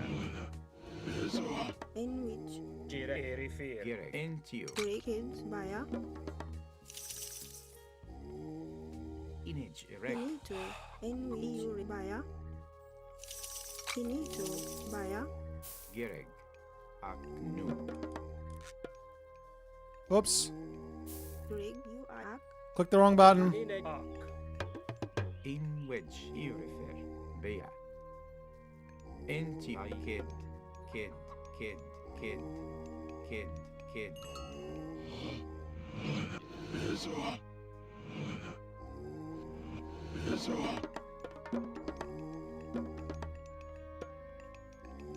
Can I show the clip? I don't see any clip. I don't know what you're talking about.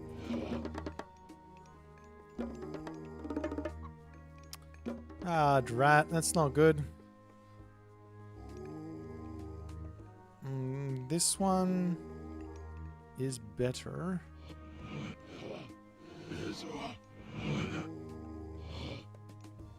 No, we go to the top one. Enit Gaio UIR.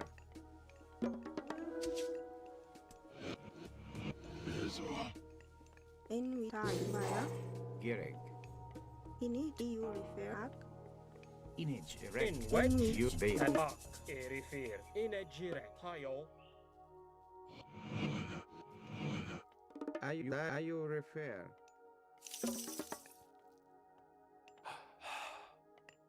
Greg UI Baya.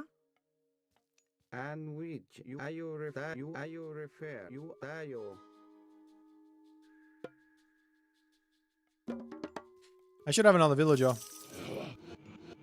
Feels bad, man. Ini to I no.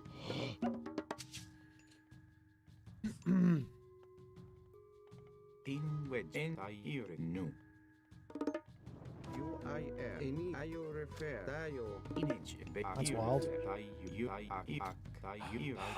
Bea. Jirej. Intio.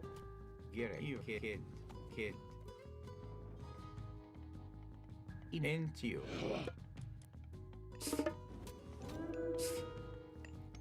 In wedge. Arc. In Baya. In wedge. In it. You kid. UIR.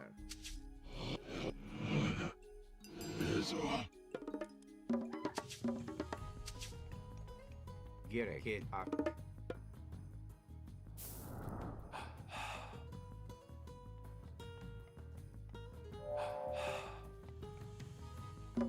And we ayo dayo.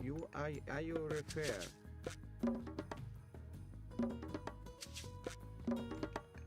Ini to Ak Baya. Enito. Greta UIR. In a jirek. Arc. Antio. Erifir. Arc. And we Greg Kids. dayo. Ayo refer. UIR. Dayo. Intio. Inage. You no. In wedge. I In add Aya you. Iatu.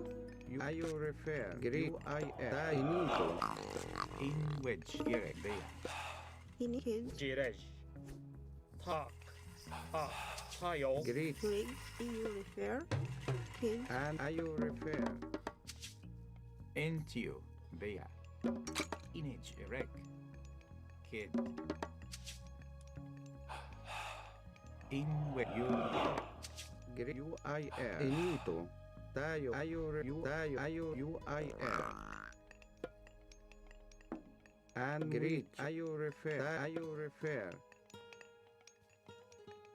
UIR. Dayo. I'm very confused. I don't know what's coming my way. Enito.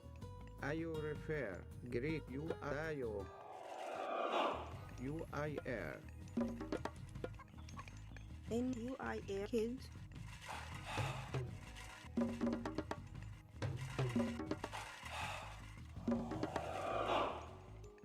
And Gerek. reach. Tayo. Ak. In a jin. Hayo. Inage. Ak. Erect. Enito. Ayo dayo. Ayo refer. Intio. Ayo. And reach. Inage. Refer. Bea. In tayo. Bea. Greg you kids.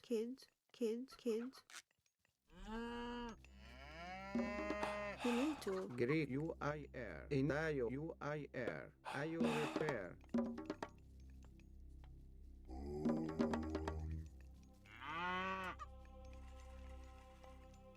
UIR. Ayo UIR. N up you I up kids. Ayo refer. And which?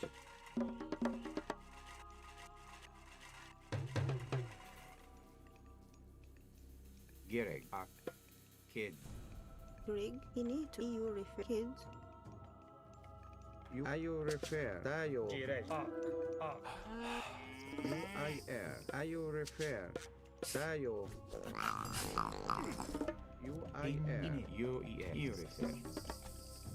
Tayo. Ayo refer.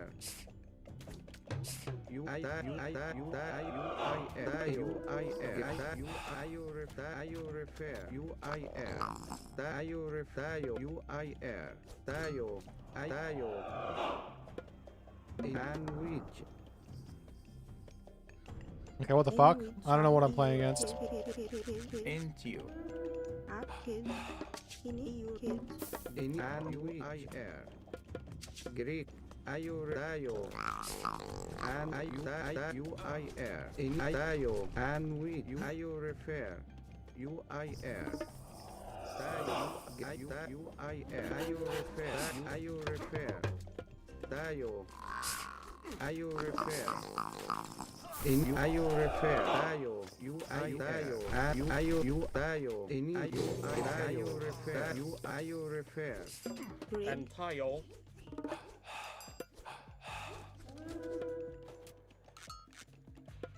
Oh, he's in the center, on the center town center. I see. Gerbea. Tayo. UIR. He's in here. Inito. Tayo refer. And we. Not a problem. Erect. In kid. Kid. Jirej. Image. Kid. Bea. Ini kro iya tawit. In Ak. Rig you are no. Ayo refer. Tayo. Ayo refer. UIR.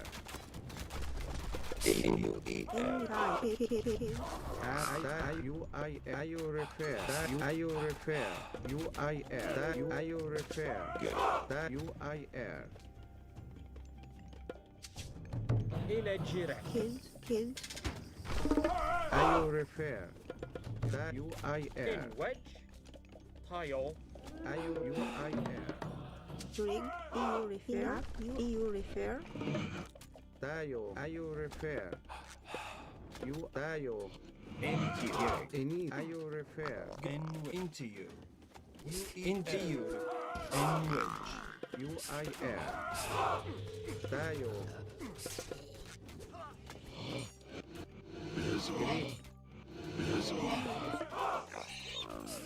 And new. UIR. Ayo refer. In image. Erect. Rig And in crow in Yahweh. Tayo. Ayo tayo.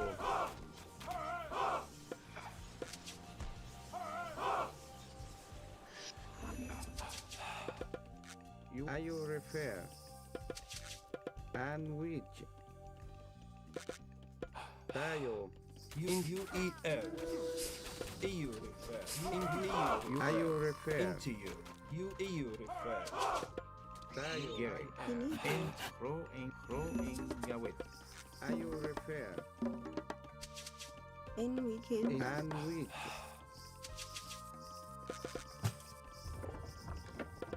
In wedge. You kid. Gerek. Greek. Ini tayo. UIR. And Jirej. Ine Erifi. Ak. Ayo refer.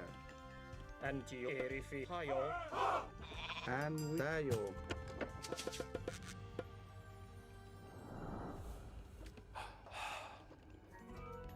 In ayo refer. Tayo. And in UER. Image erect. Rig tie up.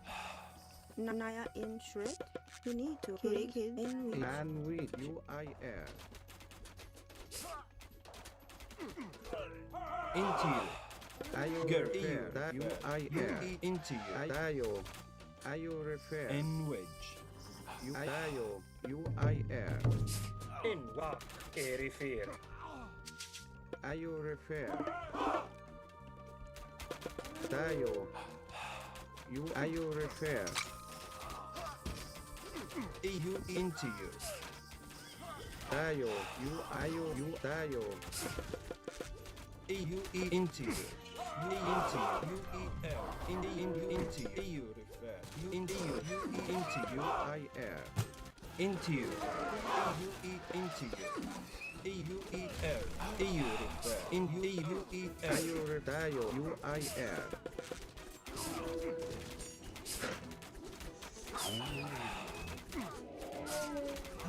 Are you refer? Tayo. Into you. Are you refer? GG.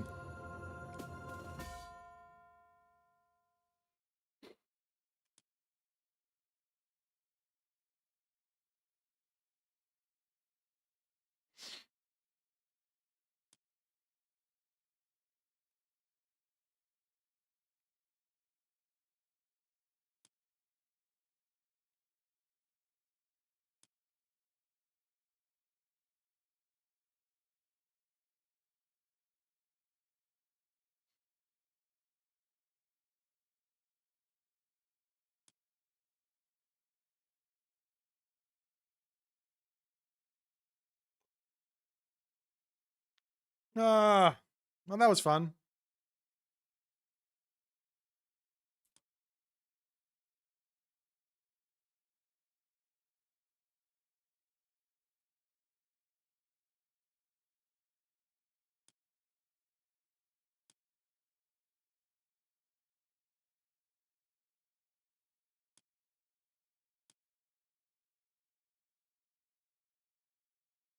Oh.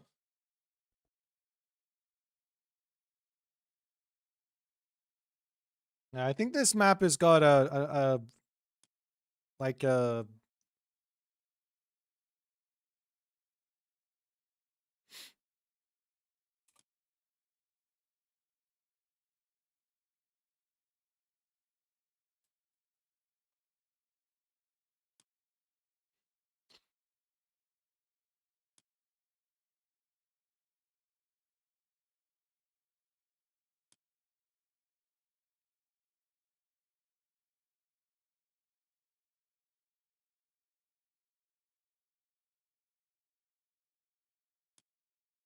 Zapatas.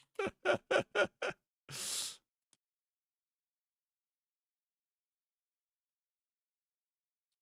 was fun.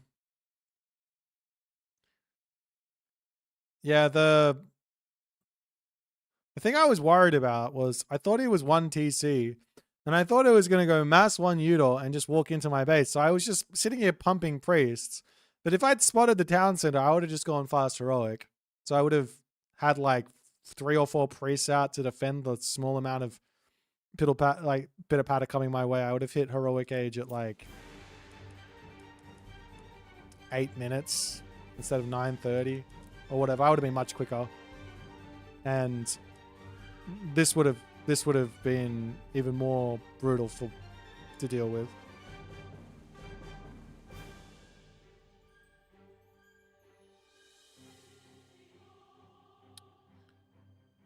Gonna be yeah, so the 1 Udo siege, I'm worried about if it's 1 TC. If it's 2 TC, I know that he can't really afford to do much other than just make a handful of 1 Udo.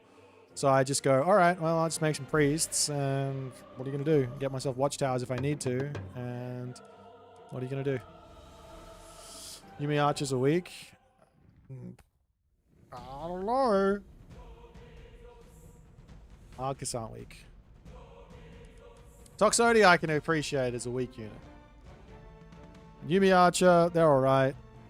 Chariot's pretty good. It's the time. Alrighty. What's going to be next here?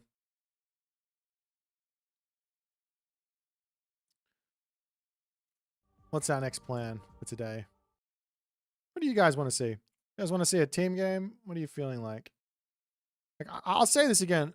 Arcus are only weak if you're bad. That's the only people who think Arcus are weak are people who are bad.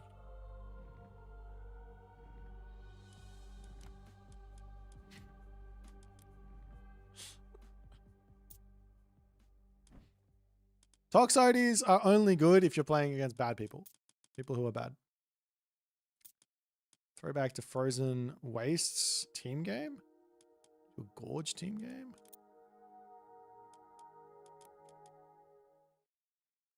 Toxotes are only good if your opponent is bad. Yumi Horse Archer is... Nah, there's some brutal timing attacks with Yumi Horse Archer. Why? Because I've only got 15 range. Range is everything on the archers. Like, if you have Sashimon or Bannerman, right? I'll explain it this way. Maybe this will make some sense. If I go Minakata Tomi, Hachiman, and you go Inari Okami, Hachiman, the Yumi Horse Archer, even though it's doing less damage to the other Yumi Horse Archer, it's only doing 10% bonus, whereas the other Yumi Horse Archer is doing 20% and has cav hit points, right? This Yumi Horse Archer is better.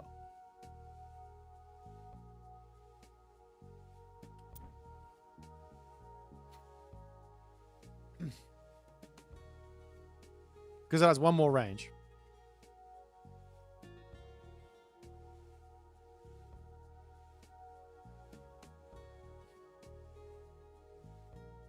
So range is everything. And more. Even with the Bushidon's TPS, it doesn't matter. Because it's never going to attack. It's never doing any damage. You're going to get spaced into the ether.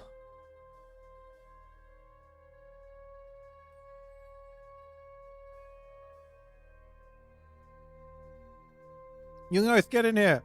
Stop playing hard to get. Stop playing hard to get. Come on.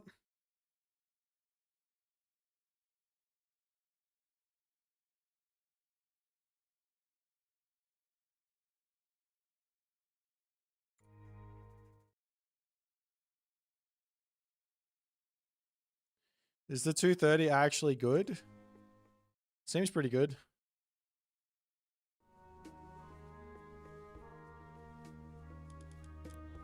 Who knows? I don't know. Maybe we should put Ki and Yanfree on different teams.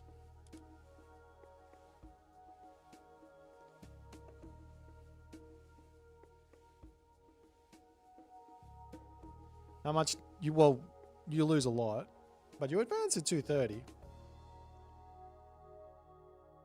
Well, you probably lose a minute and a half, right? You build one citizen, actually. So you lose 1 minute of gather time. 1 minute of training time. So you lose 2 villages. You lose 4 villages to do that attack.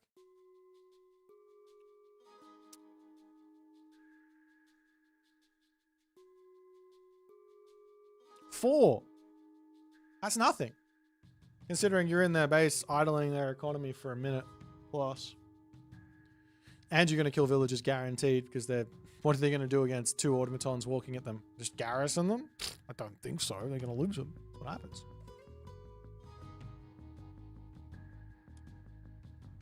Everyone loses villages. Even Soup. I got Fushi.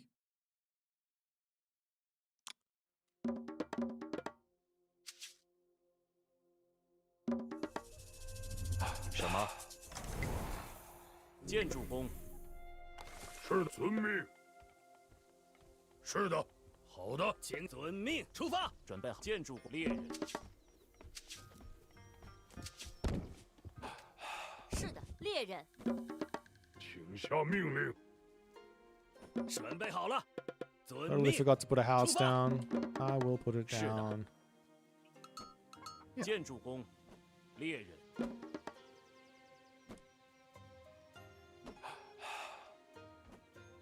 I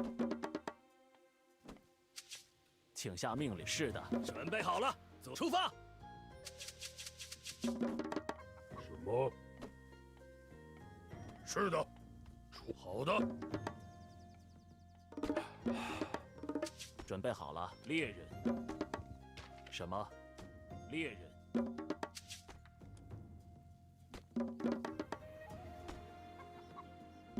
准备好了。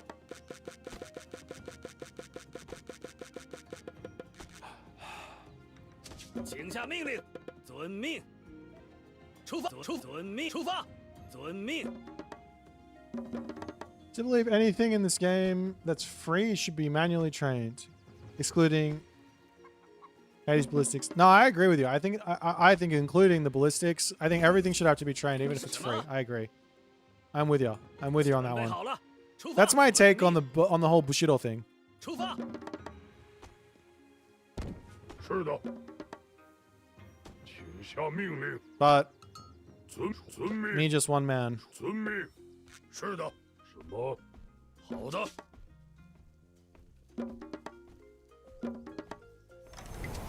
请下命令，出发，遵命。 Oh, example? 出发。 Yeah. 是的，出发。准备，遵命。请下命令，出发，猎人。出发，猎人。 Well, I mean, at least you need the building for the Hades, right? Like, you don't even need the building. Hold on there. 是的。 I guess I can just jump onto this one line. 什么？ You don't even need the building for the other one, right? I'm gonna get another 是的。 Guafu. 请下遵命，猎人。请下命，遵命。伐木工。准备好了。好的。起什么？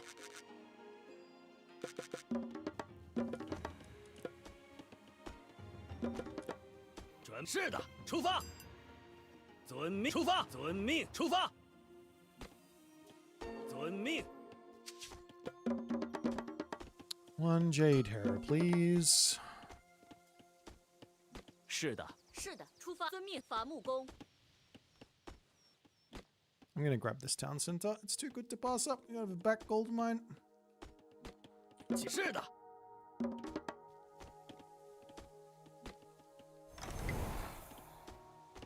什么？是的。 Actually, you know, that's a fair point. If you advance, then the myth unit should just go onto auto train. That's a good idea, actually, for every single one. So you hit the heroic age, you hit the classical age, you hit the mythic age. You get your free unit, but it goes on like auto train in its own slot, similar to like the Greek hero. I like that suggestion. That's a solid idea. 请下命令，出发。准备好了？什么？出发，猎人。准备好，遵命，出发，猎人。请下命令，出发，猎人。是的，遵命。出发，遵命。好的，请出发，遵命。准备出发。是的。 好的，请下。是的，是的，好的。 Dude, this thing's so expensive. What the hell?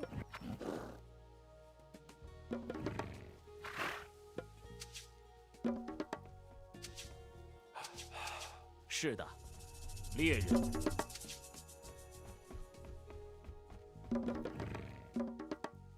请遵命。出发，遵命。 出发，请遵命。出发，建筑工。准备好了，遵命。准备好了。是的。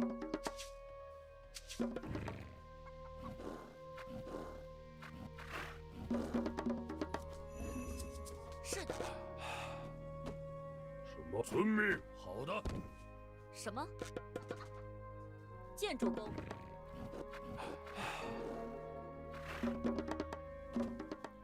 是的，遵命。什么？遵命，猎人。请下命令，准备好，猎人。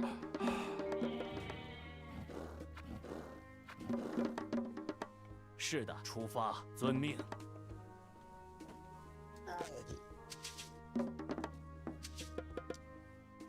见主公。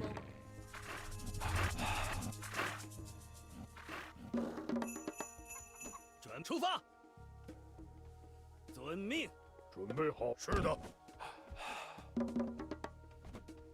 是的。好的。是的。准备好了。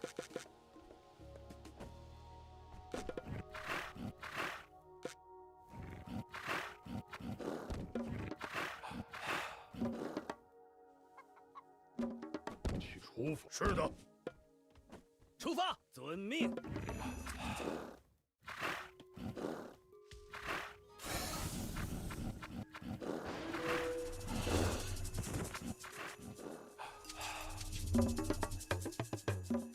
准备好了。是的。遵。好的。遵。是的。什么？出发。遵命。准备好了。好的。是的。请下命令。请下命。伐木工。是的。请下。好的。是的。出发。遵命。出发。出发。是遵命。出发。是的。什么？遵命。出发。是的。准备好了。什么？出发。遵命。遵命。出发。出发。遵命。出发。遵命。攻击。请下命。遵命。出发。是。出发。遵命。出发。遵命。出发。准备好了。准备好了。出发。伐木工。什么？遵命。出发。是的。建筑。遵命。遵命。遵命。遵命。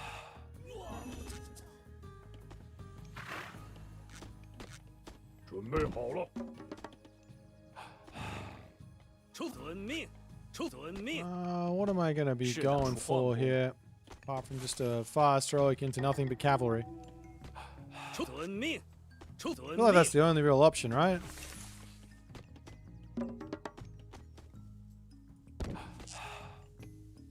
什么？遵命。建筑工、粮食工。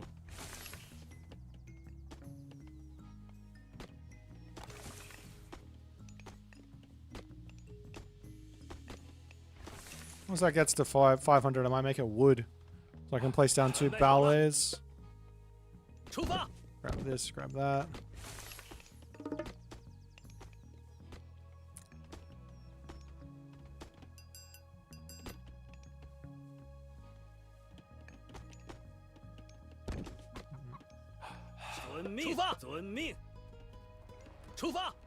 Uh-oh. Any Eddie on the walling duties? I don't know what walling is. 请下命令，建筑工，准备出发，遵命。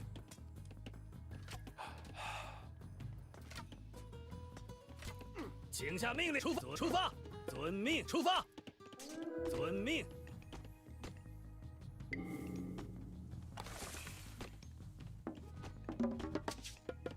出发，准备出发，猎人。 准备好了，建筑工。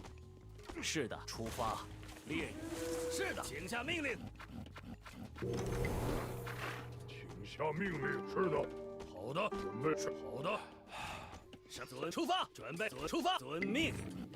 什么？准备好了。遵命出发。请下建筑工。是的，建筑工。什么？请下命。是的。好的。 出发，遵命。好，走起，走起，没问题。准备好，请下命令。什么？猎人。是遵命，猎人。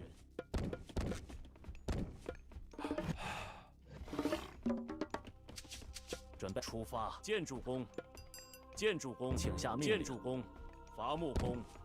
是的，是的。好的，准备好了。是的。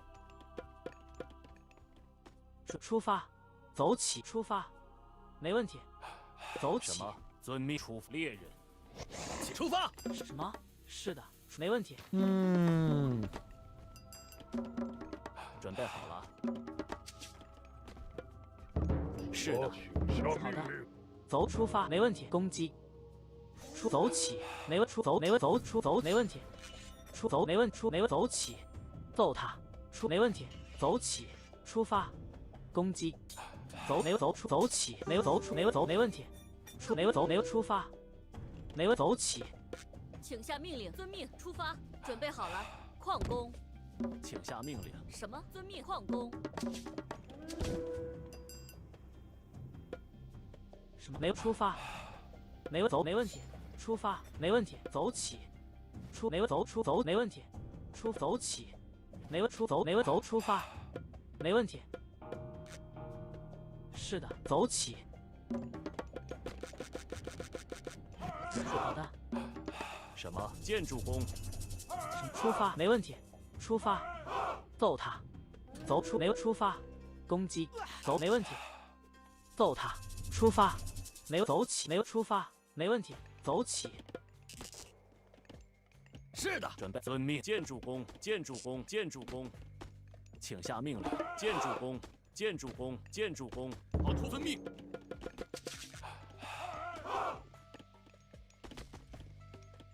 出遵命，出发。是的，建筑工，请准备就绪。命。出发。出发，没有走起。是的，请出发。请遵出发，前进。准备遵命。什么？出发。什么？开战！出发，攻击，前进。请攻击。是的，矿工。是的，矿工。遵命。准备好，遵命，矿工。准备好了。建筑工。什么？建筑工。好的。请下建筑工。是的，建筑工，请下命。准备好了。是的，建筑工。什么？准备好了，农建筑工。是，出发。什么？请下命令。请下命遵出伐木。准备就绪。出走起，没问出发，走起。好的。遵出发，遵命出发，遵命出发，遵命出发，遵命。准备好了，建筑工。是的，请下建筑工。准备好了，建筑工。是的，建筑工。准备就好的，出遵命。准备就绪，出发，请下命令，遵出发，请遵命，出发，遵出发，请下命，遵命。建筑工。好的，遵命。什么？建筑工。请下命令。建筑工。什么 I do hope my good buddy 好的。 Mini Yeti is 攻击，前进。 ready to go soon. 建筑工，请下命令，建筑工。出发，遵命，开战。是的，剑准备好了。请下命令。是的。什么？请下命令，建筑工。准备好了，建筑工，矿工。是的，建筑工，请下命令。伐木工。好的。什么？遵出发，伐木工。请下命令。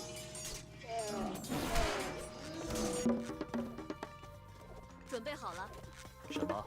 出发。好的，准备出遵命，出发，遵命，出发。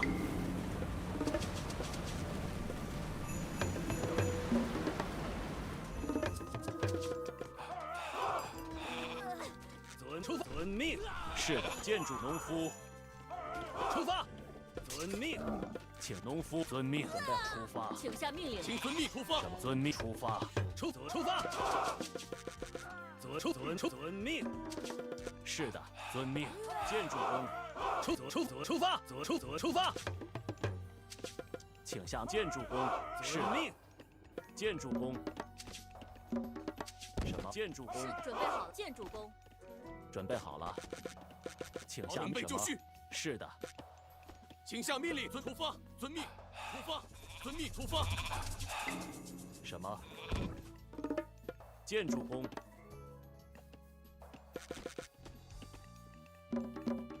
好，请下命令，准备就绪，出发。好的，遵命。好的，出发。遵命。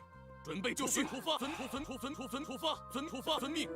好的，请下命令，出发。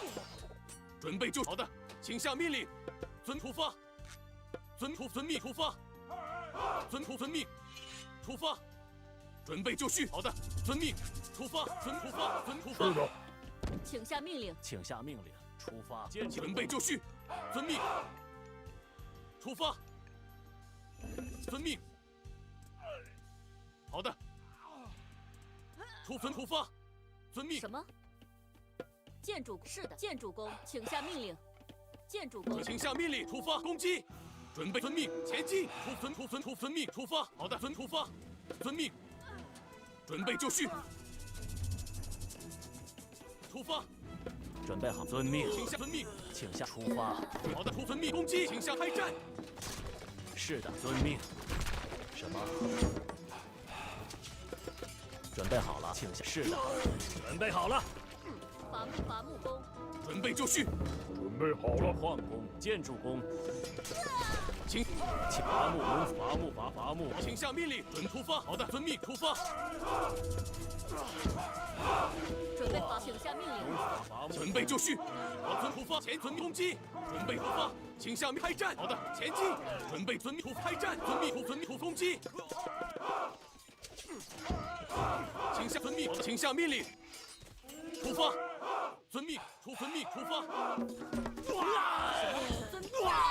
We're getting 准备就绪。tripled. 好的， aren't we? 出发。遵命，请遵命。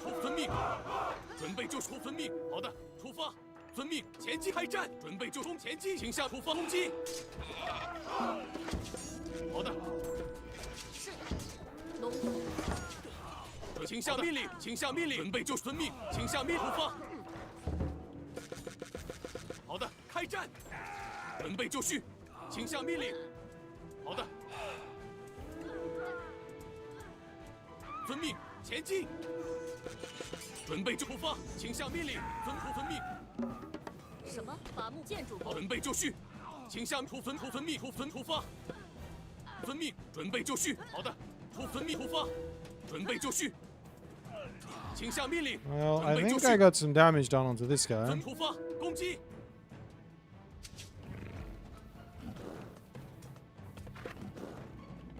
好，遵命，遵命。是的，好的。请下命令，出发。好的。请出发，前进。出发，遵命，出发。好的，请下命令。好的，准备就请下命令。出发，遵命，出发。遵命，出发。好的，开战，攻击，前进。准备就绪，遵命，攻击。请下命令。好的，出发。请遵命。请下命令，建筑。好的。请下命令，出发。准备就绪，遵命开出发，前攻击，开前进。好的，准备就绪，遵命开战。请下出发。准备好，建筑工。好的。准备就绪，遵命攻击。好的，遵命开战，前进。请下命令，遵命，出发。出发。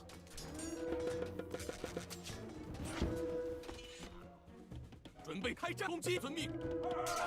好的，准备就绪，出发，遵命，出发。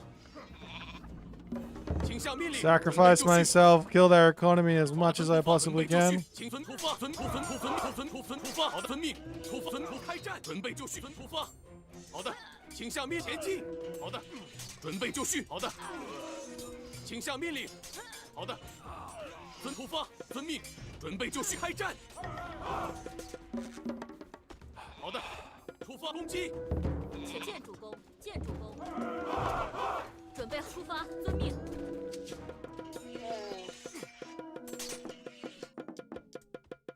Well, that raiding party is definitely dead. I have 27 villages left. 是的，好的。I think we did well.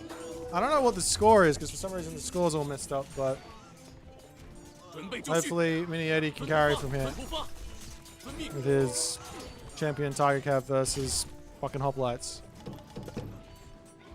请遵命，出发，遵命出发，出发。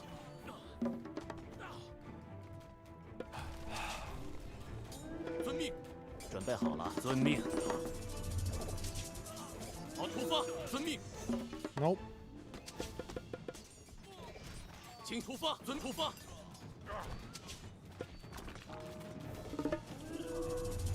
是建筑。Is that my team? I hope so. 什么？建筑工。什么？准备就绪，请下命令。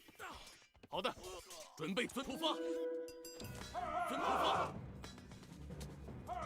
遵命。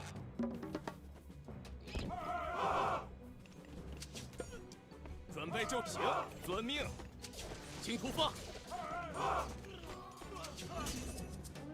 好的，遵命。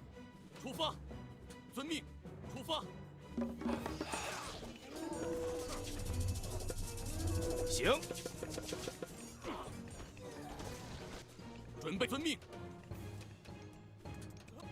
请下命令。行。请 Get 下 him 命令。准备就绪，请下命令。准备就出发，遵命。请下命令。出发。好的，遵命。遵命。行。请下命令。出发，遵命。开战。出发。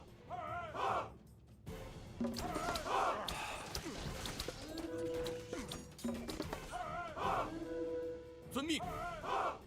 出发。遵命。出发。遵命。出发。行。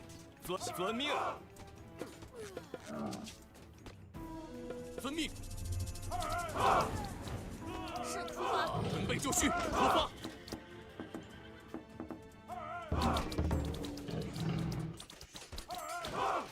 前进。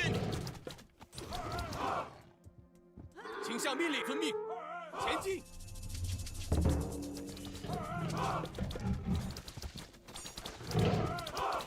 什么？准备矿工，建筑工。是的。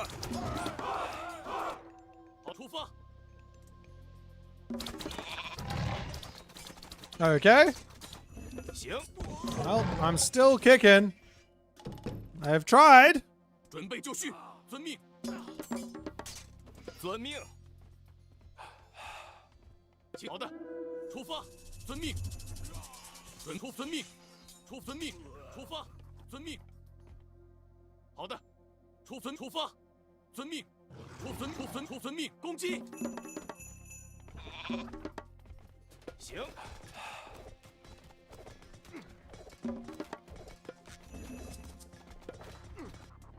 请下命令，出发。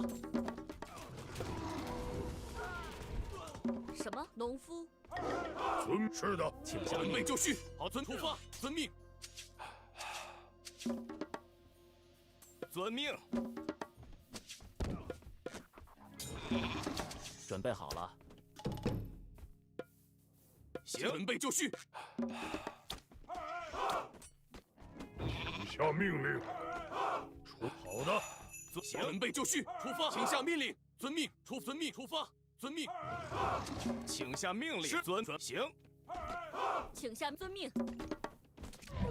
No. 准备就绪，请下命，遵命，遵命。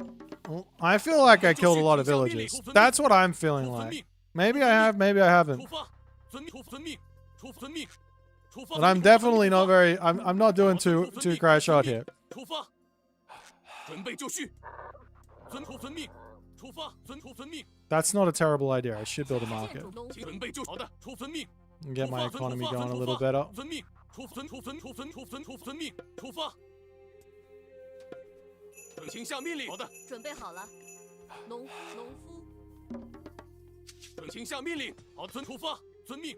开弓前攻，出发，遵命，出发。 开攻击，前进，出发，遵命，出发，遵命。准备就绪，公开战，出发。什么？出发？是遵命。好的，准备就绪，请下命令。好的，前进，请下命令。遵出发，开战，准备就绪。好的，遵出发。 Well, fuck. 行，行。遵命，行，遵命。 行，遵命，遵命，行，遵命，准备出发。行，遵命。什么出发？请下命令。是的，行，遵命，行，攻击，开战，攻击，是遵命，是遵命，前进，攻击，攻击，准备好了，遵命。农夫，行，请下命令。遵命，请下命令，出发。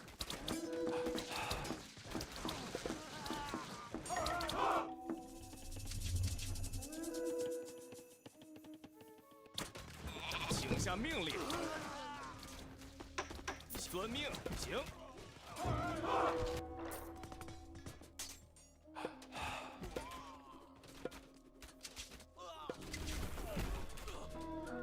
遵命，开战，遵命，行，是遵命。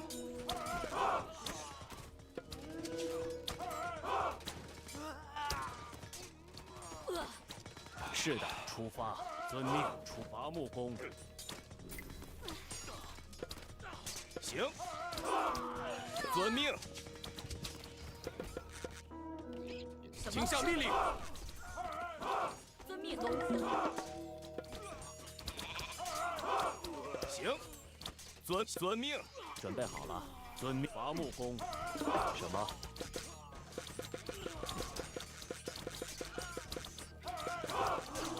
Oh me! Biggest carry of my life.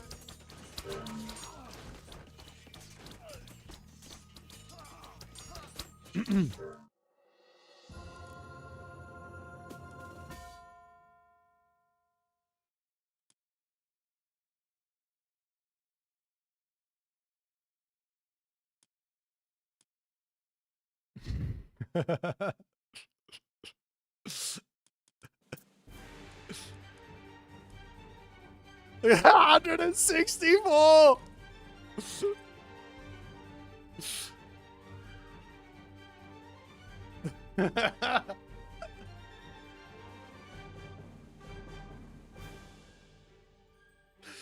Victory is mine! 164!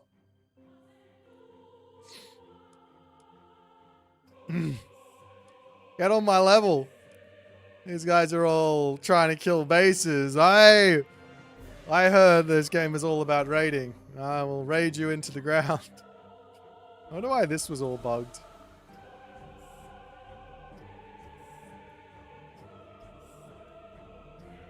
I house walled your trade? What are you talking about? I carried. This town center was never going back up. 170 villagers killed. Meanwhile, this guy here just booming. This guy over here just booming. Psh. Meanwhile, getting triple teamed. While they're just booming. Terrible. Luckily, someone had the initiative here to get something done.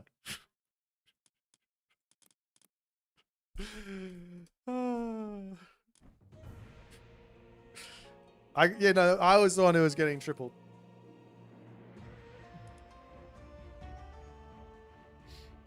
That's right. I sacrificed.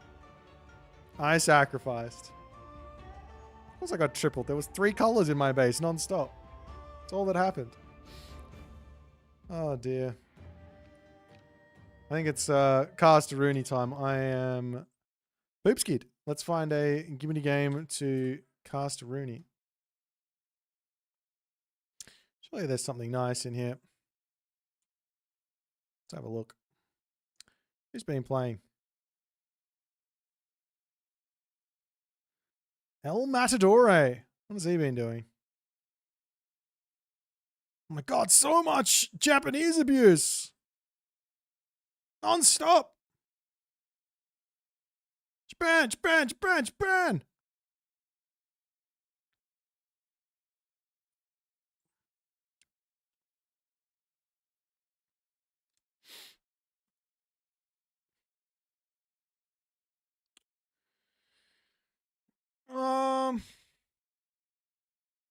What's going to be good to have a watch of?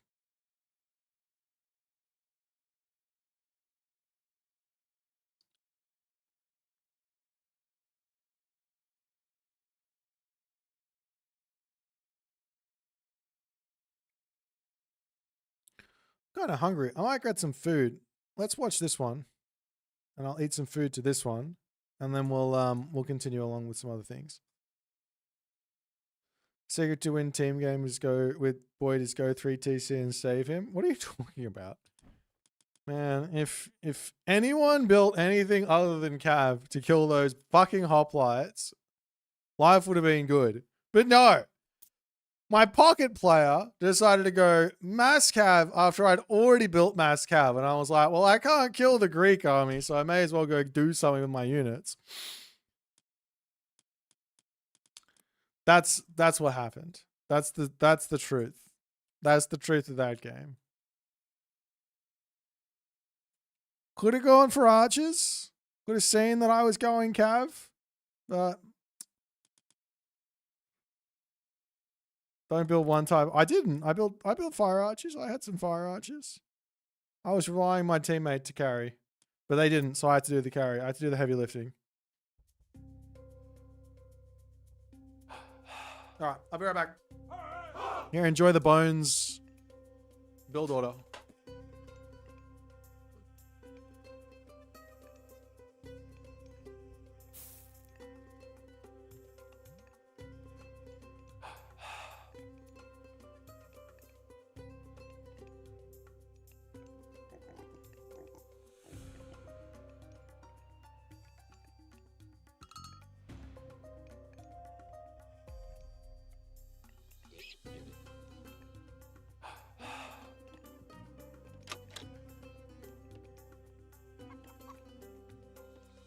I should let Mini Yeti die?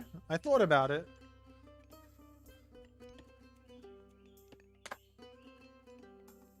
I couldn't have played that any better if I tried.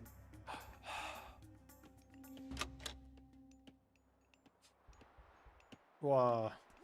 Chicken time. Mmm.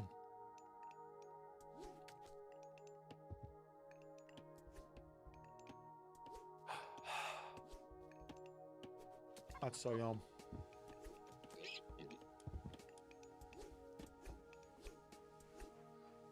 Hetimos.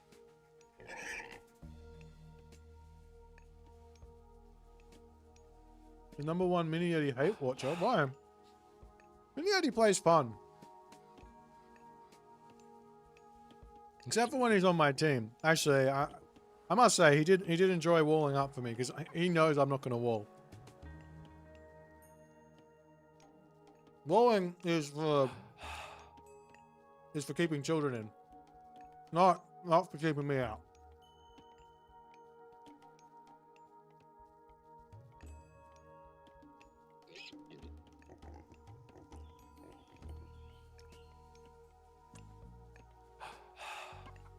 More if I didn't let they push there's no wall.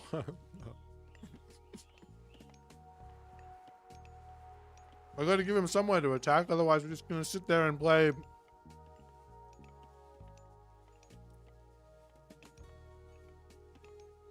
Play tower defense.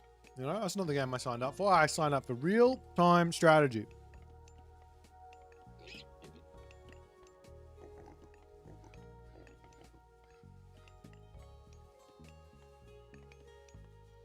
Wonder if to find 2 TC here.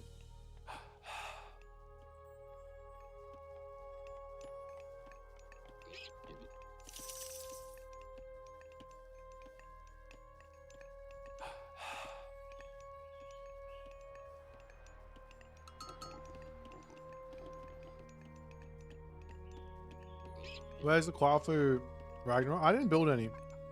I wanted to make chillin' and go raid and kill villagers, but one of them got bolted and I was like, well, I guess that's over.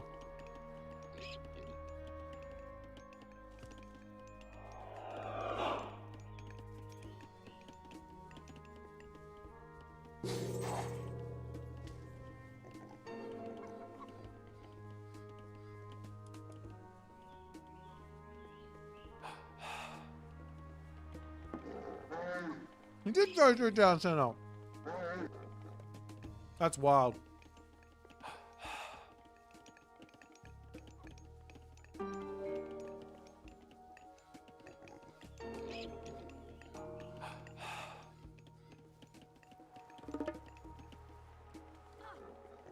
Like, Divine has a knack of building the worst town center on the map, regardless of matchup. In this matchup, you can just grab the middle town center if you really want to.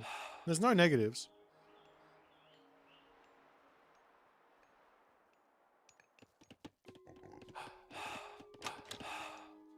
If he wants to push it, just run and then play one town center with a Vil lead.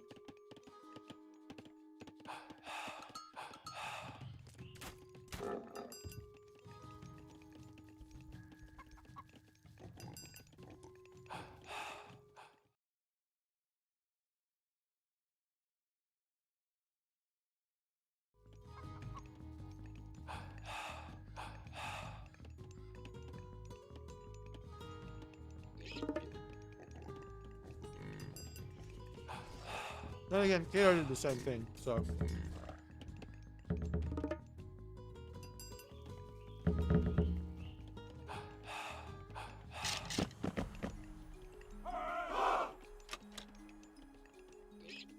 I think this game will prove that the Norse army is fine.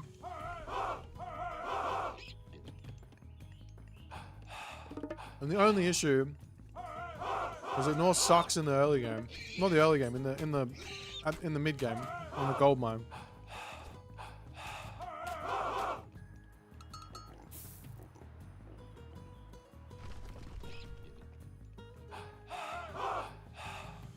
Andrew, you played with Kemoak.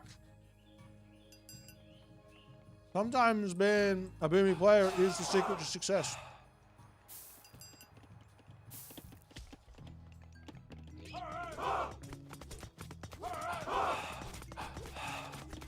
Especially in those like random ranked games.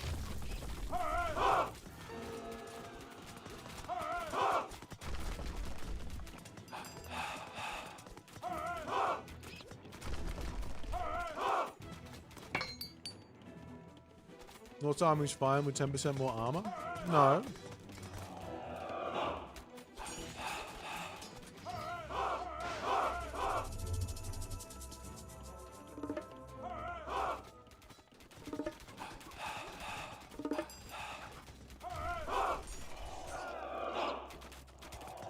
Actually, we attacked here.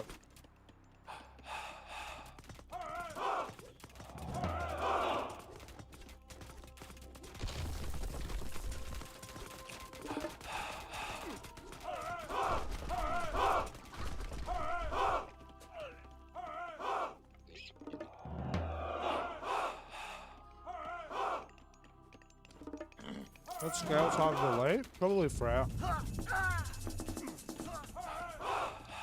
You have some pretty significant advantages with Freya. Sure, you have an extra tier of army upgrades, but Freya's got an extra 20% HP on the units. So, Freya's units will be stronger in the late game. But maybe the Berserk angle could change things. I don't know. Nah, it's all about throwing accidents anyway.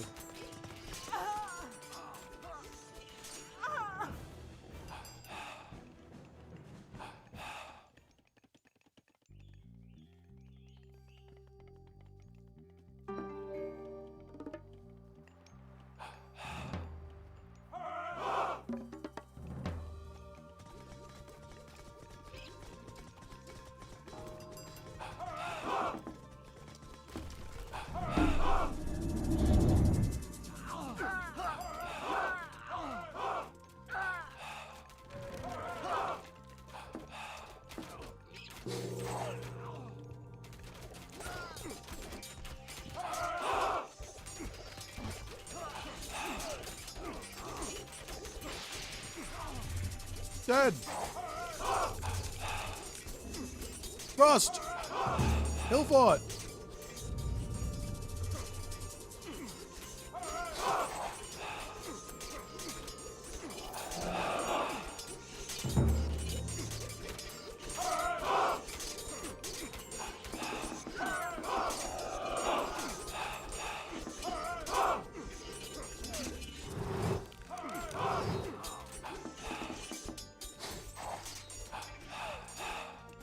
That was really nice by Divine. I thought he was just going to sit there and take the fight and lose everything.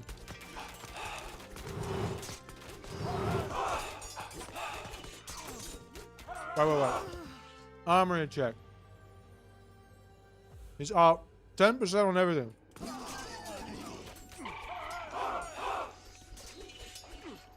And a heal fort.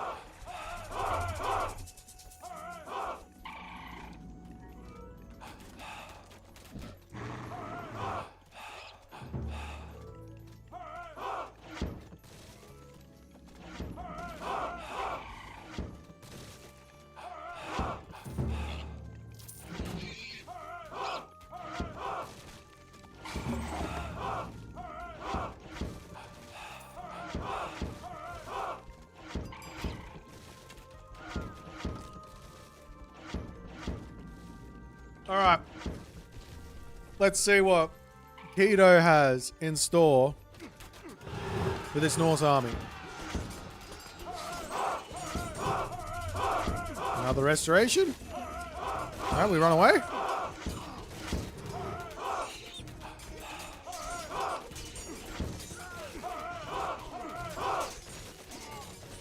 Pretty equal fight.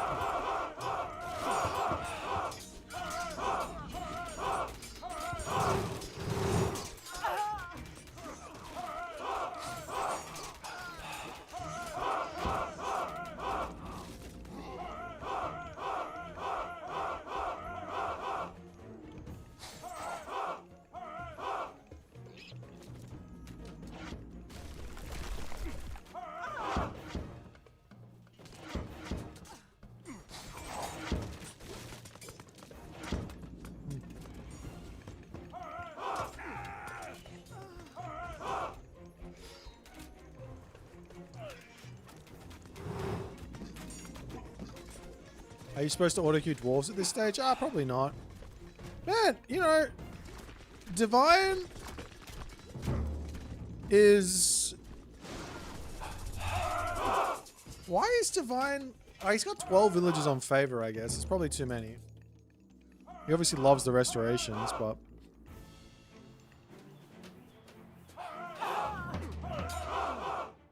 Quick wall!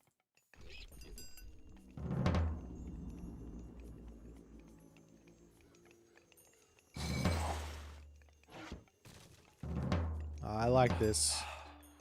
Divine's gonna lose this on gold unless he gets a trade route started. And getting cut off of this corner is huge. You could go trade route from here.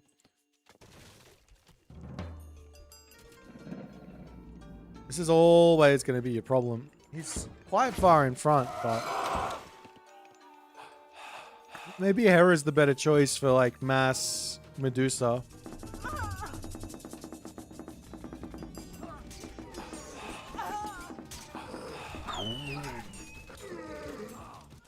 This Norse army just, I mean, it's fair enough. You can't really take a fight. You shouldn't be able to take a fight. You have to find other angles to win with Norse than a head-on fight. Because they have all the speed, right? Versus this army. If it can just attack, move, and win, then it's not really good, I guess.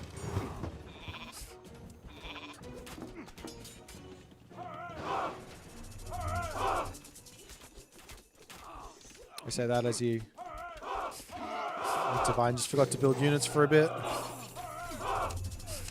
He might be okay.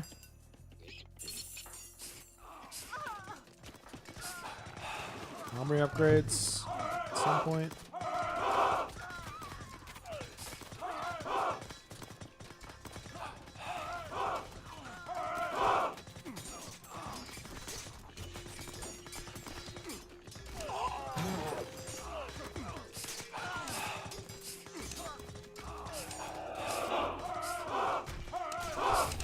We almost keeps it alive. Very close. But look at this economy on Keto's side. He's just going to keep on spamming. He also doesn't have a trade route up either. We'll just die.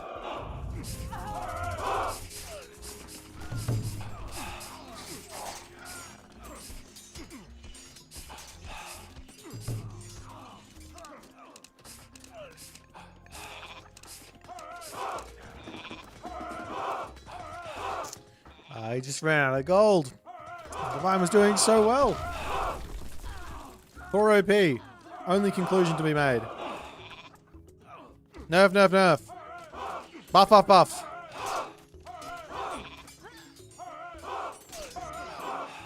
Alright.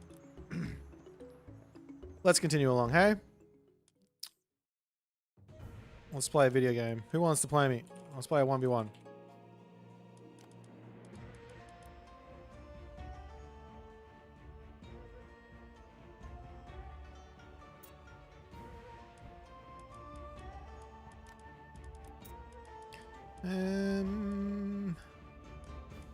Does anyone want to play on this? This is a nothingness map. The idea is you just start with 150,000 resources and you just spam. Anyone want to play this? Maybe if you're like a semi-competent player. Probably, you could, even if you're like less than 1500, it's probably fine if you feel comfortable in this environment. Miku Nakano. Okay.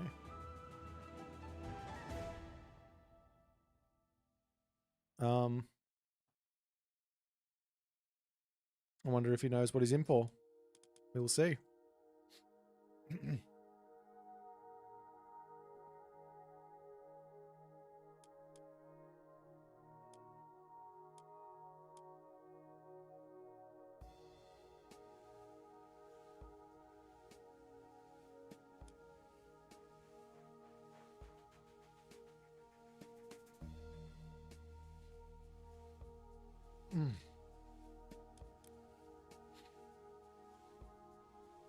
Basically deathmatch, except without the late game part afterwards.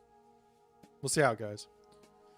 Alrighty, I'm going to try something a little bit new here. This is the OWL random map Nothingness. It's basically, there's one town center in the middle, but you start with 150,000 resources and you go from there. There's not much more for it. There's no mining extra resources unless, say, you're Thor or Gaia can make some extra wood. You can buy stuff. You can maybe make a market and get some extra gold in. But that's about it. I did get Thor. That's interesting. So I will have some dwarven mines, so it will be worth it to do this. But for now... Skip something.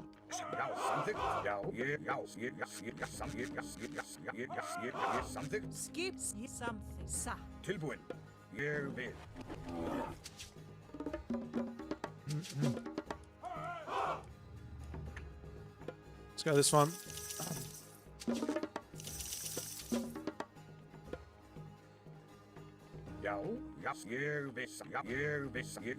Something skip here will. Yo, something. Till yo, skip something. Yo, fix that.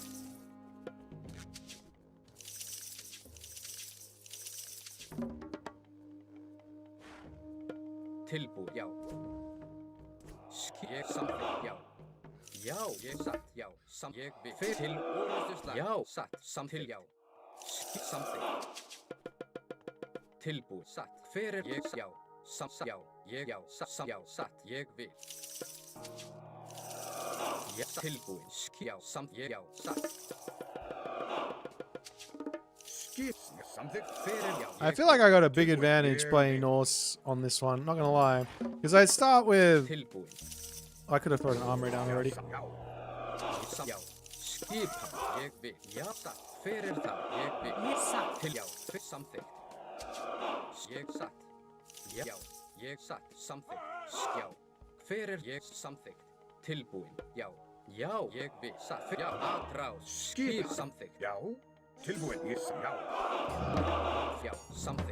Japanese can't get favor. Fantastic.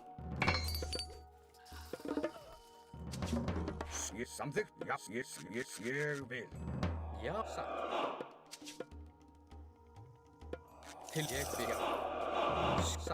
Something. I'm just gonna spread stuff everywhere.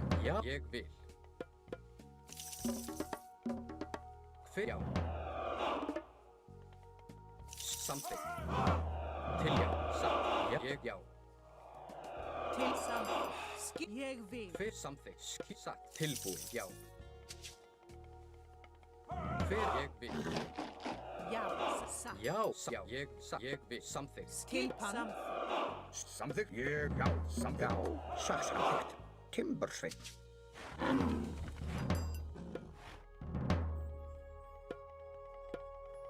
Hver það, já, satt. Hver ég vil. Tilbúin, já, ég vil. Tilbúin, ég vil. Samþykkt. Já, já, satt.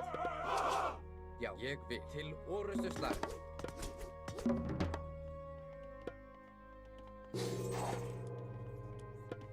Já, ég vil. Samþykkt. Hver það? Ég, já. Já, ég vil, já, samþykkt. Já, satt, ég vil. Ég, samþykkt. Ég, já, samþykkt. Ég vil, samþykkt. Ég, já.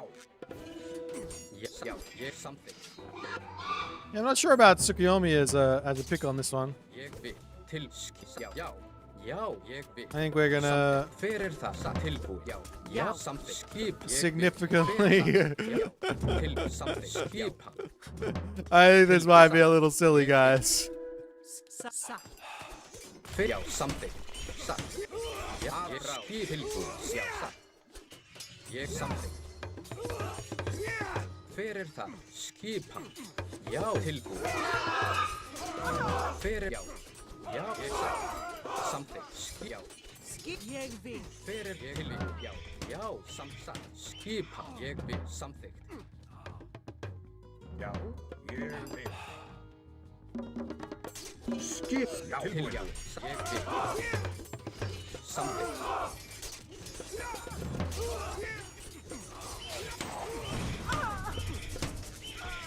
Ég vil. Hver það? Satt. Já, ég satt, samþykkt. Ég vil. Já, ég vil, samþykkt. Skip, satt, tilbúin.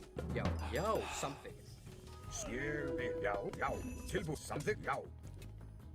Ég, já, ég vil.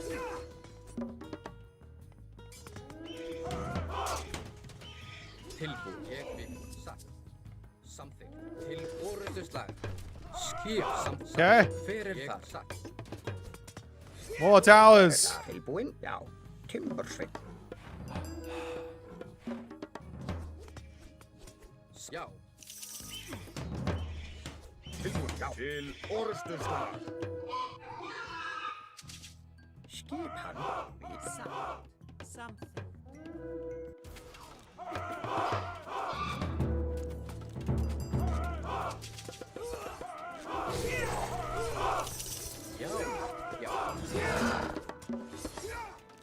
Ég vil. Já, ég vil.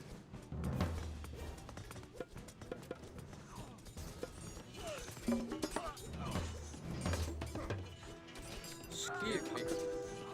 Já, sakkur jónsveit. Til satt, já, samþykkt. Já, ég vil. Skip, já. Ég vil, já. Já, samþykkt. Hver þar? Satt, já. Tilbúin. Ég Amaterasu. Well, Japan's not even strong. Skip hakkur jónsveit. Japan terrible civ. Samþykkt. Skip, samþykkt.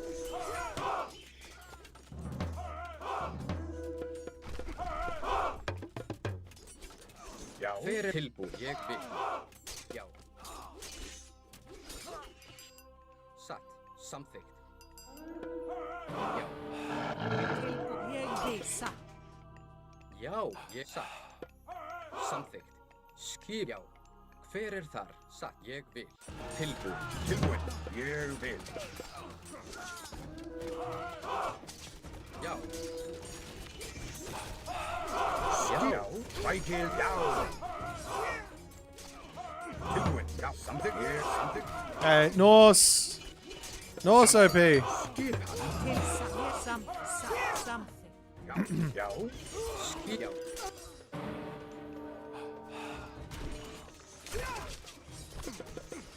Amaterasu. Tilbúin. Samþykkt. Já, Amaterasu. Til orustu slags. You can't get more. You can't get more.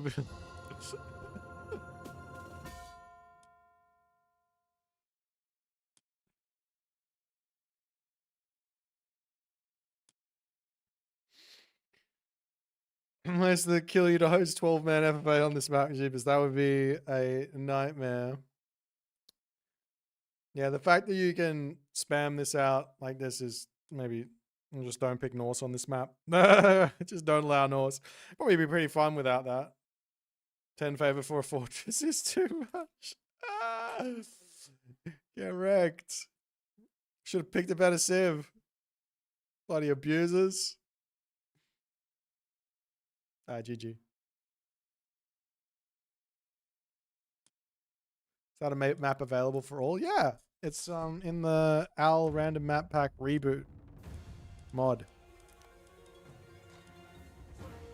All right, we'll go back to normal.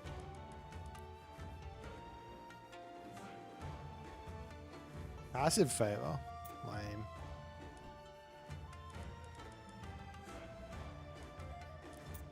The Al Random Map 3.0. What else is in this?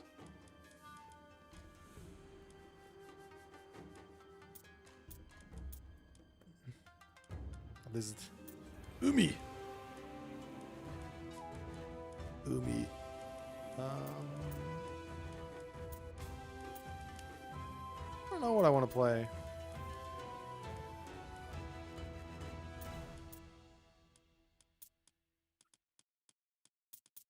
Let's play a hideout game.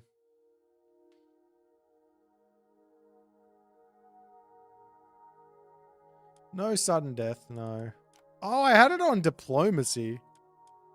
Not on teams. That would have been funny.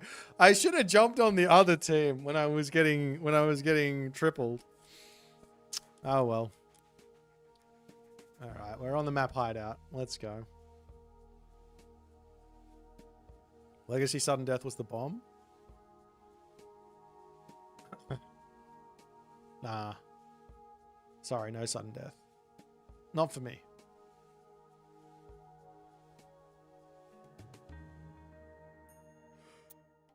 CCL.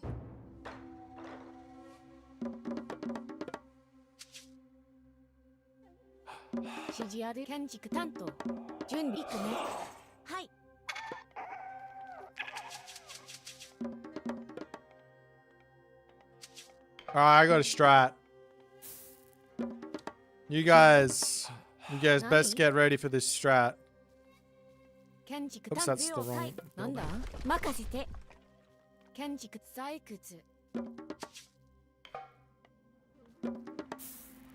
I should go over here. Are you talking about the map? Oh, that map was Garbo. Sudden death map was Garbo. What are you talking about? Like proper trash. Yeah, what the hell? That map that's terrible. Hi, Cuddy. Sheesh, we come over here. I need another villager on wood.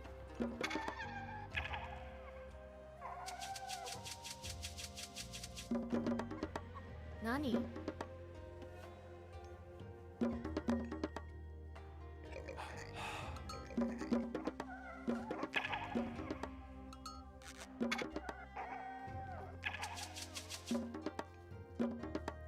Jim, ikzo. Cuddy. 준비 대 카리. 난다. Okay.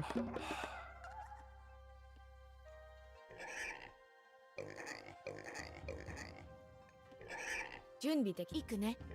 난 하이 카리.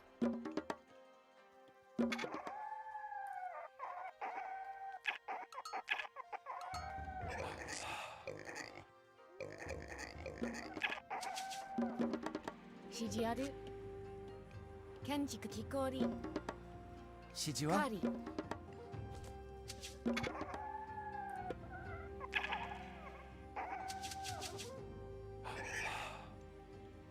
나니? 리오 타이 카리. 시마 카리 카리.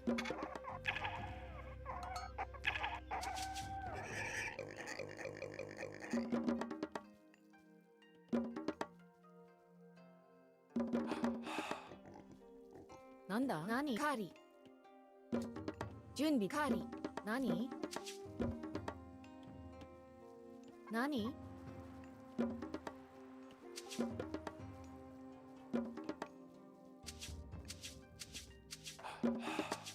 指示や行くね建築担当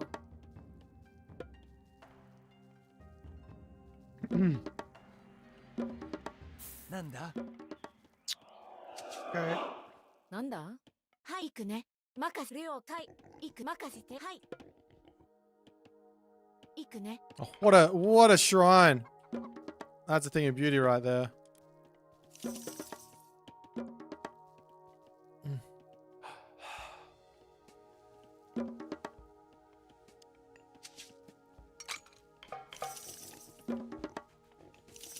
建築た採掘準備できたよ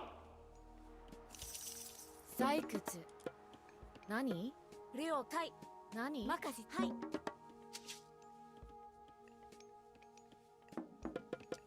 ん建築担当指示ある木こり指示は了解採掘任せろ家畜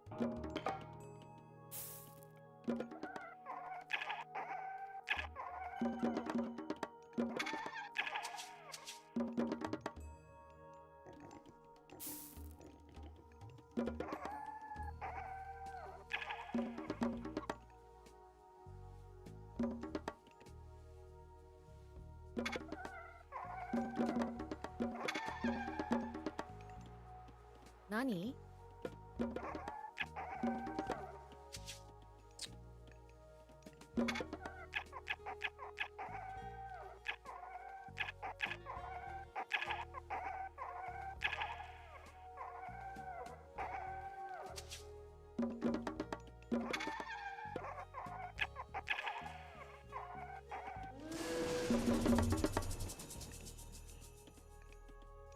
なんだ木こりはい了解任せろはい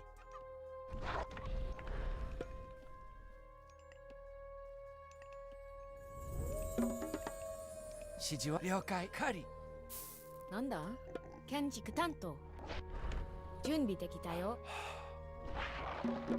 I don't know if I should be going for that. 家畜 Seems pretty dangerous.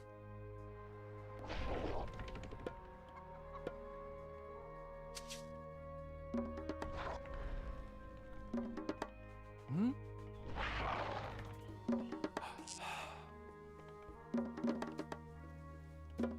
なんだ建築担当り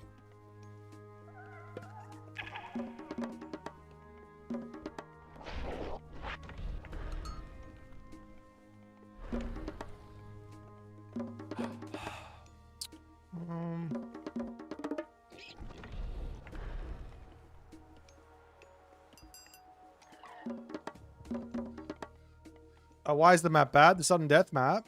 The fish was Garbo. I did not enjoy. 何 I did not enjoy. I'm going to go for a really silly play in this one, I think. Unless, if things go the way that I want them to go.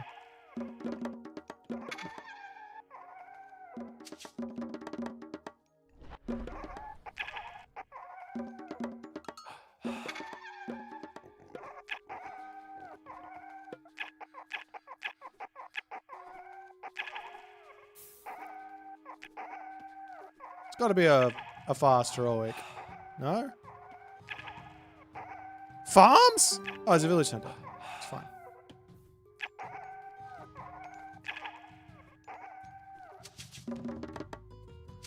Shijiwa? カーリー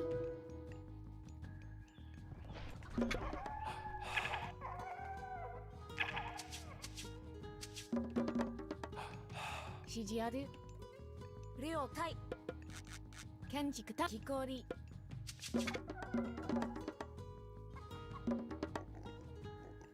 なんだはい行くねカーリー準備任せ採掘準備任せろ採掘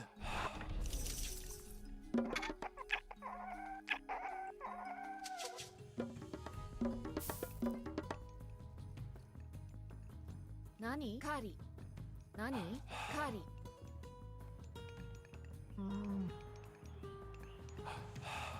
I should have grabbed this tech. Where is it? Maybe after. Maybe now.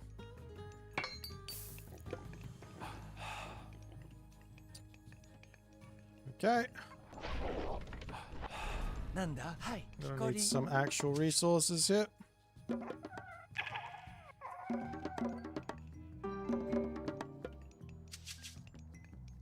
Yeah, that's fair enough. I should have grabbed some relics, but I wasn't paying attention. Alright, so now I need this. 準備ではい了解マク了解はい And we come over here. 指示行くね建築担当何建築担当建築狩り I desperately am in need of like actual buildings to make units. 指示は何準備任せて了解はい狩りなんだ What did I just buy? I don't need this. 両建築担当何建築担当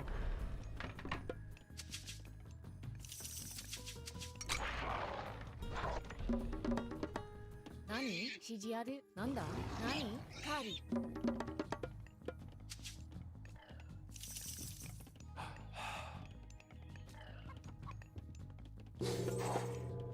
なんだかよし何任せ採掘なんだ準備できたよ建築準担当備任せろはい建築担当なんだ了解建築担当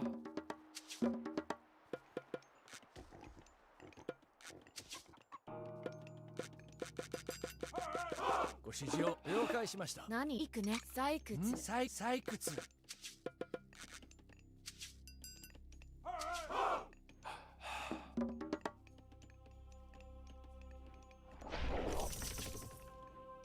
何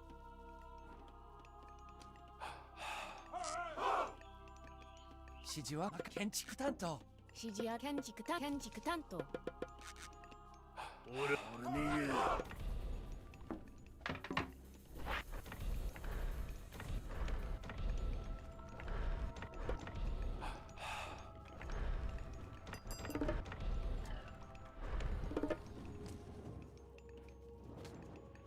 何なんだ了解建築担当準備了解家畜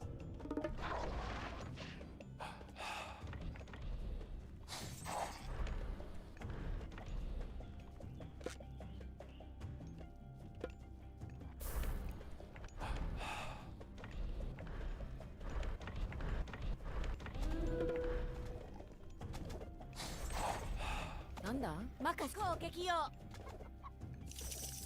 そう任せろ何準備できたよ攻撃よはい了解任せて攻撃よ、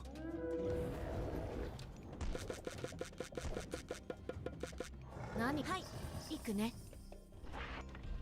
なんだ了家畜指示やはい任せ行くね家畜なんだ了建築担当建築担当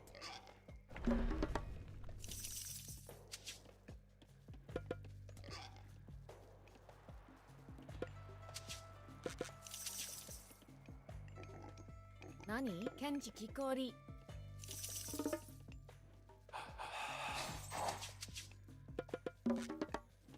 Okay. Time to go? 指示をはい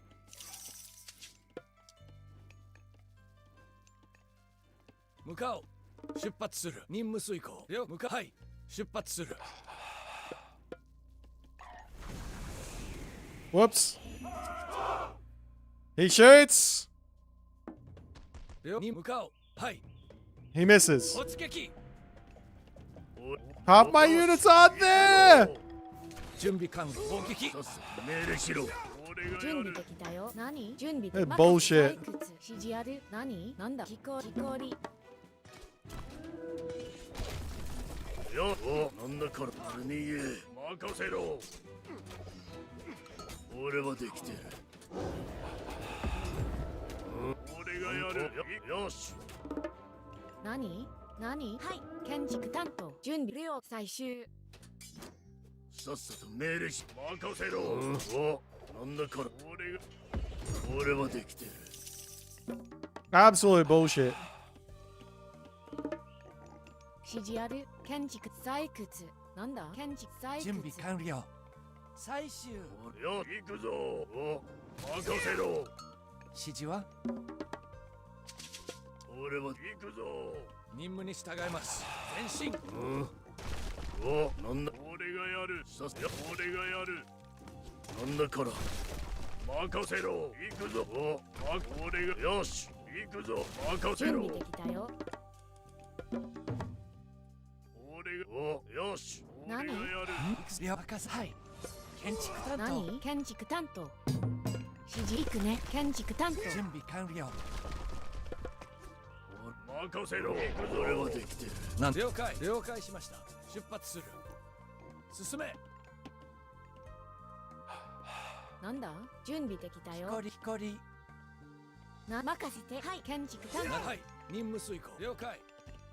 建築担当。指示は建築担当。何？向かおう。了解しに向かおう。行くぞ。任せ建築担当。ご指示を。なんです。準備完了。準備できたよ。なんだ？指示ある。準備完了。了解。はい。狩り。何？木こり。家畜。出発する。準備できた。なんだ？採掘。なんだ？建築担当。なんでしょう。向かおう。何？行くね。建築担当。指示を。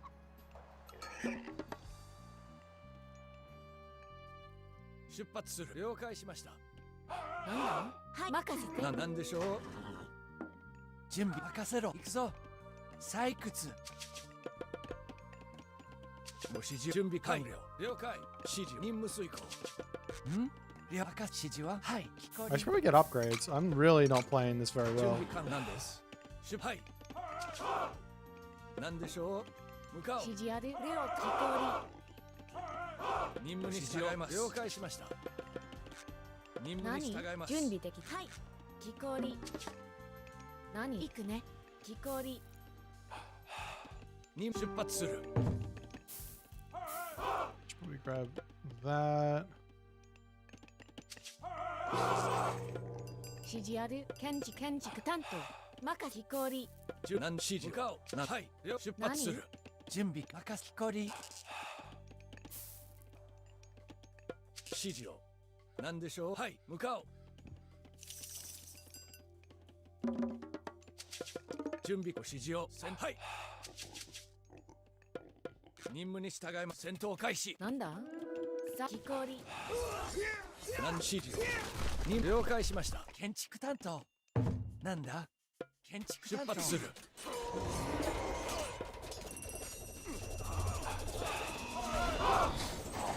はい。攻撃。進め。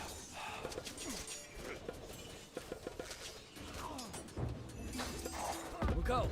何です。了解。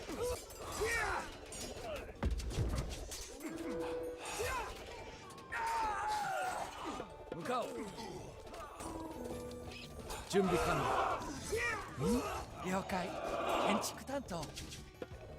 ご指示を。了解。任務する。なんで。はい。前進。突。はい。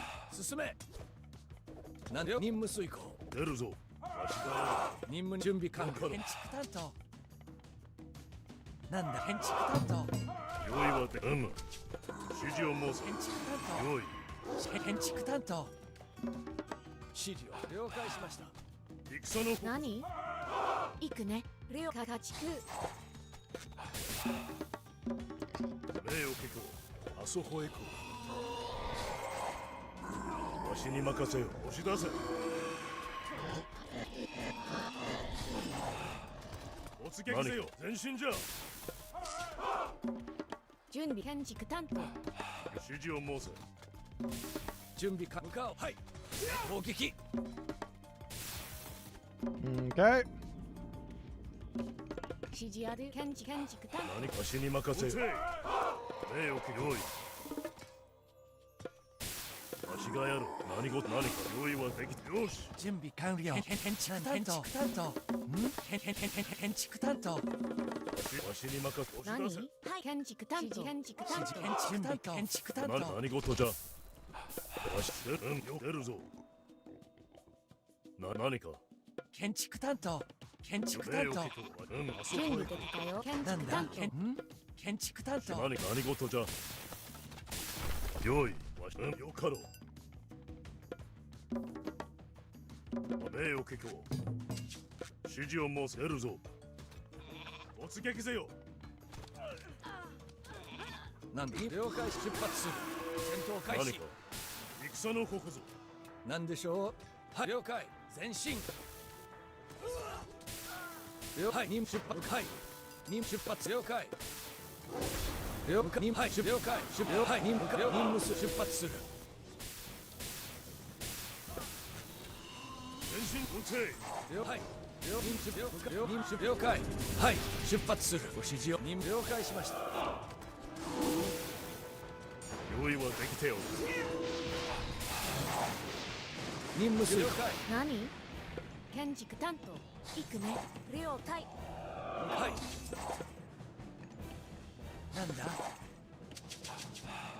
なんだ準備できたよ指示ある何任せて出発する。何了解準備完了。建築担当。なんだ建築担当。建築担当。指示あるなんだ何はい行くね任せて準備できたよ指示なんだ出る。用意。何はい建築わしに担当任せよ。わしよかろう。何採掘出るぞ。わしがやる。よかろう。行くねはい指示を申せ。用意。出るぞ。任務遂行。あそこへ行く。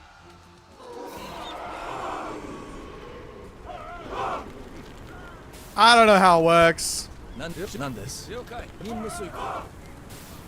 準備完。建築担当。攻撃。準備できはい了解指示ある何木こり行くね採掘ご指示を任務に従います。準備完。突撃。指示は建築担当。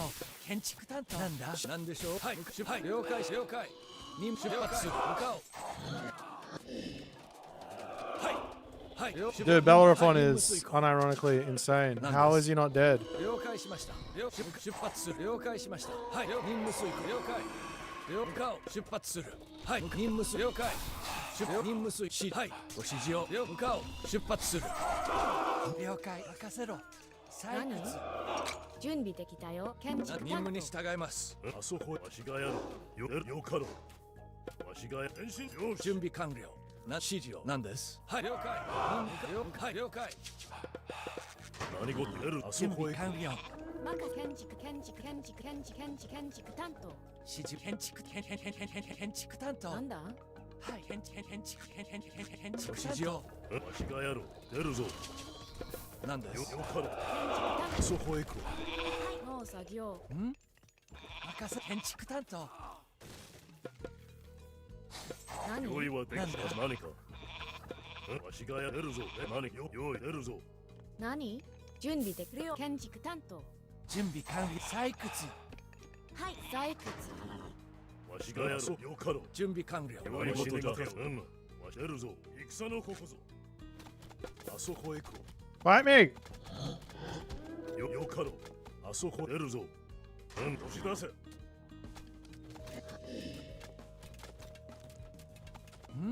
了解。行くぞ。はい。建築担当。何事じゃ。よかろう。指示建築担当何か。出るぞ。任務進め。用意。よし、戦の刻じゃ。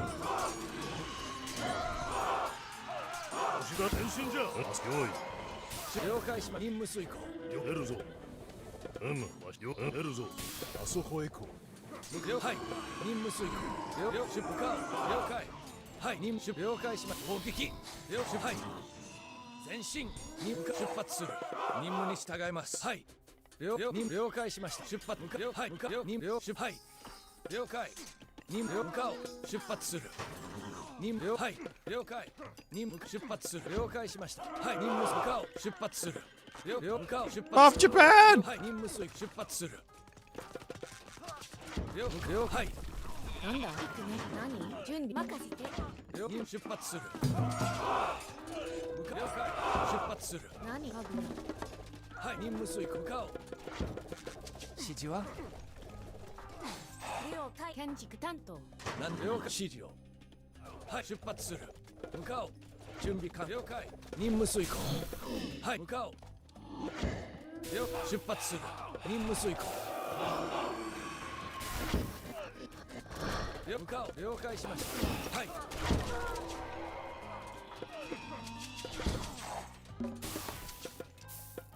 なんでしょう。出発する。了解しました。う。用意。なんだ。準備完了。かり採掘。任務に従います。建築担当。任務に従い。なんと了解。任務遂行。はい。了解しました。よし。はい。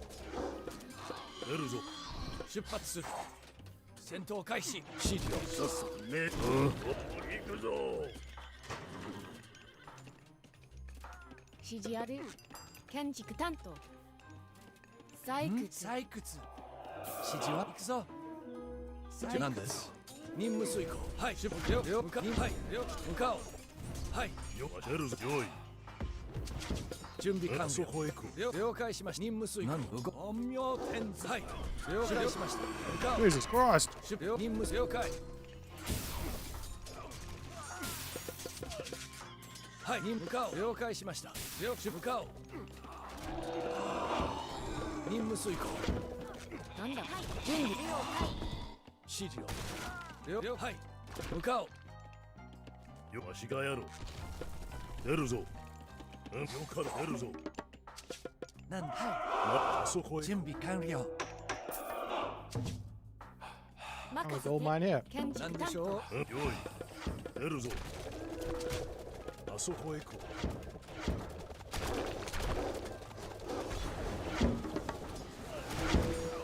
わしがやろう。了解しま出発する。任務了解しま向かう。出発する。はい。任務遂行。出発する。出発する。了解。任務向かう。突撃。わしに任せろ。 These Shinigami, I don't like these Shinigami. I don't think I'm using them well. 任務遂行。任務遂行。はい。何でしょう。了解しました。 Dust them into my base? Oh, that's actually a good idea. I think of that.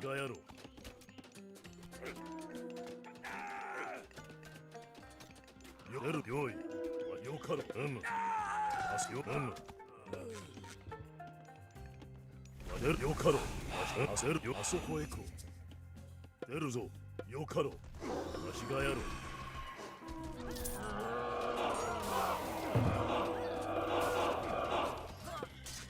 指示ある。指示。了解。はい。はい。押し出せ。 That didn't work. 何くな。 Whose idea was that? Damn them. 任せ。建築担当。建築担当。なんです。出発する。前進。戦闘進む。進め。突撃ぜ。突撃ぜよ。何事じゃ。向かう。前進。戦闘。はい。前進。準備完了。突撃。戦闘進め。Ah. はい。了解し。了解。あそよかろ。任務する。はい。 I'm building the counter units. And it's not countering him! あそこへ行こう。用意指示をわしがやろう。 Maybe I should be making samurai. よかろう。建築担当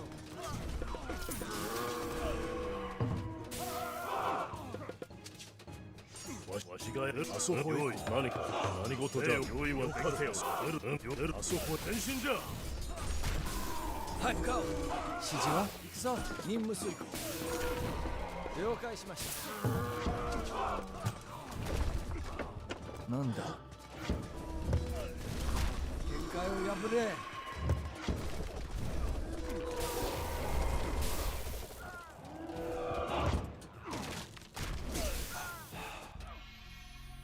This is all because my army didn't come with me.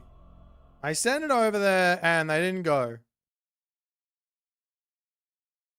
I got trolled. I gotta position, I gotta practice the positioning to get the gust right into the middle.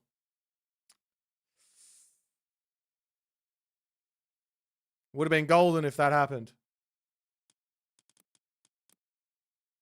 Zeus abuses. I know.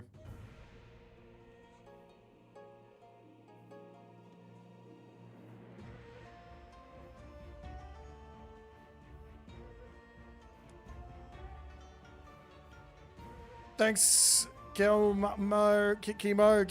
appreciate you, my friend. Yeah, these new maps are all on the ladder, Pegasus. These are new ladder maps for everyone to be playing on the ladder. Who's Nakano? Is Jack.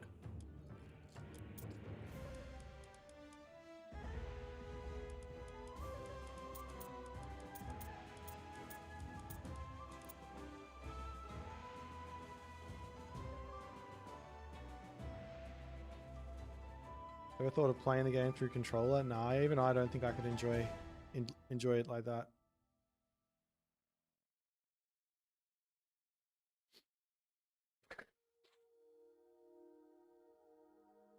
Oh. Wall crawl not level.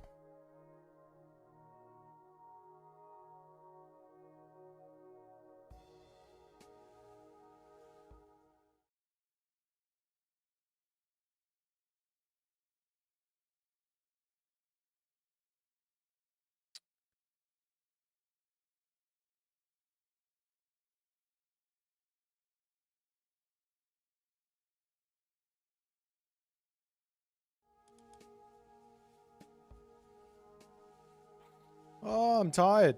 Jeepers. We get one more game in, maybe? One or two more games in? Let's go!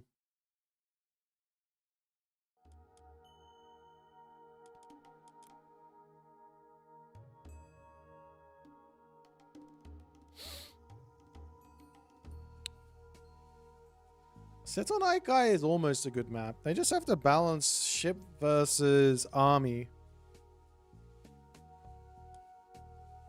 Which is obviously this is difficult to do, but if they could balance ships versus army, it would be a pretty good map.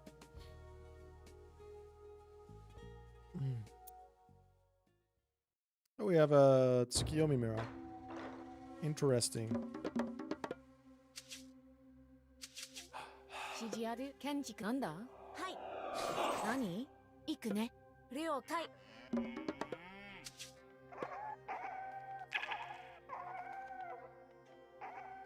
準備的任せて指示や建築担当何はいなんだ了解行くね任せはい了解何建築担当指示ある準備でカーリー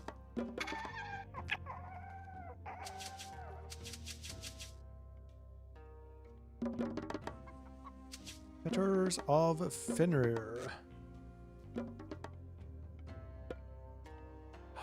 なんだ建築担当何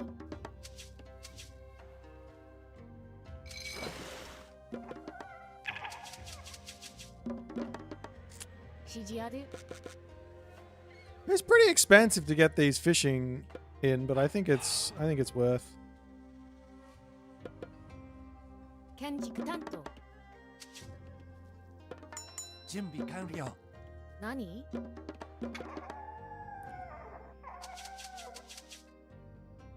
Those is the Sphinx. Archimedes is Ledger. So you get a house up next. Or as soon as possible. Maybe it was a better idea not to drop the shrine. なんだ行くねはい任せて行くはいマクレ行くね建築担当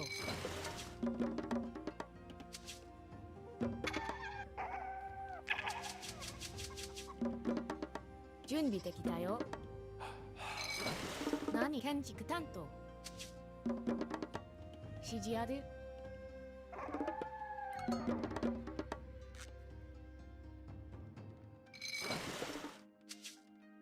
何了解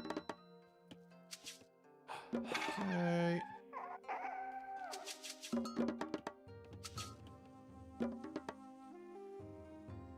準備できたよ建築担当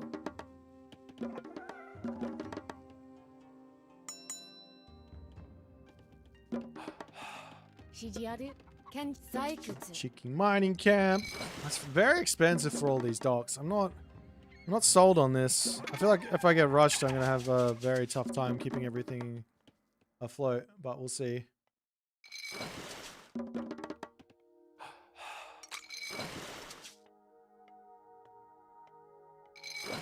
はいカーリー何了解任せて行くね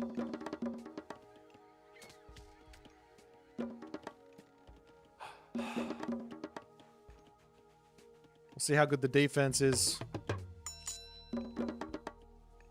なんだ建築コリなんだ建築担当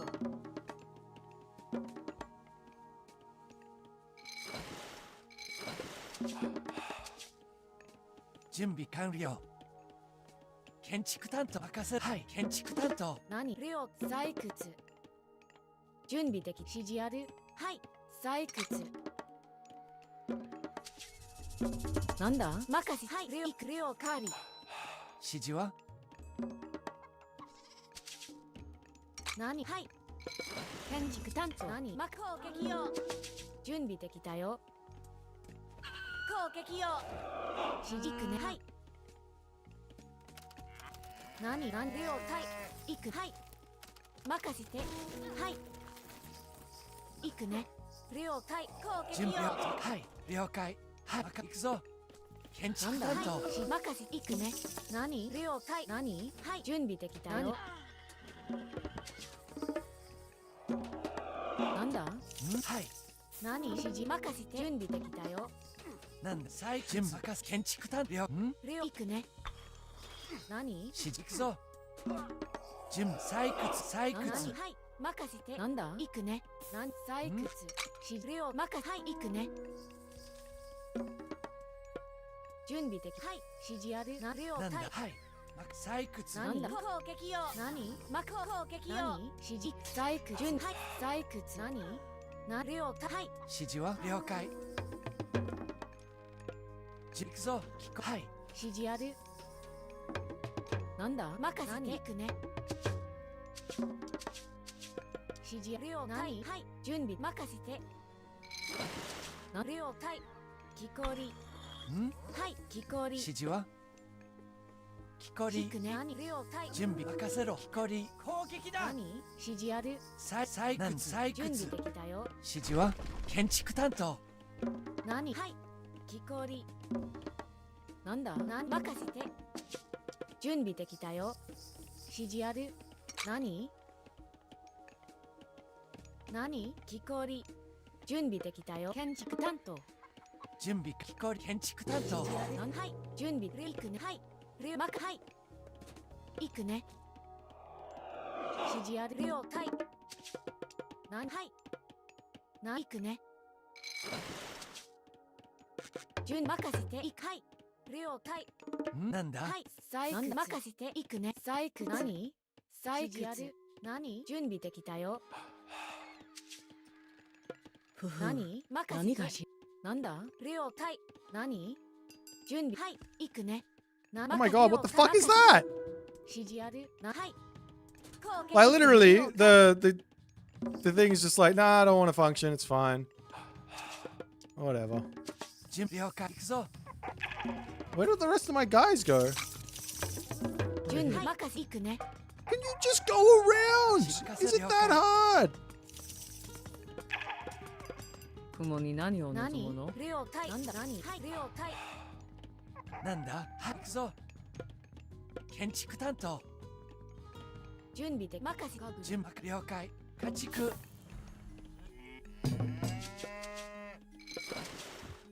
指示ある。木こり。 Okay, this is incredibly frustrating to deal with.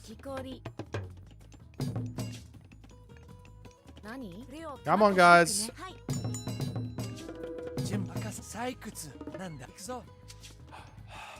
Let's get over there. なんだ何？準備的。了解。指示あり。行くね。何？あら？仮の時間よ。なんだ？もう準備できたよ。準備はできた。はい。了解。行く。任せて。はい。何？なんで突撃攻撃。はい。はい。建築担当。指示は建築担当。了解。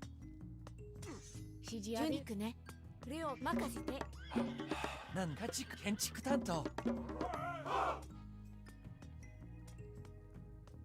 向かおう前進。なんだ？行くね。なんです。何？了解。はい。了解。行くね。命令私がやるわ。準備完了。了解完了。そう任せろ。指示は。ご視聴了解。任務遂行。なんだ了解。家畜。はい。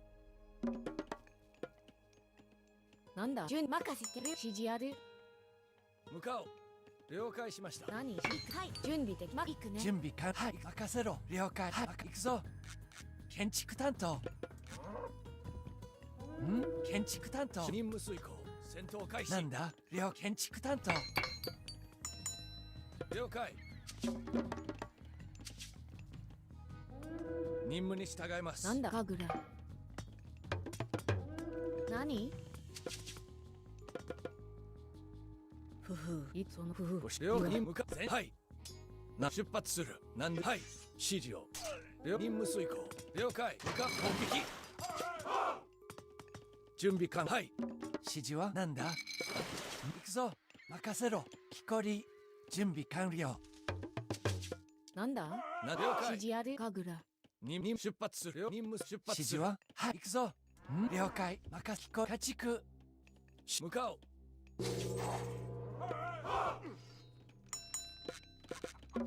なんだ了解。採掘。ご視聴はい。準備何だよ。なんだ？行くね。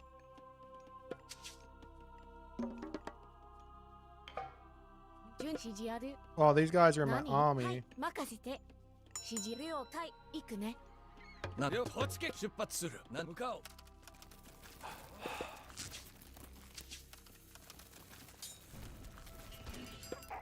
なんかぐら。準備かぐら。何？はい。行く。はい。はい。行くね。はい。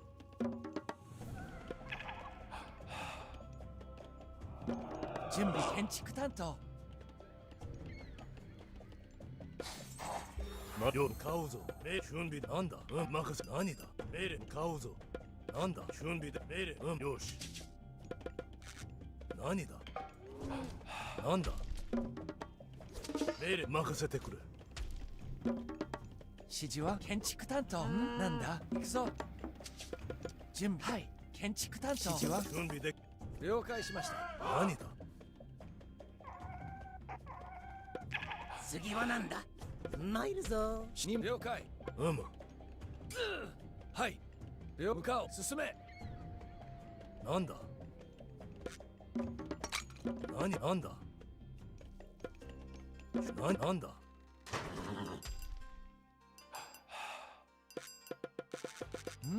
建築担当。準備でなんだ何かぐら。準備行くぞ。なんだ任せろ。了解。行くぞ。準備でかぐら。命令出発了解しました。雲に何を望なんだむの？なんだかぐらし。任せ建築担了解当。準備建築担当。ご指示を任務遂行。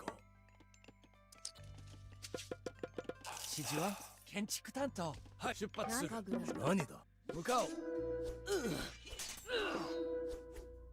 なんだなんだ？任務準備管理建築担当。なんです。準備管理で任せてくれ。建築担当。了了解。解任務遂行。出発する。了解。向かおう。はい。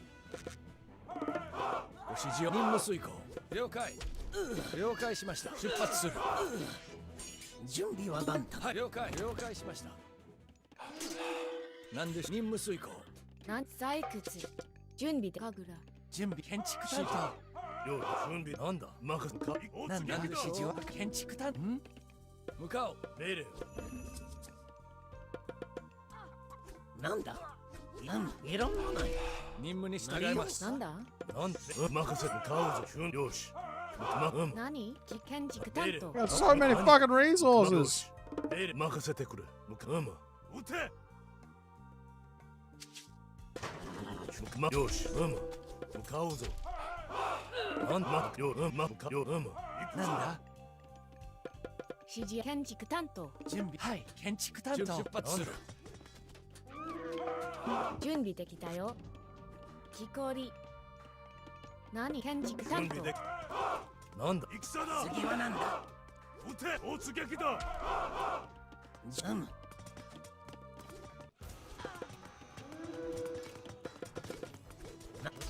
いろんなない。参るぞ。任せ買うぞよ買う任せてくれご指示任務なんです。はい任せてくれよし行くか何？建築担当。よしなんだ準備で任せるなんだ了解了解しました。向かおう。命令行くぞ撃て任務に従います。準備完了。指示をなんではい戦闘開始。なんです。何だ指示を突撃。了解。はい、行くかぐら。指示行くぞ。建築担当。なんでしょう。指図するか。いろんなない。準備向かおう。はいよ買うぞ突撃だよ任せて行くぞなんだ？採掘。指示を任務する。なんだ準備で撃てご指示を突撃だ準備完了。了解。いろんなない。何？建築採なんだ掘。準備ではい Get him! ご出発に向かおう。ご指示を GG!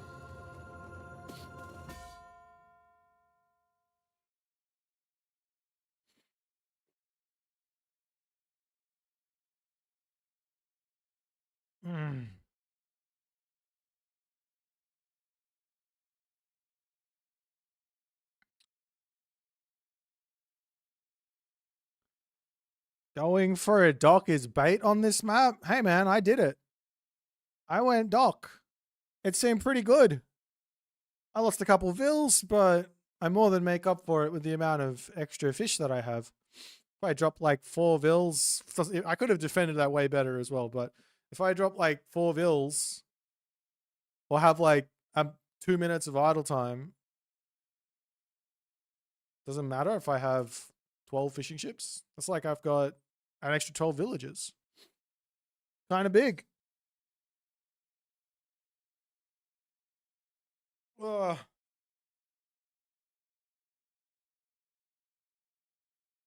And then also, I mean, with this god, if you don't use New Moon early, you just kind of win, right? Like, New Moon on the armory is just such a ridiculous thing. What was the eco diff? Yeah, there's not a moment I'm behind on eco. It's 2 fish per pond. 準備完了。指示は？ん？なんだ？ I mean, I think what we'll see, my guess is, what we'll see is 2 water maps banned, and the other one will have like a Chronos picked on it. So either you ban out Chronos, and then everyone goes, Chronos is OP! And I'm like, well, Chronos is really good on water maps, right? Or it completely changes water maps, I should say.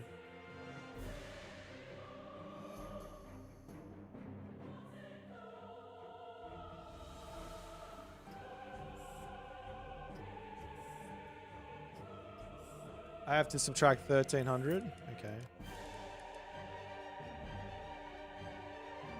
Seems like I'm winning.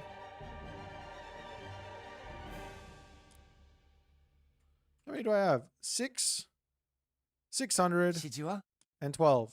So 600. 1,200. And then obviously the upgrades, but...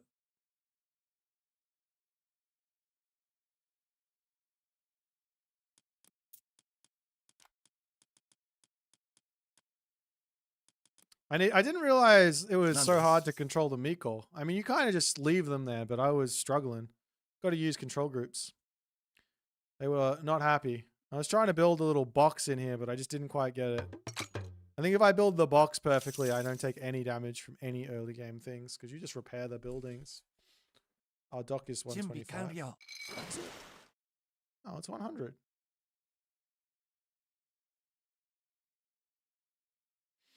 It depends on what god. I think there's a lot of interesting ideas here.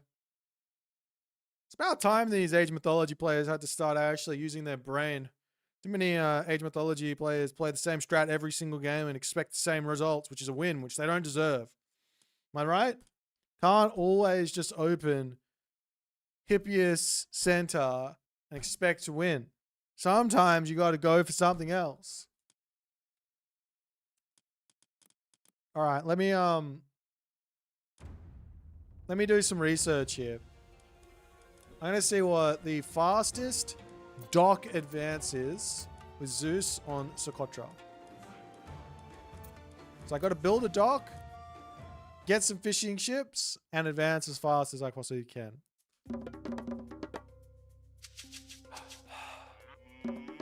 Πρόσταγμα, μάλιστα. Ορθώς. Εισβούλομαι. Εισβολή. Πάνη. Πόρο. Ορθβούλ. Καλώς. Λέει έστω. Dude, which way is this villager going? Έτοιμη. Τέκτον. Βρυτόμος. Λέγε. Ορθάνη. Βουλ. Ορθάνη. Εισβολή. Προτέκτον. Έτοιμος.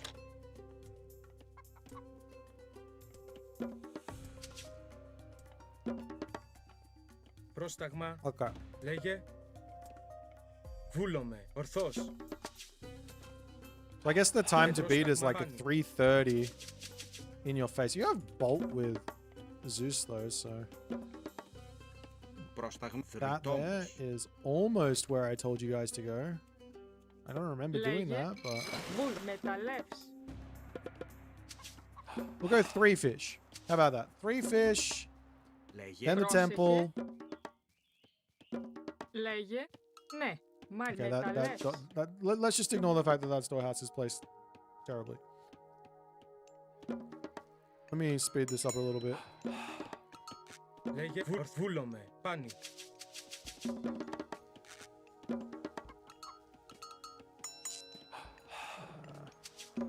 I will need a house. Έτοιμη. I guess I just build it here.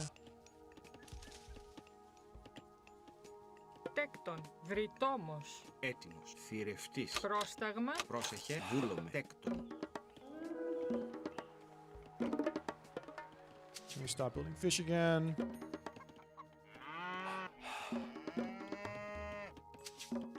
Λέγε. Μεταλλεύς. Okay, so my temple can come up a little later. I think I advanced 4 minutes here. Πρόσταγμα.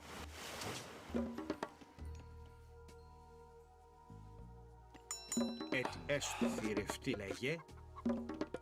Yeah, it's 4 minutes. I just couldn't click the buttons. The 4 minutes is possible. All right, let's try something else that's interesting. You go fast advance into a... Πρόσεχε. Τέκτον. Έτι. Βούλομαι. Εις μάχην. Ορφάνη. Πόρο. Βούλομαι. Εισβολή. Πρόσταγμα μεταλλεύσιμος. Ναι. Μάλιστα. Excuse me, no. I got an idea. Ορθός. Πάνη. I keep on doing that. It's over here. Βούλομαι. Πρόσεχε. Ναι. Τέκτον. Έτοιμο. Βούλομαι. Everyone onto food. We grab the gold, and then we move over onto wood. Πρόσταγμα φρυτόμος. Ετέκτον. Θηρευτής. Πρόσταγμα θηρευτής. Getting the dock late is kind of hurting. It's fine. We're gonna get the temple up with one of these villages. Τέκτον. Now we're just gonna build fish and see what we can get.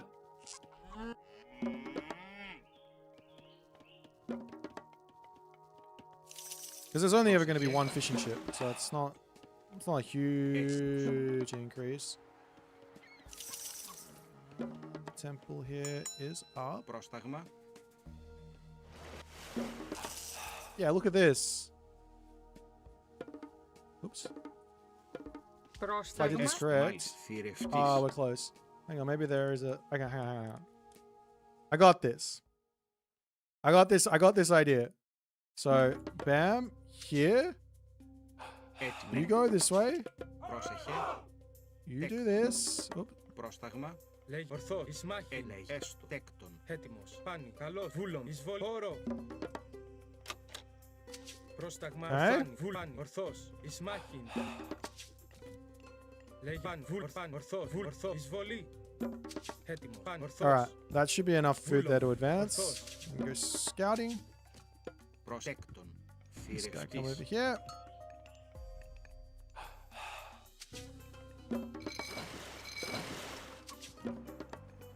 One fishing ship. Πρόσταγμα. Πρόσταγμα. Πάνη.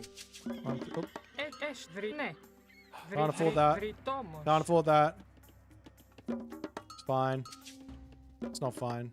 I'm 30 wood behind. Let's just imagine I build more fishing ships. I'll put an extra villager on the temple. All my villagers on the temple. Βούλομαι. Τέκτον. Τέκτον. I'm looking for this specific advance time.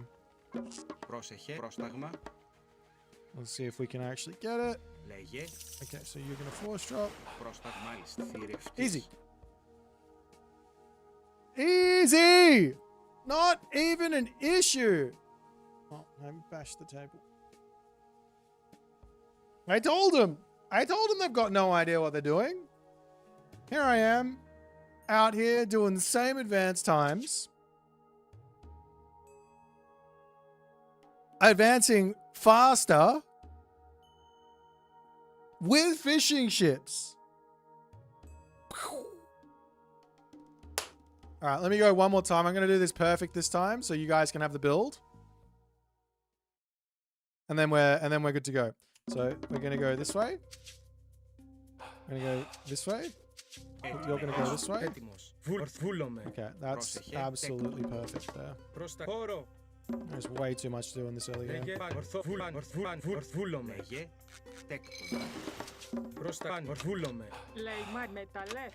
Πρόσταγμα. Μάλι μεταλλεύς. Ετέκτον. Θηρευτής. That'll do. Έτοιμο. Ορθός.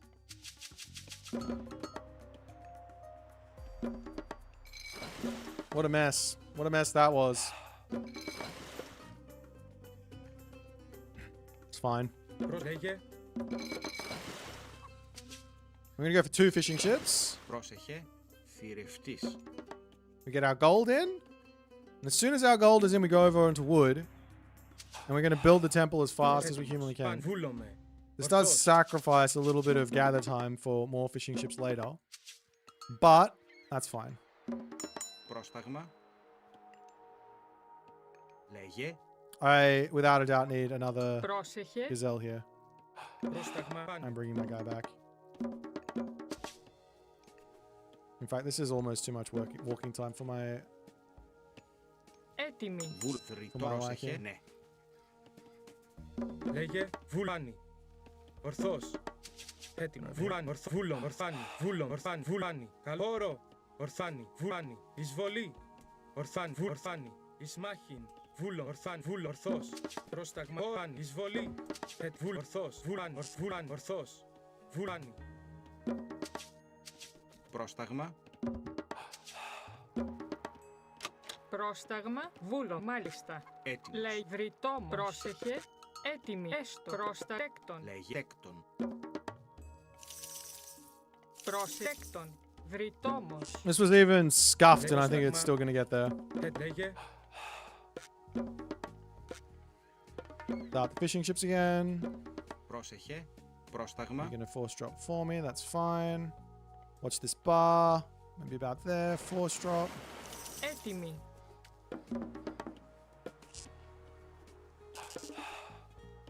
Λέγε. I'm not even unhappy. Λέγε. Πρόσεχε. Μεταλλεύει. I'm not even unhappy about that. Λέγε. Πρόσεχε. Πρόσταγμα. Λέγε. What are they going to do? Chronos rush me? Έτοιμος. Τέκτον. Μεταλλεύς. Λέγε.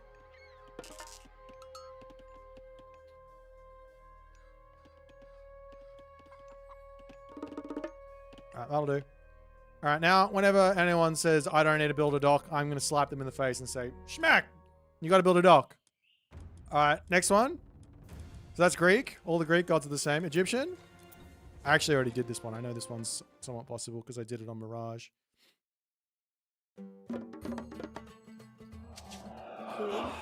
Antiochio. Greek. Kid.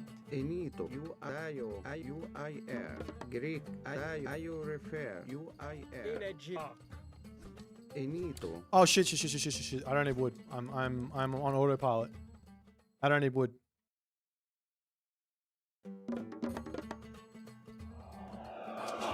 Antioch. Gires. Hayo. Bea. Anwidayo. Ayayo. Inito. Kid. Bea. Greek. U-I-O. In erifir. Enito. Ayurayo. U-Ayurayo.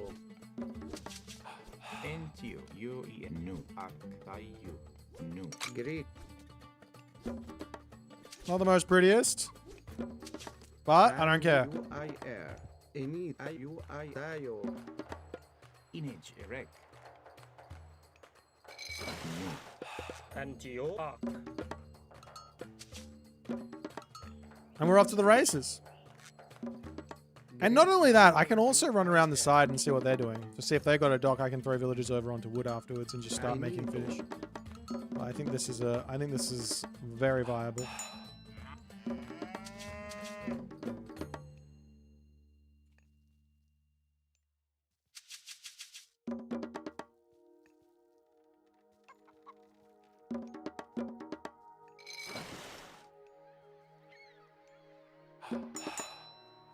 Gerek.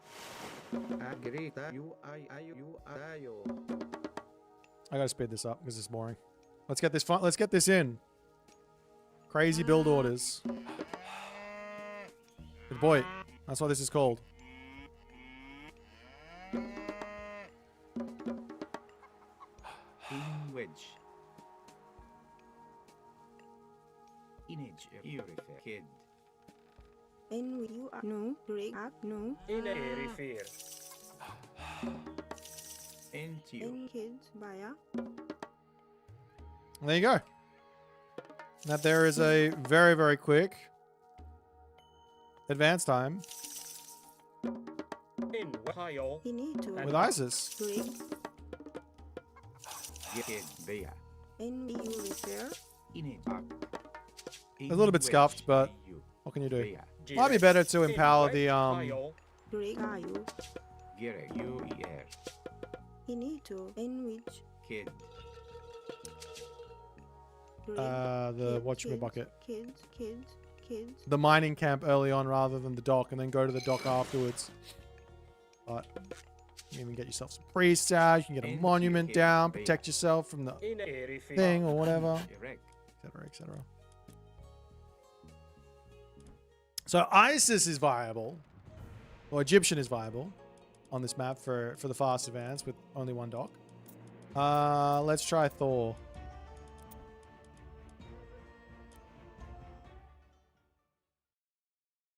Let's try Thor.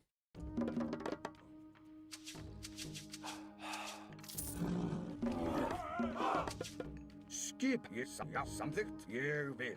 Já. Samþykkt. One thing of beauty here.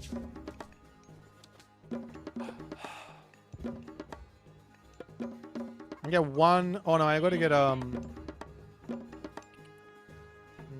gotta get wood in.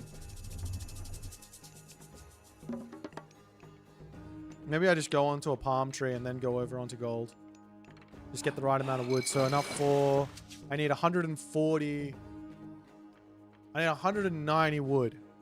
That's one palm tree. Basically one palm tree. Let's try that. We go one palm tree and then we go over to the... thing. And then we don't get any we only get villages.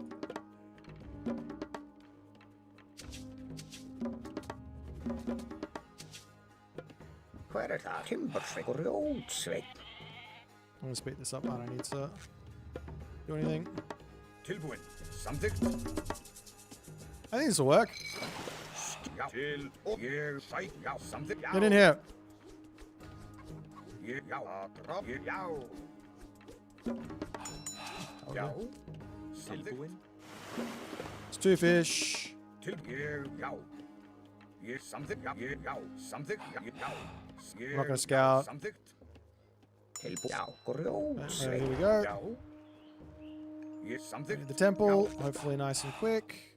Skipan. Skipan. Skipan. Ég já. Til ég samþykkt. Tilbúin. Já, veiðimaður. Then we can even jump onto that. I mean, in a way, staying on the thing is going to be a little better, but that's okay. Skipan. Let's drop you. Hver þar? Rjótsveinn. Veiðimaður. Ooh. Hver þar? Já. That's not enough. Tilbúin. Hver þar? Satt. Veiðimaður. Try playing Norse versus someone using 230 Chronos Rush with Automaton. Okay. Samþykkt. I'm trying to work this out first and foremost. I am genuinely shook that I could not make it there, even with all of the... Like, that was clean. That was clean as. I think the only thing slow was the palm tree to the gold mine. If the palm tree was closer, I would have had a little bit more food. That's wild. Yeah. I need to get a dwarf in there somehow. Hey, Mr. www.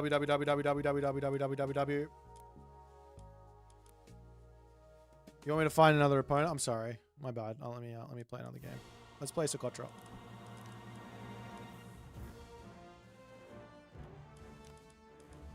We've moved up from 1500 to 1599. Socotra.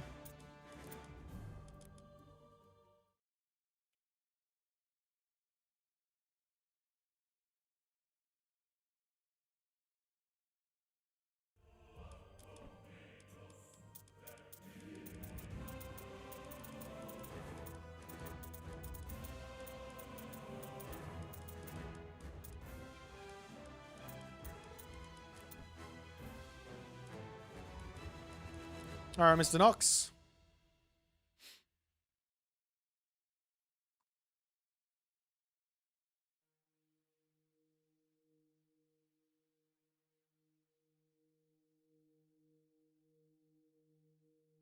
We playing Zeus. Because we got to build.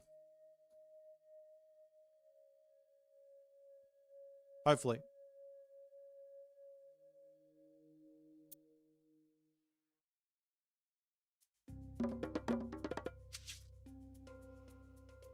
Πρόσεχε, βούλομαι. Λέγε, τέκτον. Έτοιμος. Ορθάνη, βούλομαι. Ορθάνη, βούλάνη. Ορθός, εισβόρο. Προς τα τέκτον. Θύρε, τέκτον, μεταλλεύς. Τέκτον, μεταλλεύς. Προσέκτον, βρυτόμος. Προς τα βούλάνη. Λέγε, βούλομαι. Προς τέκτον. Ορθός, ισμάχην. Έτι, βούλάνη, ορθάνη. Ορθάνη, ορθός, καλός. Βούλάνη. Προς τα βούλάνη, ορθάνη, βούλομαι. Πάνη.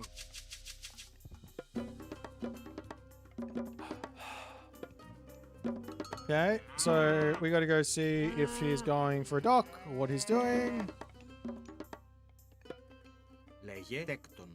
Θρητόμος. Προσέκτον, θηρευτής. And the beauty of this opening is that we get to see exactly what's coming for us.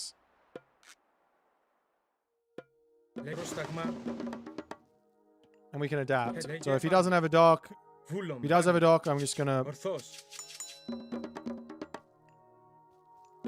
Okay, he's got a dock, so we're gonna adapt. Έτοιμο, έστω, θρητόμος. Πρόσταγμα, μάλιστα. Λέγε, ναι. Έτοιμη, ναι. Πρόσταγμα. Πρόσταγμα, πάνη.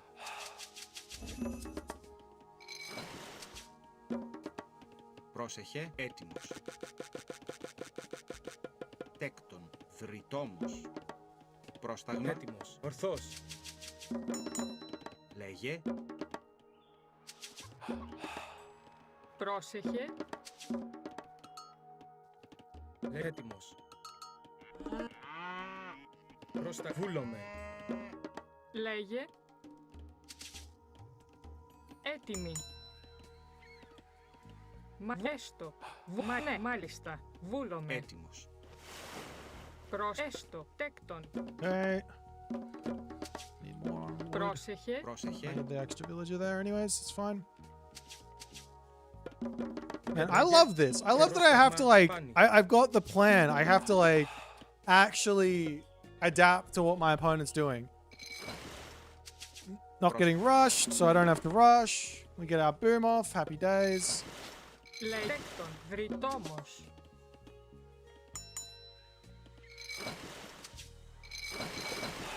Πρόσταγμα. Let me get my temple up Βρυτόμος. next.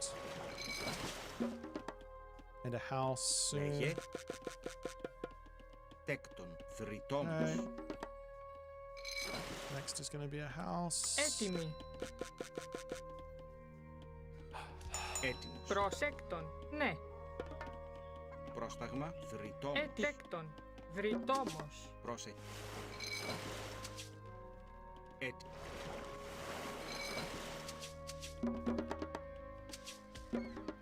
Λέγε. Πρόσταγμα. Λέγε. Βούλομαι. Μα ναι. Βούλομαι.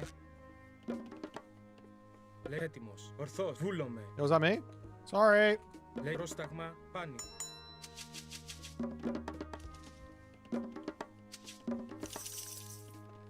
Έτοιμη. Πρόσταγμα, βούλομαι, ταπεινός. Πρόσταγμα. Τέκτον.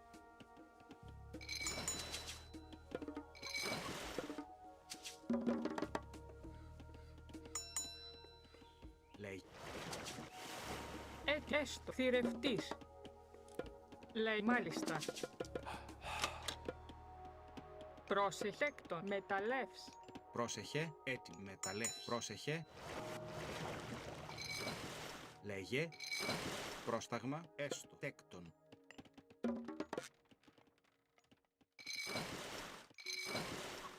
Πρόσταγμα. Ναι. Βρυτόμος. Λέγε. Τέκτον. Λέει έτοιμος, ορθός, βούλομαι. Έτοιμη. Τέκτον. Τέκτον. Λέγε. Τέκτον. Πρόσταγμα.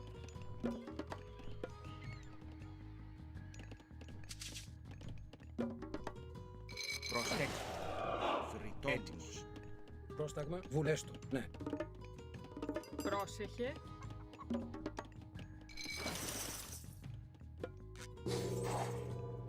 Πρόσταγμα. Λέγε. Μάλιστα. Λέγε. Έτοιμος. Βούλο. Θρητόσταγμα. Λέει μεταλλέ. Μάλιστα. Ναι. Έστω. Μάλιστα. Τέκτον. Πρόσεχε. Λέει.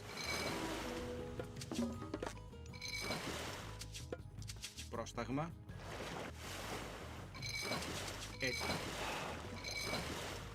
Πρόσεχε.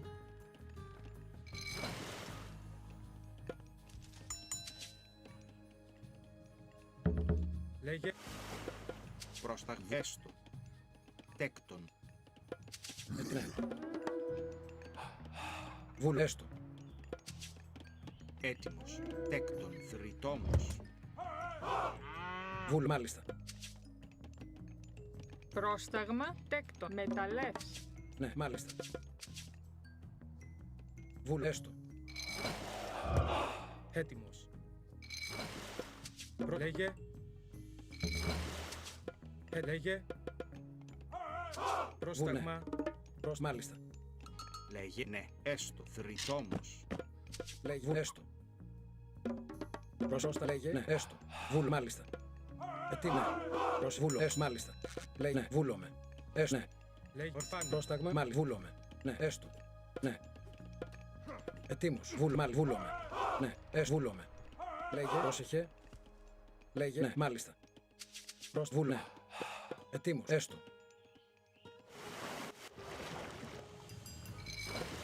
Λέγε. Πρόσεχε. Μάλιστα. Λέγε. Βούλ. Ναι. Ετοίμος. Πρόσταγμα. Βούλομαι. Λέγε. Έστω. Μάλιστα. Έτοιμη. Τέκτον. Βουνέ. Τέκτον. Πρόσεχε. Ναι. Ετοίμου. Βούλ. Έστω. Ναι. Μάλιστα. Λέγε. Πρόσεχε. Έτοιμος. Πρόσταγμα. Μάλιστα. Έτοιμος. Λέγε. Ναι. Εισβολή. Πρόσεχε. Βούλο. Έστω. Ισμάχιν.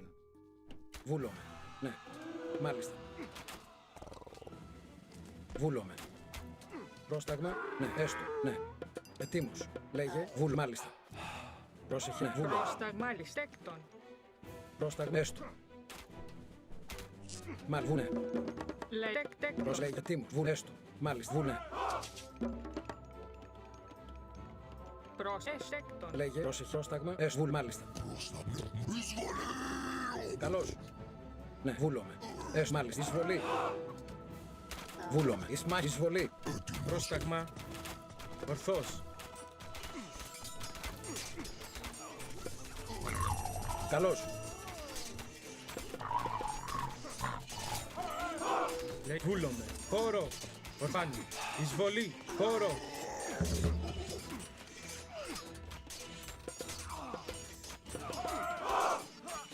Πρόσταγμα. Καλώς. Ισμάχιν. Πρόσεχε. Ορθός. Ορθός. Λέγε. Βούλαν. Ορφάνι. Λέγε. Ορθός. Ετοίμος. Έστω. Ναι. Μάλιστα. Λέγε. Έστω. Βούλ. Ναι. Μάλιστα. Έστω. Βούλομαι. Έτοιμη. Προς βουφο. Έτοιμη. Βούλ. Τέκτον. Πρόσεχε. Ναι. Τέκτον. Λέγε. Πρόσταγμα. Ετοίμου. Μάλιστα. Πρόσταγμα. Ναι. Λέγε. Ετοίμος. Έστω. Βούλ. Μάλιστα. Έστω. Ναι. Βούλ. Μάλιστα. Έστω. Ισμάχιν. Πρόσεχε. Εισβολή. Έτοιμη. Βουφορβός.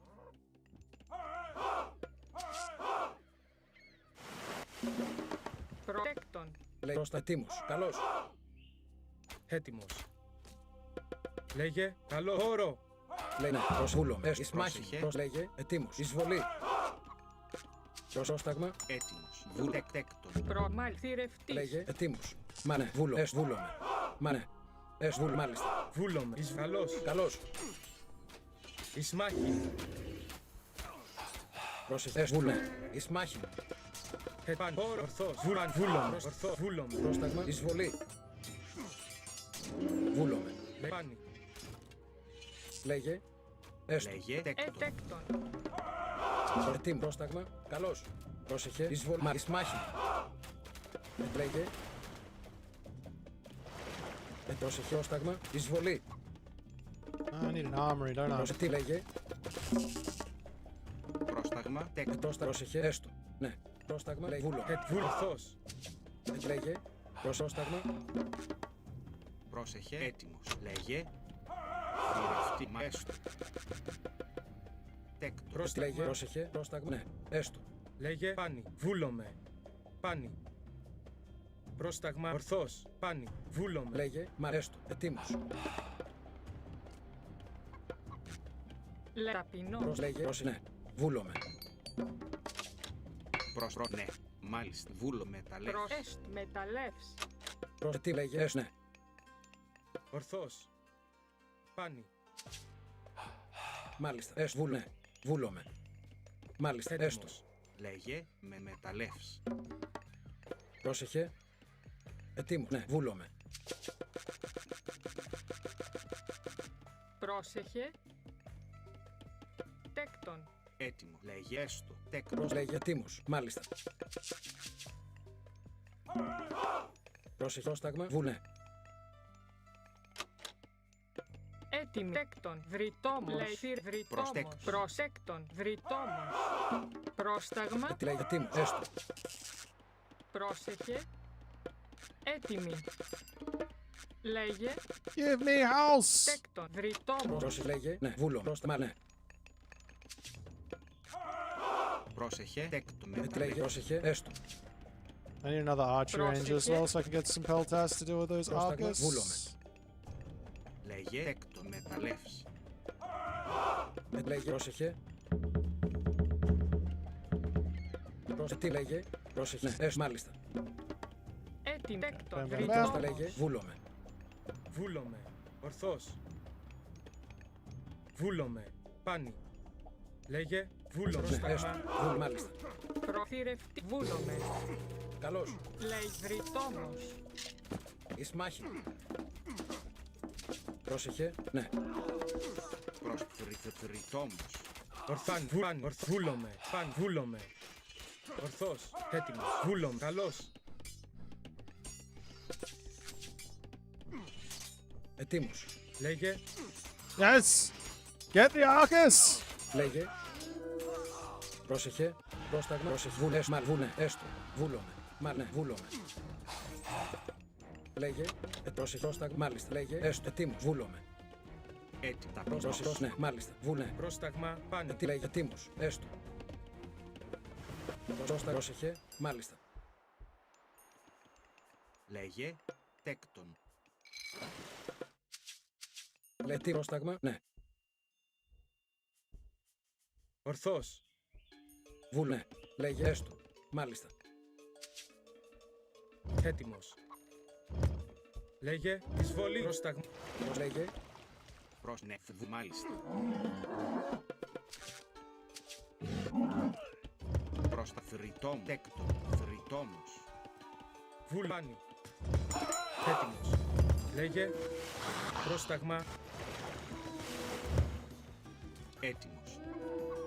Πρόσθρη μεταλλεύς. Εισβολή. Έτοιμος. Ισμάχιν. Λέγε. Ορθάνι. Βούλομαι. Όρο. Καλώς. Πρόσταγμα. Πρόσεχε. Τέκτον. Ετοίμος. Ναι. Έστω. Βούλομαι. Ναι. Έστω. Ισμάχιν. Λέγε. Ορθός. Εισβολή. Ετοίμος. Καλώς. Εισβολή. Πάνι. Καλώς. Εισβολή. Έτοιμος. Λέγε. Πρόσταγμα. Ισμάχιν. Έτοιμος. Καλώς. Έτοιμη. Μάλιστα. Έστω. Μεταλλεύς. Ορθός. Καλώς. Πρόσταγμα. Μάλιστα. Εισβολή. Όρο.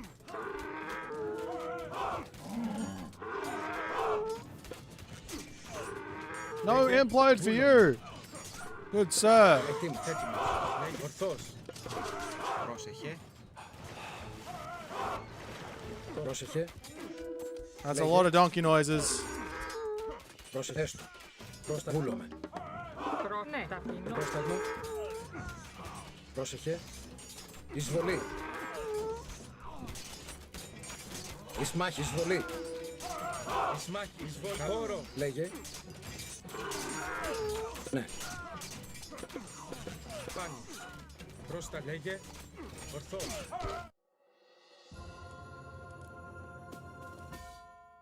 GG. All right, I solved the map. It only took me 3 minutes. We solved it. Just kidding. But seriously, I have a game plan. So that's sort of how you go about this, I think. You have to kind of think about what the problems are going to be. So someone who is going to go for a rush or something and figure out, okay, how do I react to that? What are the gods I can play that are going to react to it? Because you want to be able to cover both bases. You want to be able to cover the base where they go for a fish boom. Not exactly sure what Darthnox was going for here. I bolted one of his scouts, but he didn't scout me very well, so he didn't get his fishing ships out. Build a couple of units, but you can't really get any damage done if my gold mine's in a nice spot. Early advance can't work as Addy. I think it can. But I don't think you want to. I think this no dock thing is just a start of the puzzle. Often it's very easy to get wins by rushing, right? Especially when new maps, new RTSs come out. Oftentimes for the first week or so, it's all rushes and everyone's just losing to the rushes because, well, that's what's that's what's easy to win with, right? And then you figure out, oh, I just do this one thing and now I'm good against that strat, right? So I feel like this map is going to be that, where it's like mind games, like levels on levels on levels of like sort of ideas, because there's going to be 2 fish, 3-minute 30 advance time. There's going to be like just a regular old 4-minute sort of 9 fish advance time from ages back. And then there's just going to be a regular old fish boom. So you have to be really well aware of what's going on.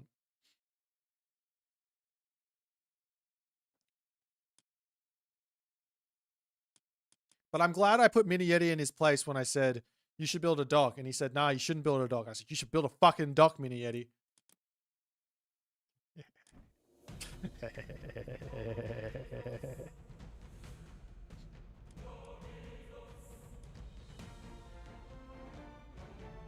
It's 3 a.m. We've been streaming for 7 hours. I am going to leave. Thank you, everybody, for watching, hanging out with me, enjoying, being part of the good times. We had some really fun games today. I'm not exactly sure if I'm on tomorrow or not. Maybe I am, maybe I'm not. But I'm going to send you guys over to Neymar. I haven't raided yet, so I might give him a little cheeky raid. And I'll see y'all another day. Mini Yeti on the no single docks this tournament. Well, good luck, my friend. I'll see you guys later. Bye for now.